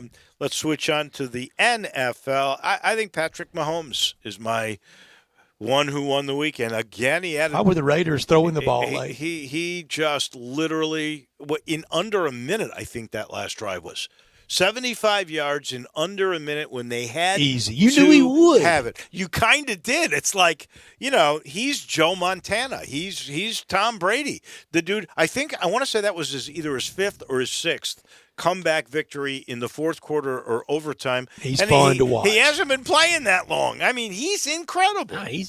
He's very young. Drew? My winner from the NFL weekend is the Carolina Panthers. I think what they did was pretty impressive. I know it's a middle-of-the-road Detroit Lions team, but no Christian McCaffrey, no Teddy Bridgewater. I think that's very impressive. It's a bad Panthers? Detroit team. Come on. Over my Lions? It's your Lions team, and they're terrible. You actually I beg said everybody. they were better than the Bears. I want you to apologize for that remark. Dave, I'm sorry. Oh, my goodness. Can you please? I want everybody to go read make the sure goal you sheet. flag Go to goalsheet.com and read Bruce Marshall, our friend that joins us every Friday, and his great retrospective of the history of Thanksgiving Day football and one of the common misconceptions out there that the Lions are good on it. No, unfortunately for my Lions, they're about the same on Thanksgiving as they are anytime. They're pretty bad on it. They're terrible. They're terrible. My NFL winner for the weekend, and I joke when I say this, our Titans. Yeah. Is there a diehard Titan fan in Shelby County? Oh, there's like plenty. There's like 1,500 to 2,000. You think, Drew? I know plenty of them. Well, I really? live with one. Now he's a Nashville native, but several years ago, I did this. I think when I was doing the morning show, I actually called the Titans to find out how many Shelby County season ticket holders there are. Interesting. And there's like 50, all right. Let me cut it down a little bit. Then native Memphian, longtime Shelby County people, maybe not someone from that footprint. Do you think there are many? I just know there's 1,500 to 2,000 season ticket holders in Shelby County for the Titans games. So I don't know how many are natives or anything of that nature. My college football overreaction is this. After watching Ohio State and Bama, I know Bama won by 60. I know that. I watched the game. But early in that game, Kentucky was moving the ball. I think Bama still has defensive deficiencies. Bama and Ohio State, neither one, or Clemson. None of the three are the best team in college football. It's Notre Dame. Wow. I'll make the case then if defense is going to win, Cincinnati is the best team in the country. That should be my overreaction. But I wrote Coastal Carolina is the best non-Power 5 team because they were down at the Appalachian State, a very good football team, and rallied to win and remain undefeated with BYU and with Cincinnati. My overreaction from the weekend, the traditional Big Ten powerhouses have all flipped.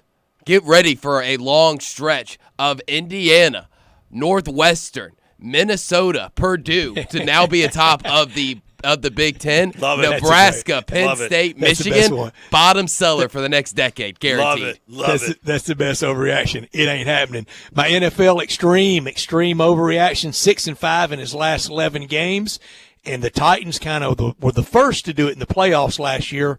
Lamar's been figured out for the Ravens. I don't know how extreme that is. That might be right. That's the sad part. That might be right.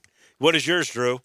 My extreme overreaction from the NFL, who cares when Drew Brees comes back? Taysom Hill, he's way much better than Drew Brees. I mean, just think about how good he was under pressure. 2 rushing touchdowns, able to get it done through the air and on his feet. He'll win 2 Super Bowls in New Orleans, while Drew Brees could only do 1. Oh, yeah, because he took apart those really tough Atlanta Falcons, man. For goodness sake. No, very good. Good comeback, Dave, but a good reaction. Here is mine. I told you this week. I guaranteed you this week the Bears would not lose. They were off. You were right.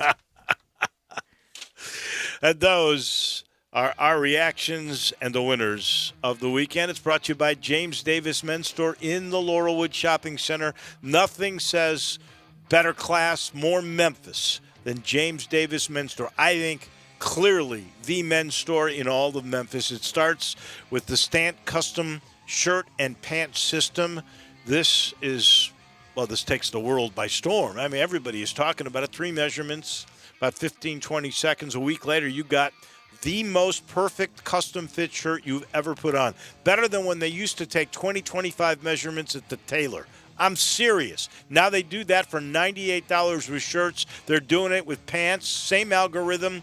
It's $168 in about a week. You are feeling so good, and you look so good because they fit you correctly. It's a new sense of confidence. Same thing, when you get on those Zoom calls, you want to look and feel confident. Paul Patenley suits, same deal, still going on. 2 for $7.95. We're eating outside now. You got to stay warm.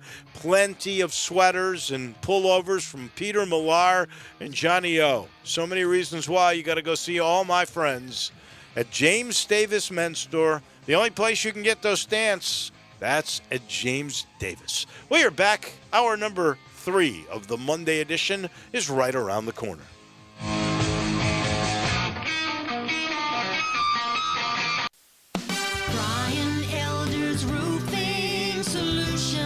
Chris Price here for Brian Elder Roofing. The storms we've had over the past several months have been devastating to our communities. The rainy season is ahead.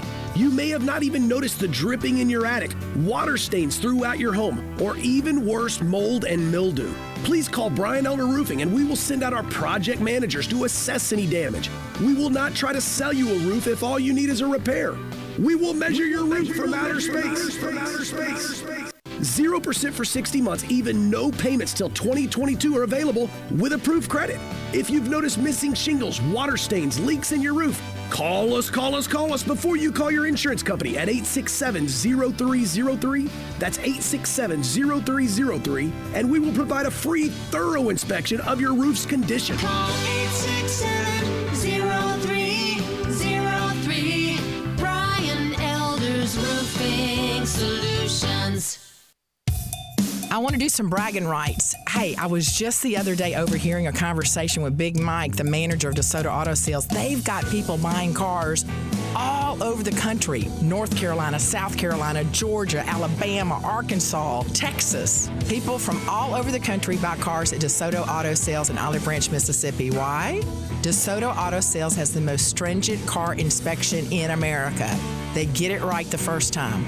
Quality and low mileage. Factory warranty on most vehicles. My favorite part is the people who work there. Big Mike, all the employees are professional, friendly, and go that extra mile. Expect as you walk in the door, you're treated like family. DeSoto Auto Sales understands your time matters. We can help you find your dream car and get all the paperwork finished in less than an hour. Come see us at DeSoto Auto Sales and be part of our family. Have a great buying experience every time. 662-890-7184. At Jason's Deli, you can stuff yourself full of great deli food that's healthy, fresh, and best of all, it's not expensive. Jason's Deli is all about choice. Whether you're looking for a gluten-free menu, vegetarian sandwiches, healthy kids' meals, or if you'd like to invent your sandwich via the build-your-own selections, Jason's Deli has you covered. And they only use fresh, wholesome ingredients. Choose from the club and specialty sandwiches, paninis, wraps, soups, salads, pastas, and much more. I love the cleanliness in the restaurant, the hospitality, and of course the cost. They have a huge salad bar and great soups, including Southwest chicken chili, fire roasted tortilla, organic vegetable, tomato basil, and many, many more. And if you're planning an event, their catering department is fantastic and can handle any size party. Go check out Jason's Deli's 4 locations. On Ridgeway in the Park Place Center, that's my favorite, on Germantown Parkway in Cordova, at Poplar and Highland, and on Goodman Road in Olive Branch. We are Sports 56 WHBQ Memphis, W253DF Memphis, and WIVG Tunica Memphis. Flynn Broadcasting Stations. Welcome back to Sports Time on Sports 56 with Waldo and Stats. This hour of Sports Time is brought to you by DeSoto Auto Sales. Here once again are Dave Woloshin and Brett Norsworthy. One of my favorite times of the year, and Thanksgiving is probably one of my favorite days of the year. I can't wait to eat way too much and to watch football all day long. And now that you can bet on the games with FanDuel Sportsbook, it just makes the day even better. If you never bet on FanDuel before, now is the perfect time to give it a shot because they're giving new users a 25-1 odds boost on any of the 3 NFL games on Thanksgiving Day. That means you can bet $5 and win $125. Which team would you bet Thanksgiving Day at 25-1 odds? Texans and Lions, Washington and Cowboys, Steelers and Ravens on Thursday night. You're going to love FanDuel. Offers like these are just one of the reasons they are America's #1 sportsbook app. It's easy to use, safe and secure, and fast payouts. Just download the FanDuel Sportsbook app and sign with promo code CASH so they know that we sent you. That's FanDuel Sportsbook, promo code CASH. Must be 21, present in Tennessee. New users only. Must wager on designated boost market. Deposit required. Max bonus $125. See full terms at sportsbook.fanduel.com. For problem gambling support, call 1-800-889-9789. Blake Lovell from Blue Ribbon Magazine joins us after I tell you about our title sponsor of this hour, and that's DeSoto Auto Sales down at 5704 Goodman Road. Go online to DeSotoAutoSales.com and check out the many, many, many happy and pleased referrals and look at all the beautiful cars on their website at DeSotoAutoSales.com. All the cars at DeSoto Auto Sales test driven, checked out from bumper to bumper, unlimited inventory, every make, every model. If it's not on the lot, they'll go out and find it for you. No shortcuts taken at DeSoto Auto Sales, where you're treated like family by kind, courteous employees, laid back atmosphere, no high pressure sales. but they do care about your time and want you to enjoy the ultimate car experience because they know we live in a world today that time really matters. That's why you find the car you want, test drive that car, credit approved, paperwork completed, and you can do it all in less than an hour. About 45 minutes in time to do it over your busy lunch hour or like right now, right after work before you get home for dinner at DeSoto Auto Sales at 5704 Goodman Road, 662-890-7184. Come on down to DeSoto County for that town and country experience at DeSoto Auto Sales on Goodman Road. Blake Lovell's been joining us for years now talking college basketball. When we ended with Blake last year, it was something that we had never could have imagined. And now we're starting a year, Blake, in a way, in a style we hardly can imagine. Blake is with Blue Ribbon Magazine and has been good to us through the years, and we always like talking college basketball with him. He's on Twitter at @TheBlakeLovell. That's Lovell. And, Blake, I think we're going to start Wednesday morning. Good afternoon. Are we going to start Wednesday morning? Yeah, good to talk to you as always, guys. Yeah, like you said, it's an exciting time of year, but certainly we're not used to this. We are going to start on Wednesday, but I think, Brad, it's just a matter of seeing who's going to play on Wednesday is probably the biggest question at this point. Well, I can tell you this. The University of Memphis has landed in Sioux Falls, South Dakota, and they're supposed to play St. Mary's, I believe, at 1 o'clock Central Time. So we'll see if that is the case. Do you expect, I mean, should we, as a fan base, expect that we will maybe have a pause in all of this?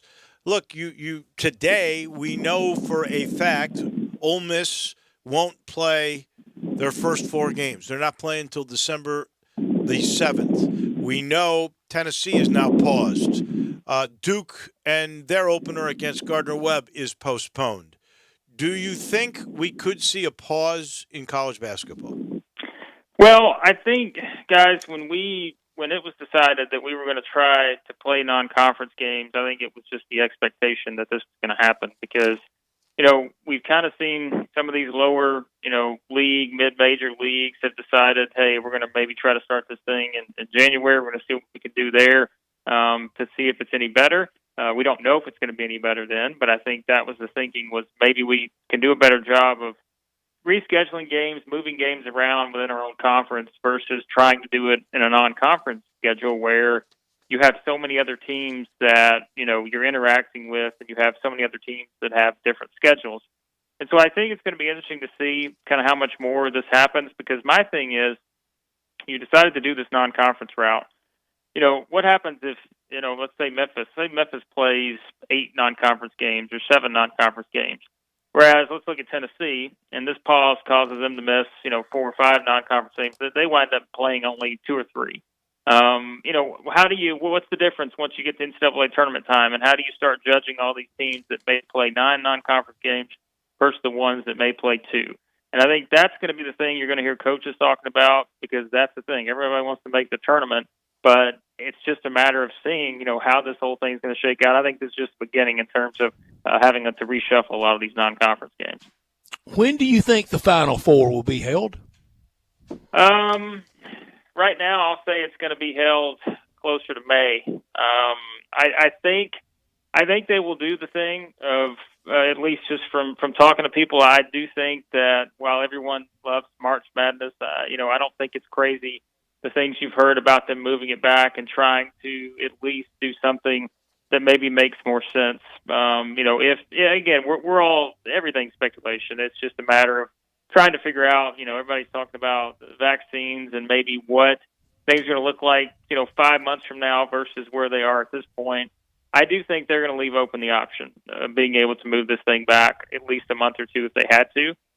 Again, logistics, you have to figure all that out, but I don't think it'd be impossible. And I do think rather than the alternative of completely just canceling the tournament again, if things aren't to the point to where, maybe they were a year ago, I do think that they would probably look at options to maybe move it back a bit.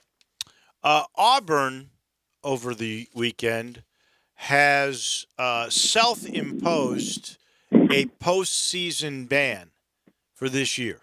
So that means they may not even play in the SEC conference tournament Usually that's exactly what it means. And there are some that are going, wow, that's going to satisfy the NCAA. Some are saying they're gaming it because they probably weren't going to make the tournament this year anyway. They're in a rebuild mode, and this way, the young guys that they have, when they're ready for the tournament, they'll be able to play in the tournament. Do you think the NCAA should do something about that, where you're not allowed to self-impose until these penalties come out?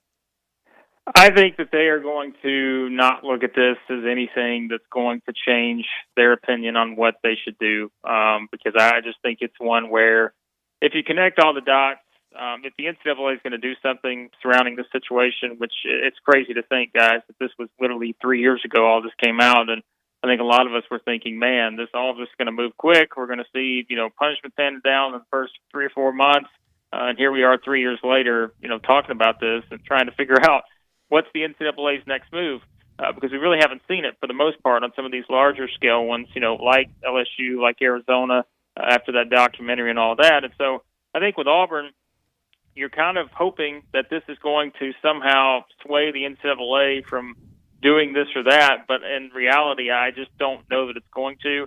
We've seen the additional stuff about Sharif Cooper, who is their prize recruit for this year. Seems like they don't really even know if he's going to be eligible to play, and therefore, he's looking around at options overseas now, especially now that they've announced this postseason ban. I think if that's the route he goes, I don't think anyone should be surprised, because he's someone that's going to play in the NBA. And rather than going to Auburn for a year like this, knowing that you're not going to have any postseason, you don't really know what's next in terms of what the next sort of punishment could be for the school. There are just a lot of unknowns there right now. And I guess for Auburn's standpoint, look, if we're going to try to make our case to the NCAA and say, hey, we're going to put ourselves on a ban in a year where, quite frankly, I didn't think they were going to make the NCAA tournament anyways, because they're going to be one of the youngest teams in the country. I guess that's their thinking. But overall, I can't say I ever know what the NCAA is going to do, but I can't imagine it's going to be something that changes their opinion too much on maybe where things go from here. Blake, under the file of you never know what the NCAA is going to do, unfortunately, in Memphis, we know all too well sometimes even after they do something, they change their mind. And lost late Friday night into Saturday was the eligibility clearance of Moussa Cisse. Good to go. I think he'll jump center at 1 o'clock Wednesday in South Dakota if that game is indeed played. But do you ever know when to really trust the NCAA and go, okay, we're going to play them, and then they come back 3 or 4 games later and say, wait a second? Yeah, I don't think so. I don't think anyone can ever know. And the problem is now that you add in all this other stuff that we're dealing with, I don't think you have any idea what their decision is going to be in terms of maybe ruling. And talking to a lot of coaches this summer, guys, for Blue Ribbon and doing the previews we do, everyone said the same thing. They're like, especially in a year like this, I think, and obviously it's a different situation, but in a year like this, in terms of figuring out what the NCAA is going to decide on whether it's granting a transfer, whether it's granting, waivers here and there for other players, eligibility, all this other stuff, it would seem pretty obvious that, they should be able to kind of figure this out and make a decision and stick with it. I don't think a lot of coaches have much trust in that either, that they're going to do that. And so, I think it's always in the back of your mind, especially, of course, with what happened last year and all that. You're going to wonder, okay, we make this decision now, but it's the NCAA, maybe they get a little, late to something here or there 4 months down the road, and all of a sudden, we get into the stretch run in February or March and like, oh, you know what, actually, we didn't know this or we didn't do that. So I don't think you ever know, and I think that's the problem. Again, like even going back to the Auburn situation, who knows? Like, who knows what they're going to do? Who knows how long it's going to take them to do it?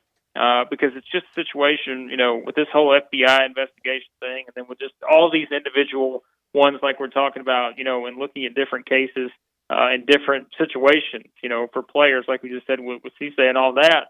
I mean, it's just, who knows how long, they do this stuff, and I can't ever put it together at this point. Well, you're right. I mean, LSU's in the same boat, and I hate to say it, the U of M is in the same boat, awaiting that new committee, the AIRP, and no one knows if the AIRP has really been able to do their homework because of the pandemic. I'm not sure if they've met. I've heard and maybe you can clarify, maybe you've heard more, that they aren't really ready to render any decisions until possibly after this college basketball season comes to an end, which would mean all these schools, including at this moment Auburn, until they took themselves out of it, would have been eligible to play this year.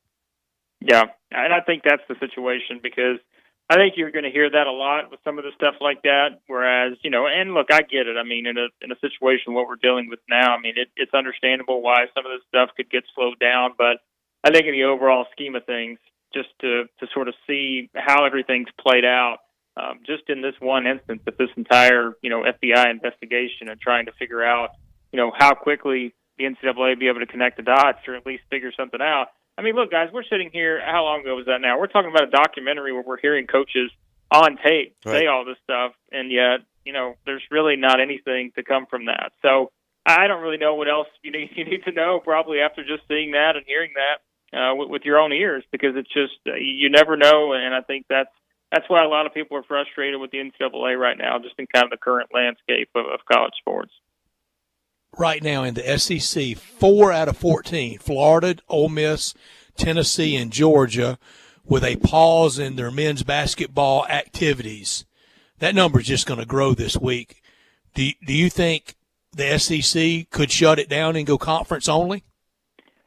I think at this point, it's a tough call, but for some reason, guys, I just tend to think that they are going to try to make this work. I think there are going to be teams that maybe aren't necessarily impacted yet that are going to try to push for saying, hey, we've been fine, our opponents have been fine, we want to try to play these games. But meanwhile, if you're Tennessee, if you're Ole Miss, you're looking around, looking at the prospect of, as we said earlier, of maybe not playing for 2 or 3 more weeks now, while you're watching your conference teams play 4 or 5 games and get ready for conference play.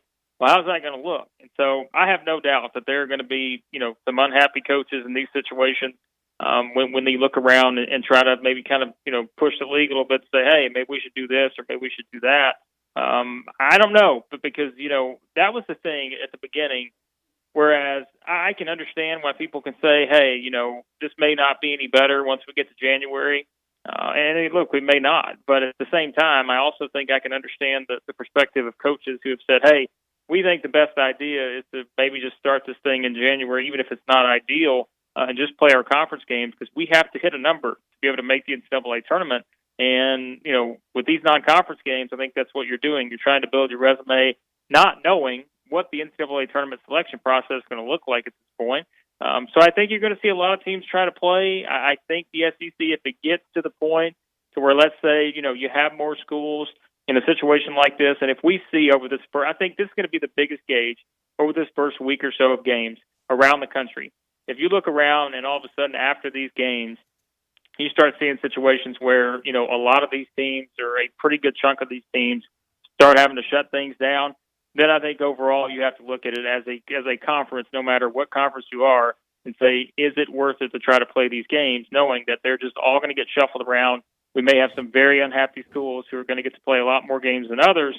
It just becomes a process where I'm not sure which way they're going to go, but it's going to be a hard decision, I think, either way. I think that's right. I think this week's games and the weekends, if it goes well, then that's great, and nobody has COVID, or there's a spike after that, then we're good. But if we have multiple cases, that could be when you would get a pause. We talked about this a little before. I think for Memphis in the American, for even schools in the Big East, those teams need these non-conference games to help build their resume. Do you think in the SEC? I know in the ACC they probably do not. Do you, or Big 12 probably do not? Do you think the SEC needs these, or could you get enough teams in based on just playing conference games? Yeah, and that's the thing, is I think you're going to hear SEC coaches say, hey, we want to try to play as many games as possible, knowing that if I'm a Stephen F. Austin who, beats Duke last year and said, man, if we don't get that Duke game, what's our NCAA tournament resume look like? Or what is it, how does that unfold in terms of our seeding? Are we in a much better spot without that Duke game. Of course not. And so I think you're going to see that with the SEC. You could play conference-only games. You get 7 or 8 teams in, at least, probably. Because I think you look around, and if that's the way the NCAA decided to do it, I mean, you would have to say, okay, how are we going to rule in this situation versus this time? And listen, I think this is another thing, too, guys. You know, let's say the SEC does decide after this first week or next week or something, and I don't necessarily expect this to happen, but let's just play this scenario to where the SEC says, all right, we're going to shut this thing down. We're not playing any non-conference games. We're going to go conference only. Meanwhile, you know, the Big 10 or the Big 12 or some of these other schools or other conferences decide we're just going to keep moving along, you know, and let's say, you know, some of those teams pick up big wins and non-conference play and all this other stuff. Well, then how do you gauge those two conferences when you start picking those NCAA tournament teams? And I think that's the thing, is there are just so many unknowns, and I'm very curious to see how it plays out, because I think you're going to have that jockeying, you know, around different conferences. You know, like it or not, I just think everyone's looking at trying to play as many games as they want, because they know that getting to the NCAA tournament, there's a lot that comes along with that. And so, at least for now, we're going to push forward and try to play these games. But, you know, if it gets to the point to where all these games are getting canceled, then you've certainly got to sit back and sort of see what the next best option is going to be. And I think the next best option would be just to kind of hold things off and try to just play conference games. What a terrible year. Last year would have been bad too, but this year to be chair of the committee, chair of the selection committee. Why did I have to have this year and me be the person out there, you know, catching the flaming chainsaws that will be thrown at them by people? Blake, after the weekend in the NBA and free agency, there's going to be a bunch of times, maybe for the first 20 games, people are going to be shocked that player is with this team. Give me a couple of college basketball examples of newer players, or before we visit with you again next week. Who are some of the players that we don't have a clue who they are now, but we'll know them in due time? Yeah, I think there's a lot of examples. I guess I could probably think of off the top of my head in terms of some of the best guys out there. Man, that's a good one. I guess, you know, I think if you look around at, I mean, I'll start with Tennessee, and I know that's not, you know, I know we're talking Memphis and Tennessee and all this, but I just think that Tennessee, you know, guys, I'll say this up front, and we can probably revisit this discussion eventually, but I think Tennessee has an unbelievable roster. I think Tennessee could maybe even win the national championship. I think they could be that good this year. I think they just got sort of that complete type of team. We talked about this guy last year, but I think him going from being a freshman to a sophomore in Josiah Jordan-James, he was a 5-star recruit last year, and I think people sort of forgot about him because he was a little up and down last year as a freshman. I think he is kind of in that spot on this team to where he could be kind of that guy that determines how far they go. So I would put him in that category as someone who I think is really going to be in that position to give them a really good opportunity. Two other names I'll give you. Austin Peay, I think they're going to be one of the best mid-major teams in the country. Terry Taylor has been one of the best guards in the OVC for the past couple of years. I would mark them down as a team that could win a couple games in the tournament. I think Terry Taylor is going to be one of the best guards probably in the country. And then the third, I'll give you Derek Austin Jr. at Boise State. I know a lot of people in our area, maybe not watching a lot of Mountain West games, but I think Boise State's another one of those teams. We talked a lot about San Diego State last year, that undefeated streak, everything they had. But I think Boise State could be good enough to win the Mountain West, and I think Derek Austin Jr. could win that, Player of the Year in that league, and could be someone that goes on to have a pretty successful NBA career. Now that we know Moussa Cisse has been cleared, what kind of year do you think he'll have for Memphis? Yeah, I mean, obviously he's going to be someone that he's going to do a lot of things that, they need, and I think you just have someone that certainly has the wingspan like that at that size. I mean, he's just, I think, being able to kind of do the things they want him to do in terms of just having a guy that can finish, in the paint and around the rim. I think he's going to be someone that can do that on offense, but certainly his defensive abilities, they're going to speak for themselves. I mean, when you have the wingspan he has, to be able to block shots, I think to have him as a rebounder, those are just things that I think from day one you'll notice right off the bat. And just the way, he's just one of those bouncy type of guys at his size, sort of that wingspan that he has.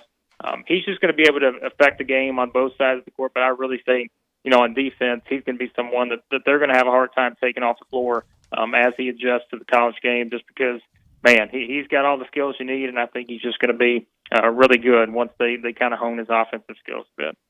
It's interesting. You mentioned all that about Tennessee. How do you think Kentucky, by the coaches, picked Kentucky over Tennessee?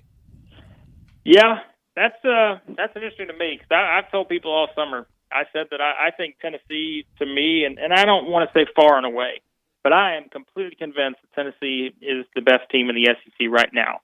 Now, look, that could change eventually, and maybe Kentucky does what they always do when they hit their stride in February, but this is such a different team. They only brought one guy back, and what did he average? 2 or 4 points a game, something like that, and I know you've got all this talent coming in.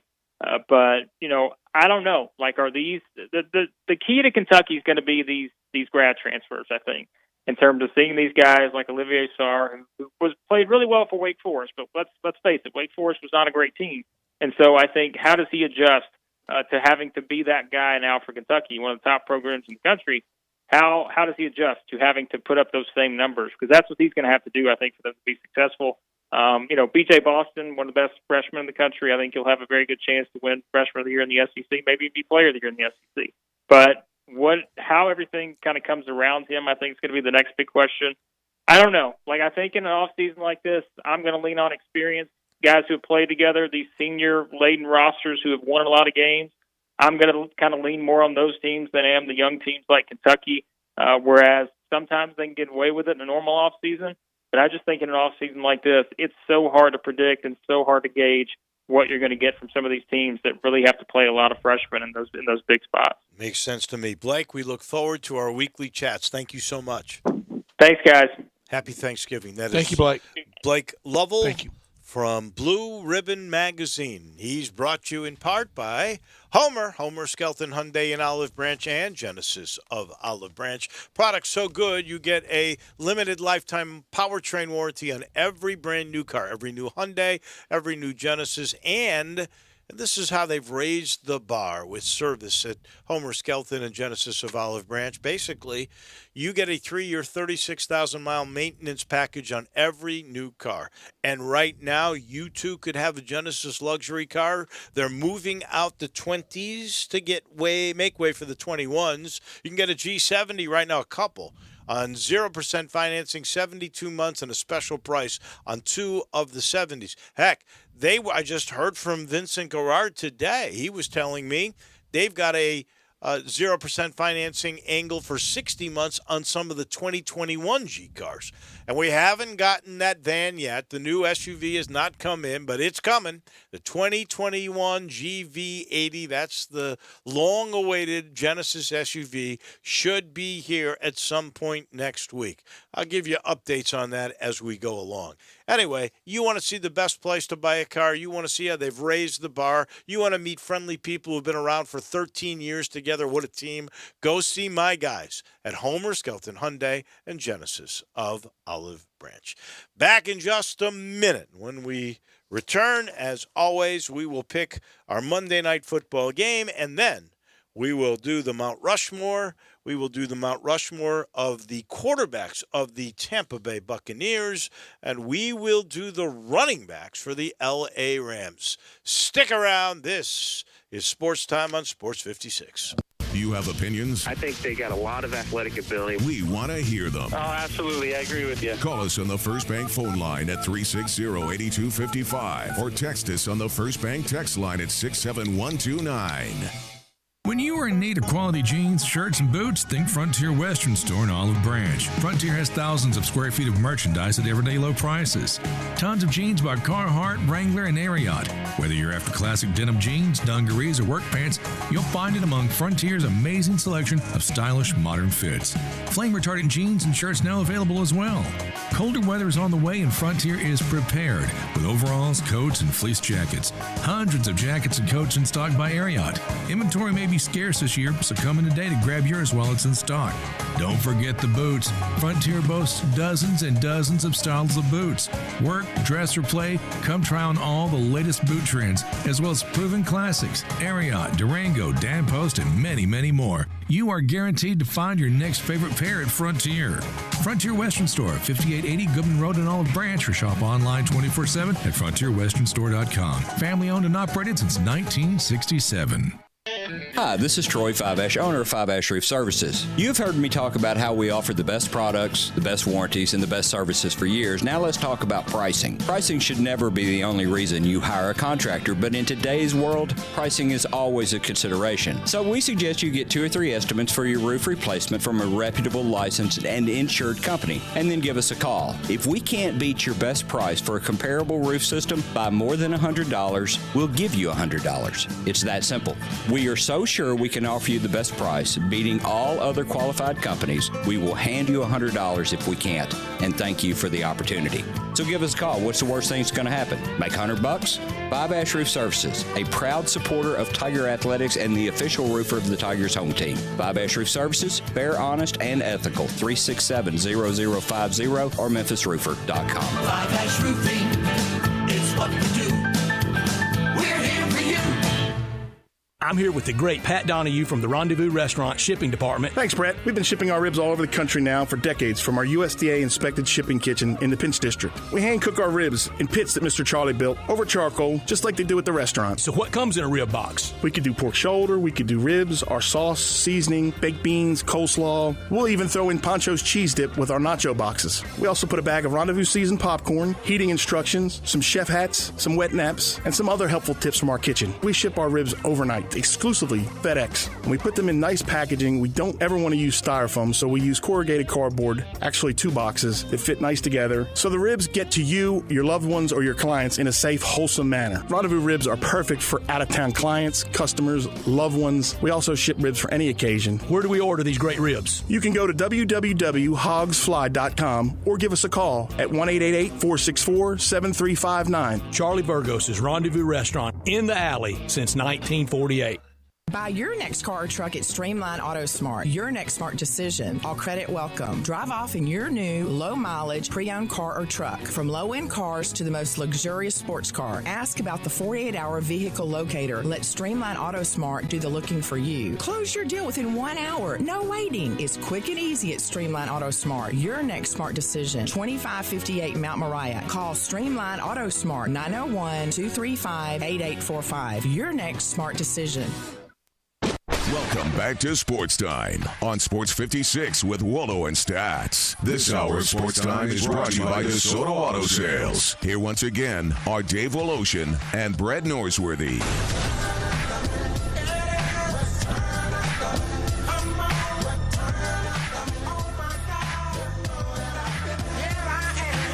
Welcome back in as we cruise through our final hour. The offensive player of the week this week in the American, Brett Norsworthy. It's your guy, Desmond Ridder. Just thought I'd let you know that. And he deserved it. I want to remind you and a texter that in the preseason, I picked Cincinnati to go 10-0. You did. You did. Good thing you picked well in the preseason because this week, not so good. Excuse me, Dave. I was one behind you, and we're tied for the year, 67-67. You're only one behind me? You and I were so opposite on things. I thought for sure you were having – I didn't write your picks down, unfortunately. I went 3-4 in college. You went 5-2. I went 4-1 in pro. You went 3-2. Okay. All right. And 67 and 67 for the year. How about I won again a shock with Northwestern, and you're plus 6 points. You have 12. I have 6. Okay. I'm guessing I'm completely out of the running. I'm that far behind. I think since you're minus 10 points, so that means you're 22 behind the lead. I thought this was like golf. Remember, low score wins. But remember, we'll pick. This is not the modified Stableford system. No. Remember, we will pick every bowl game, but there will be a lot of duplicative picks. I'm sure.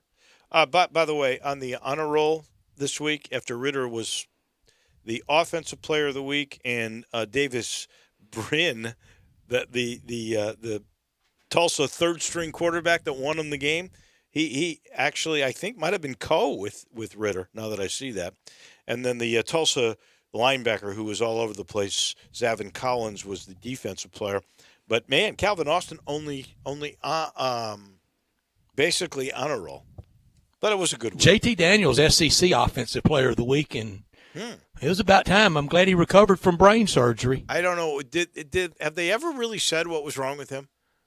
It had to be serious. They are using the hip on that one because they have never really said that he was injured. They just didn't play him. Crazy. All right. You want to make our picks for the Monday Night Football game tonight? We will. Monday Night Football, 4.5, right the Tampa Bay Buccaneers over the Rams. Dave?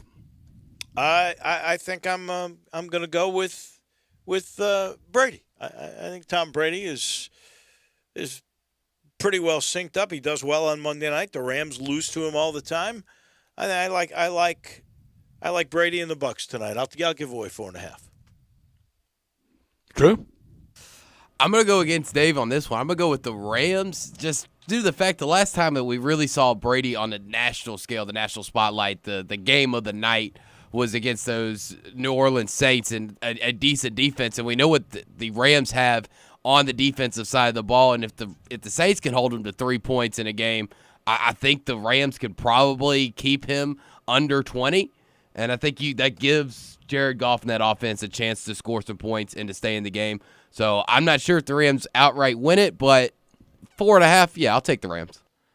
I'm going to take the Rams as well, Drew. I'm going to go with you against Dave. And for the Rams, this is a classic offensive coach, young McVay, winning with defense. Well, you know what I'll give young McVay a lot of credit for, and I like him. I really do.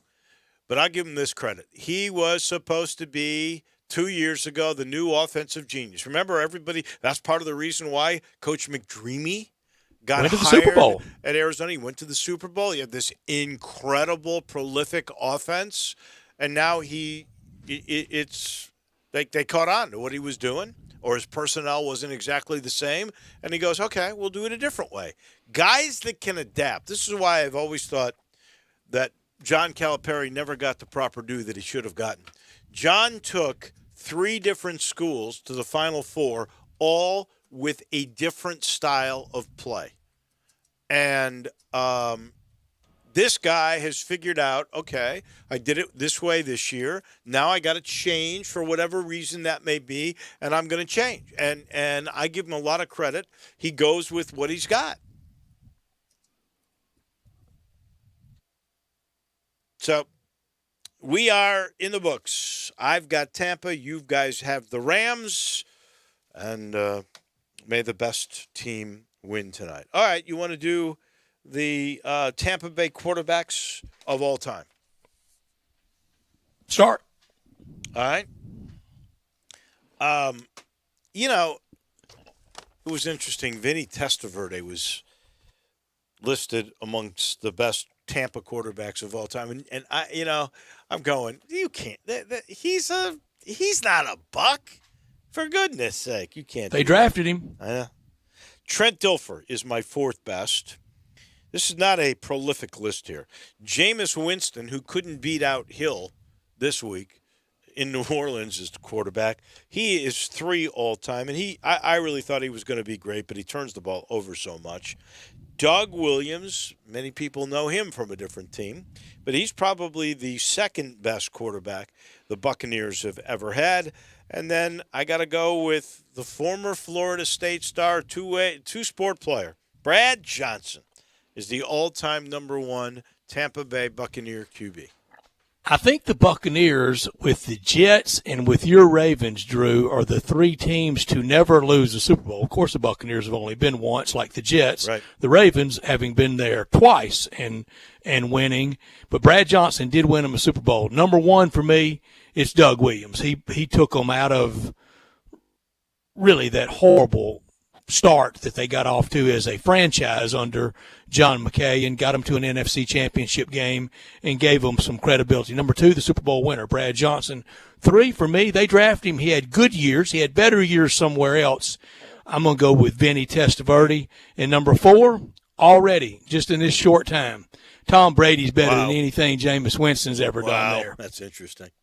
Tom Brady, you're putting in the what? How many games have they played? 10 games. That's interesting. That's how bad it's been. Yeah. Steve Spurrier wants a Buccaneer quarterback. Really? Huh. That had to be really early on. That must have been the John Very. McKay years. It was. Those right before they gave way to Steve DeBerg. Yeah. Wow. Shocking thing is, I'm actually looking at it right now, and Spurrier only played in 14 game appearances for his short Buccaneers career, and he's 20th in passing in 14 games. Wow. Oh, they've been bad. Well, you know, one of my all-time favorite lines was in those early years, like first or second year.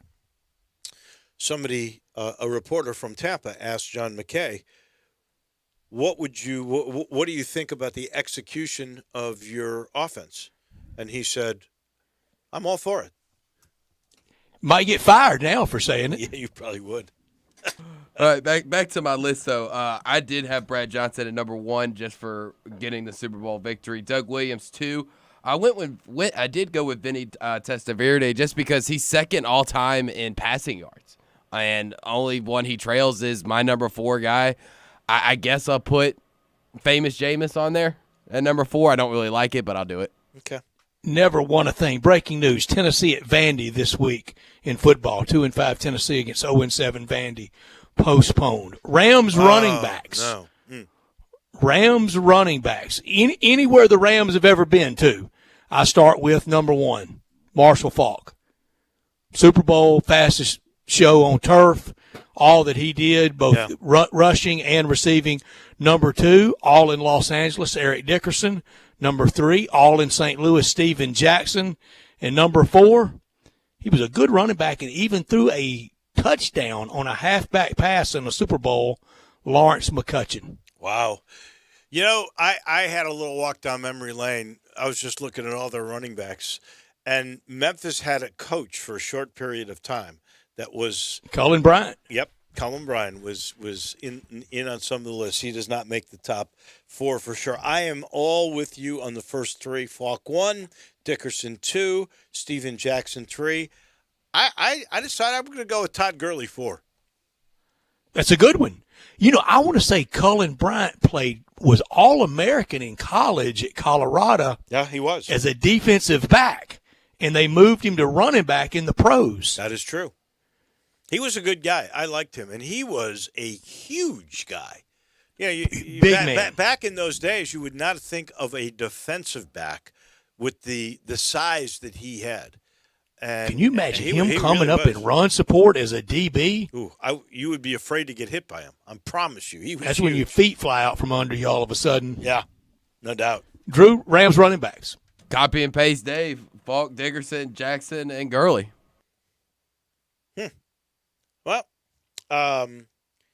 it is kind of fun to look at these guys. They have nothing to do with the game tonight, that is for sure. But the Rams have good running backs, better than the Buccaneers have quarterbacks. I think we could surmise that is a truism right there. No doubt about it. Time for us to take a time out. We are looking forward to crunch time and all those other nice things. I'll let you know this portion of the show is brought to you by the Eflin Insurance Team. So Matt Eflin is a guy that wants to get to know you. He figures it this way.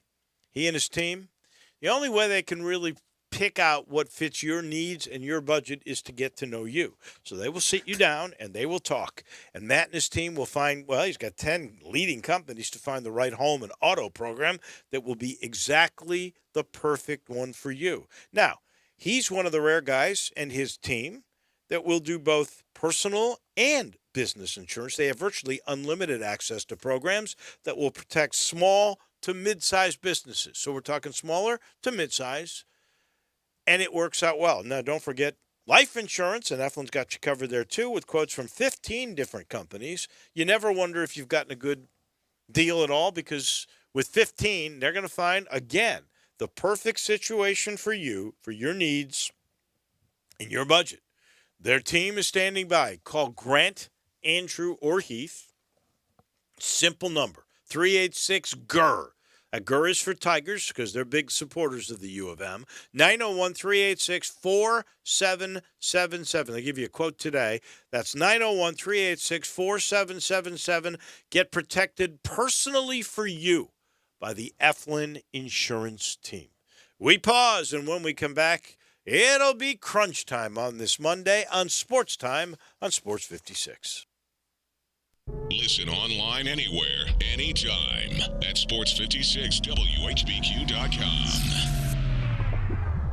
I Buy Houses, 901-406-1101. That's 901-406-1101. I Buy Houses. I Buy Houses will buy a house in any area, in any condition, and yes, it's guaranteed to close in 5 days. If you need to sell your home quickly, call 901-406-1101. If you've been through a divorce, if you lost your job, if you're tired of renters, I Buy Houses can get you your money quickly. I Buy Houses will buy your home in Shelby County, DeSoto County, Memphis, Bartlett, South Haven, Horn Lake, Olive Branch, anywhere and everywhere in between in any condition. And yes, they're open 24 hours a day, 7 days a week. I Buy Houses, 901-406-1101. That's 901-406-1101. Grab that pen, 901-406-1101. I Buy Houses.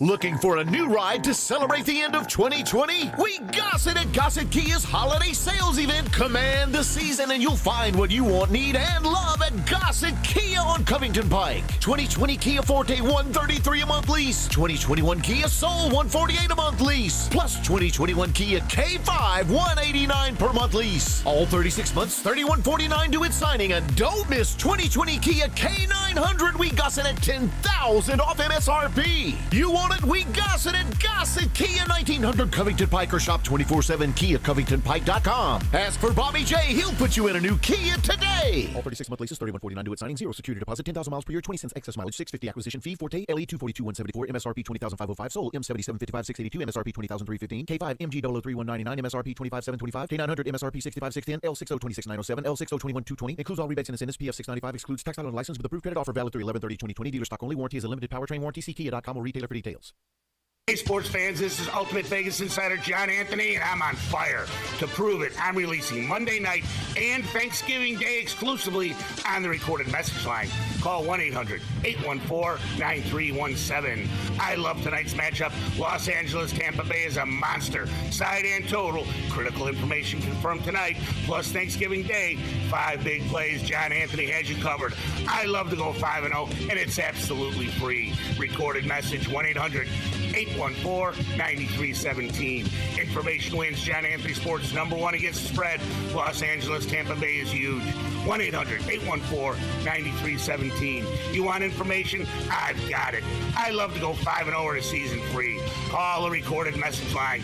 1-800-814-9317. That's 1-800-814-9317. Or go to VegasScoresAndOdds.com. Sponsored by JFSR Group. Hey, what do you want to da-da-da? I don't know. What do y'all think we should da-da-da? Well, what did we da yesterday? Yesterday. All the dolls feel like the same doll these days. I know. Like, is today Monday or Tuesday? Today is Thursday. Oh, no, I forgot to call my mom on her birthday. Oh, no. No. These days, nothing is normal and everything is weird. But you could still save big when you switch to Progressive. That won't change. Not today or any day. Quote today at Progressive.com. Progressive Casualty Insurance Company and Affiliates. Welcome back to Sports Time on Sports 56 with Waldo and Stats. This hour of Sports Time is brought to you by DeSoto Auto Sales. Here once again are Dave Wolosian and Brad Norsworthy. Come on, Muhammad, we hit fame. We busy with the deal, we get insane. Welcome back in as we wind our way through Monday full of news. The latest is the Vanderbilt-Tennessee football game is off. And we just got that news, and that is set, at least for the moment. The Iron Bowl and the Egg Bowl are still on. Let's keep our fingers crossed with that. Memphis will be playing at Navy. We know that is a 6 6:02 or 6:07 game. By the way, they found out when the Tulane game would be in New Orleans the following week. That is going to be yet another matinee. That will be an 11 o'clock football game. In the meantime, I'll let you know this final portion of the show is brought to you by Supercuts. Okay, the holidays are here. You got to look good. Supercuts is ready for you. You know that it is important. All 15 of the Supercut locations in Memphis have gone through what they call the Safe Salon Commitment. That is really a cool thing that they did this with all the Supercuts. When everything was closed down and reopened, they met in partnership with some of the top infectious disease doctors, and they came up with this plan that maximizes safety and all the sanitization in all the salons, including all 15 in Memphis. So now you need a haircut. You want to look good for Thanksgiving. You want to look good for Christmas and Hanukkah and all the New Year's resolutions you might make and meet with people. Hey, it's simple. You go to Supercuts. There's 15 of these things, and you can find out the one closest to you at supercuts.com, or you can even see more about the Safe Salon Commitment. Supercuts, they are ready and open for you. It is time for Crunch Time.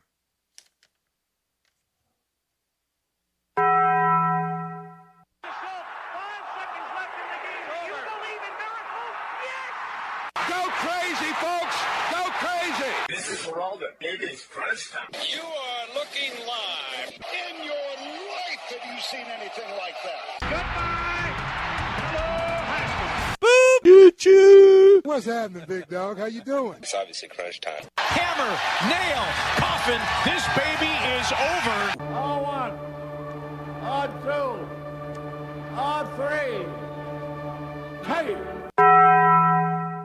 Time for Taco Bell Crunch Time. Taco Bell, home of the crispy tortilla chips, topped with a double portion of either seasoned beef or shredded chicken, plus refried beans, nacho cheese sauce, reduced fat sour cream, guacamole, and a 3-cheese blend. Nachos Bel Grande, heaping portion of chips, topped with ground beef, tomatoes, beans, nacho cheese sauce, and a dollop of sour cream. Taco Bell, home to great food you get on your way home real fast, and they bring you crunch time every day. Dave, we all learned over the weekend that nobody's broke in the NBA, and it's the market. And they're making that money. I don't know why they needed that line of credit extended. Look at all these contracts for average to nobody players. Look at DeLon Wright for what he signed for. Can you believe? No league is close to being broke when DeLon Wright's going to get $9 million per in his sign and trade from Detroit. And Grizz Twitter fan favorite. Way to go, John Conchar. You're going to get $1 million per about point averaged. How about the Gordon Hayward deal? Gordon Hayward, who at least he's done something. He's had 2 terrible injuries. And what is he now? He's 30. Isn't he close to 30? And he's got a 4-year, $120 million deal, $30 million a year on a guy who I think is guaranteed. And I really believe there is a health risk to that one. Speaking of the NBA, here's what I learned today. Pope Francis met with an NBA delegation of players and administrators at the Vatican to talk social justice and economic inequality. And then after the meeting, it was an hour meeting in the Papal Library, they were going to get a tour of the Vatican, of which I will tell you I have taken, and it is really educational and just flat out cool. There are so many amazing artworks and different things to see in the Vatican. I'm sure it was a special day for all of them. And obviously Pope Francis, the best way you're going to spread social justice, economic injustice, it is to get it at the grassroots level to those that go to church and people that you think have a conscience and care. I tell you how big it is at the Vatican. They have their own city, Vatican City. They do. Could have done without. Joel Klatt on Fox Saturday said that Ryan Day and Lincoln Riley are signing all the top quarterbacks in college football, and it's not even close. Lincoln Riley's yet to sign one. Baker Mayfield transferred. Kyler Murray transferred. Jalen Hurts all transferred. And, yes, Ohio State, they've been really good, but their current quarterback, Justin Fields, he didn't sign with them. He transferred there. It's true. And they let Joe Burrow walk out of the program there. They did. Dabo and Nick Saban are doing okay, Joel Klatt. My thing that I could have done without is the Joe Burrow injury. It is not only Wasn't that sad? a torn ACL, it's a torn It's major. MCL, and there is structural damage around the knee with those torn ligaments. That is a hard thing to come back with. You know what, now? Career-altering. Thank goodness they do have new medical materials and maneuvers because if this was the era of Gale Sayers and Dick Butkus, they would not be. Joe Burrow would not be coming back. He's got a fighting chance to come back this way, but that was a devastating injury for sure. It was a great story yesterday to see Alex Smith, the opposing quarterback in that game, just from that broken leg. 17 surgeries. Yeah. 17 times he was taken under and had a medical procedure on him and on that leg. That's unbelievable. Keeping a close eye tonight on Monday Night Football. Rams at Bucks, 6-3 Rams versus 7-3 Bucks. TB12 and the Bucks, they have to think they can win the NFC South with Drew Brees out, and the Rams sure could win the NFC West. This could be a preview of an NFC championship game. I think the NFC is wide open. I agree. I think the AFC is fairly open. The best team's not the team that's undefeated. The best team's Kansas City. I agree. And that's what will make that championship game, if they both get there, really intriguing. It truly will. I'm looking forward to seeing if there's really going to be a tournament in Sioux Falls, South Dakota. We do know that the Tigers have landed. Here's something else you want to look at. Apparently, Jim Nantz, who's supposed to sign a contract extension with CBS, but not so fast, my friends.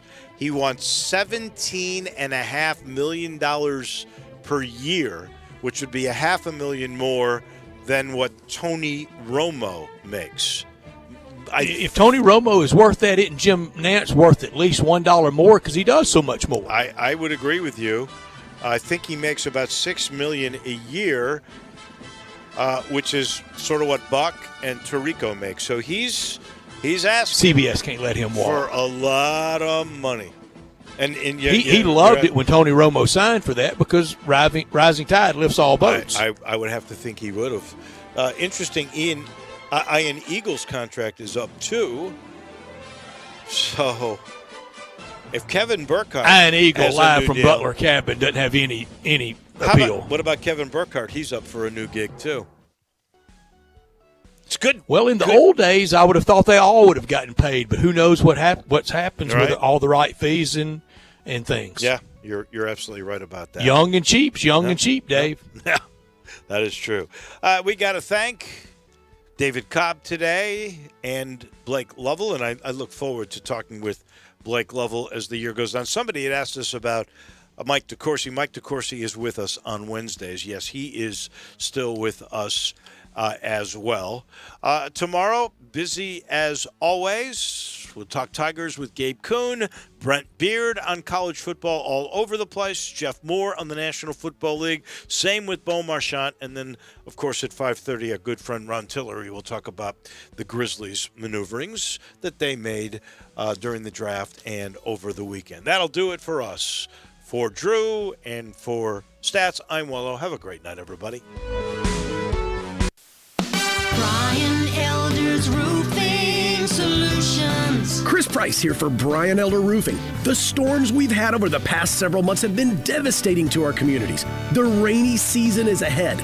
You may have not even noticed the dripping in your attic, water stains throughout your home, or even worse, mold and mildew. Please call Brian Elder Roofing and we will send out our project managers to assess any damage. We will not try to sell you a roof if all you need is a repair. We will measure your roof from outer space.